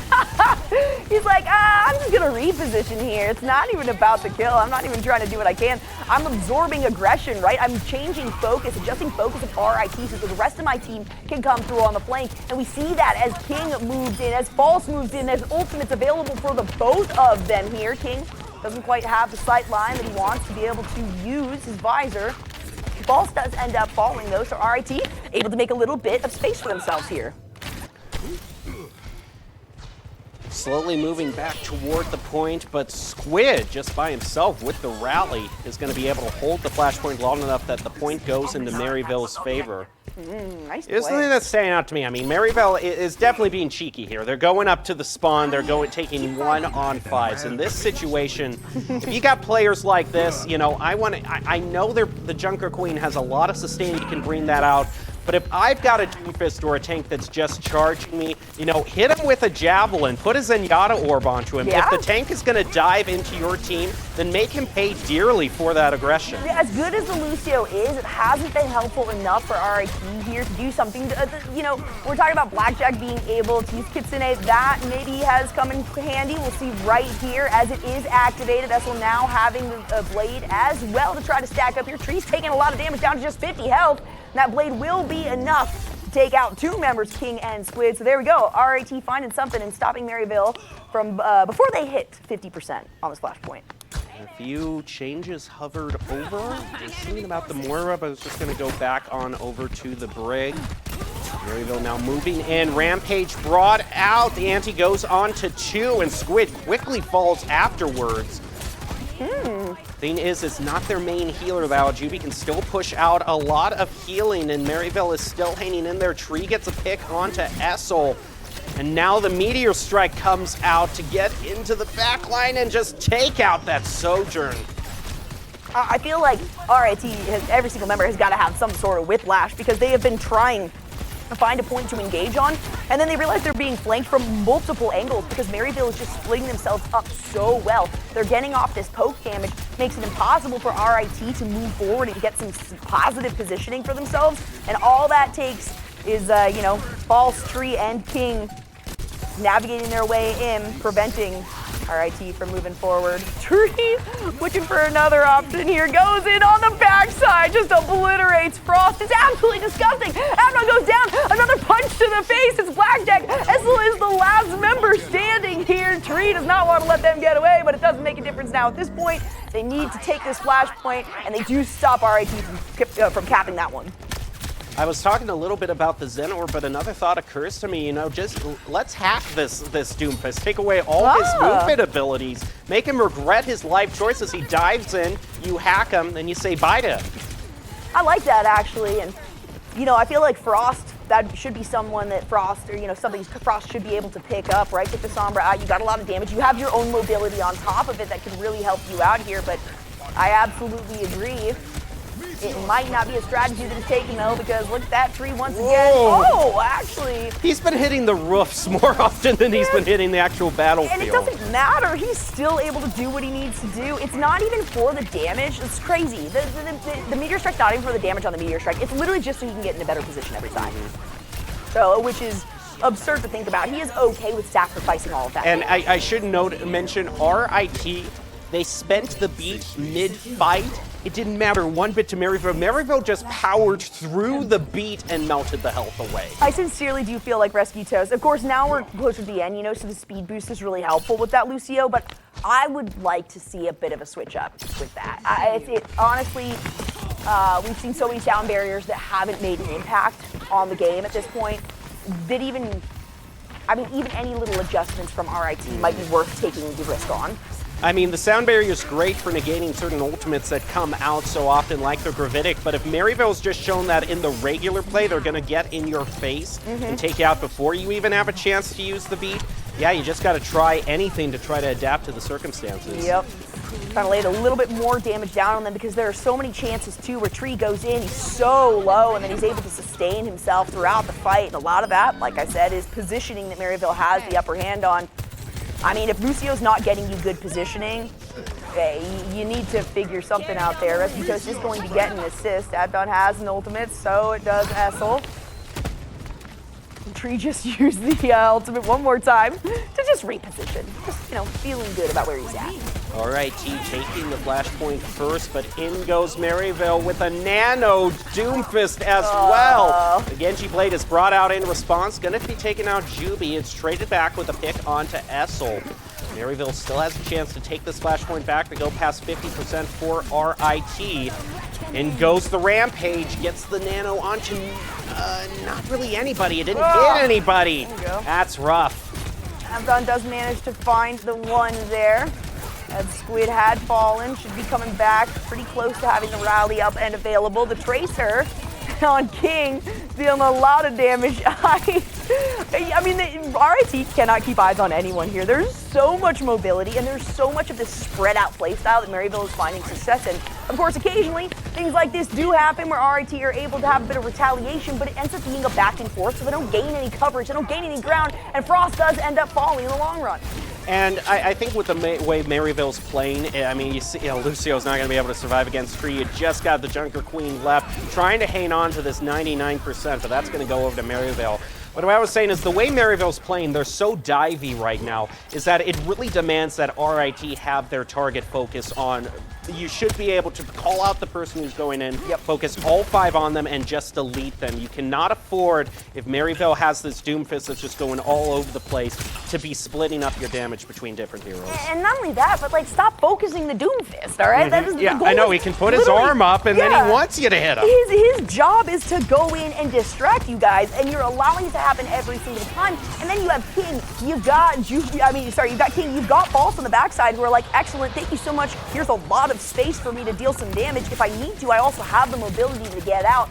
RIT, you can definitely tell where there's some falters. They are showing some strength. They are able to pick off a couple of these, DPS players in some of the fights. But unfortunately, what's happening here is they're grouping up. Maryville is having to split this spread out damage, like I said, and then RIT doesn't know who to aggro on. They keep adjusting their focus to somebody else, and every single time it ends up not working out for them in the long run. They take too much damage, but they are going to at least secure that flashpoint. You get a pick of Maryville, but they still got to take 2 flashpoints, and Palace will be the next choice. And Palace is always interesting because normally we have a lot of fighting around the fountain in those close quarters, and I always like myself some close range combat in these little rooms here. Sometimes a team can just sneakily take the flashpoint and then the fighting all takes off to the side and you don't realize, oh my goodness, they're already at 80% charge. Yeah, we can't allow Maryville to do that because that would spell disaster. This is the last point that they need, and they are on series point due to that tech issue in the early parts of the game for RIT. Look at the damage coming out. There is the Meteor Strike, and again, it's just to get some flanking positioning here. Jumping back over the wall, picking out 2 members of RIT, saying, hey, look my way. Don't pay attention to False. Don't look at King. They don't matter as much as I do. And Tree doing such a good job of playing this frontline damage dealer. There's been hardly any swaps brought out in this fight, much like the last one as well. Tree just continuing to just pile the damage onto Frost and Rescue Toast, and now there's just one RIT, one Tiger left, hanging way back here, and Tree is gonna go after him as well. Oh, 1, sorry, no, there's 2 now, because he's all the way at the spawn point. I mean, when you were walking in 4 members of RIT emerging from their spawn, and Tree, as this Doomfist, is able to say, here's some damage, also I'm gonna run away from you guys, it's just me, I'm not taking any damage, and I get to re-engage on you with the rest of my team, who has ultimates available. It's really feeling like the end of the line for RIT. Frost, I want to see maybe pull something new out. I would love to see Rescue Toast take something out of the Lucio, but at this point it's a little bit too late. And the beat is spent far off of point. Yeah, they can't even survive long enough to get there. We see some swaps coming out. Finally, the hack oh my and the Sabra that I've been talking about. but I think it's too little too late. It's far too late. It's ticking down to the last 90 couple percentages. What is going on here? Maryville's going to take it. They did the swaps. We were asking for them literally all game. They finally did the swap, and it was when there were 3 seconds left in the game anyway. I mean... And I think that was kind of the main takeaway of what kind of tripped up RIT and Oakland. It was just tunnel vision. You know, once the wins started piling up, it was just the same routes taken toward the port, especially with Oakland, and then just not enough swaps coming out, and just the same comp being held all the way through. Even if you're close enough to an ultimate, great piece of advice, no ultimate is worth a bad comp. Absolutely, and that's how it felt for sure with the Lucio, especially because it charges up pretty quickly, right? And you think, okay, the sound barrier will help us because we want to initiate on these fights, right? We want to find some angles, but the problem is when the team is so spread out the way that Maryville was, that sound barrier is not going to help any one particular individual that you need. Yes, it's across the entire team, but you don't need that. You need to be focusing, actually more hyper-focused, to be honest, right? Instead of just trying to do the same thing over and over again, right? Isn't that insanity when it fails? Yeah, it's a similar thing with Game 1, too, in which we saw the May Brawl comp be brought out. That's not a bad comp. May Brawl can do so much damage, but when you got 2 snipers who are just raining damage, then you're not even going to be in the position where you can use it. So it was just, the comps didn't line up, and it wasn't playing to the win condition. Maryville and Fisher, I think, showing why they are seeded number 1 and 2, taking it 3-0. So that's going to do it for this tonight. We are getting closer and closer to the grand finals, which you are definitely going to want to join at the Boise State Esports Arena December 1st through 3rd. We want to give a thank you right now to Extra Life, Dunkin', Pizza Hut, Alienware, Odyssey, Mushroom Elixir, Monster, Los Angeles Comic-Con, Army ROTC, and of course, Mavics Gaming Shares, which is going to bring you the top 5 plays of the game now. Mavics, feel the difference. Thank you for joining us. We'll come back tomorrow. Be tuned for Valorant, but we're going to close it out for tonight. Enjoy your top 5 plays.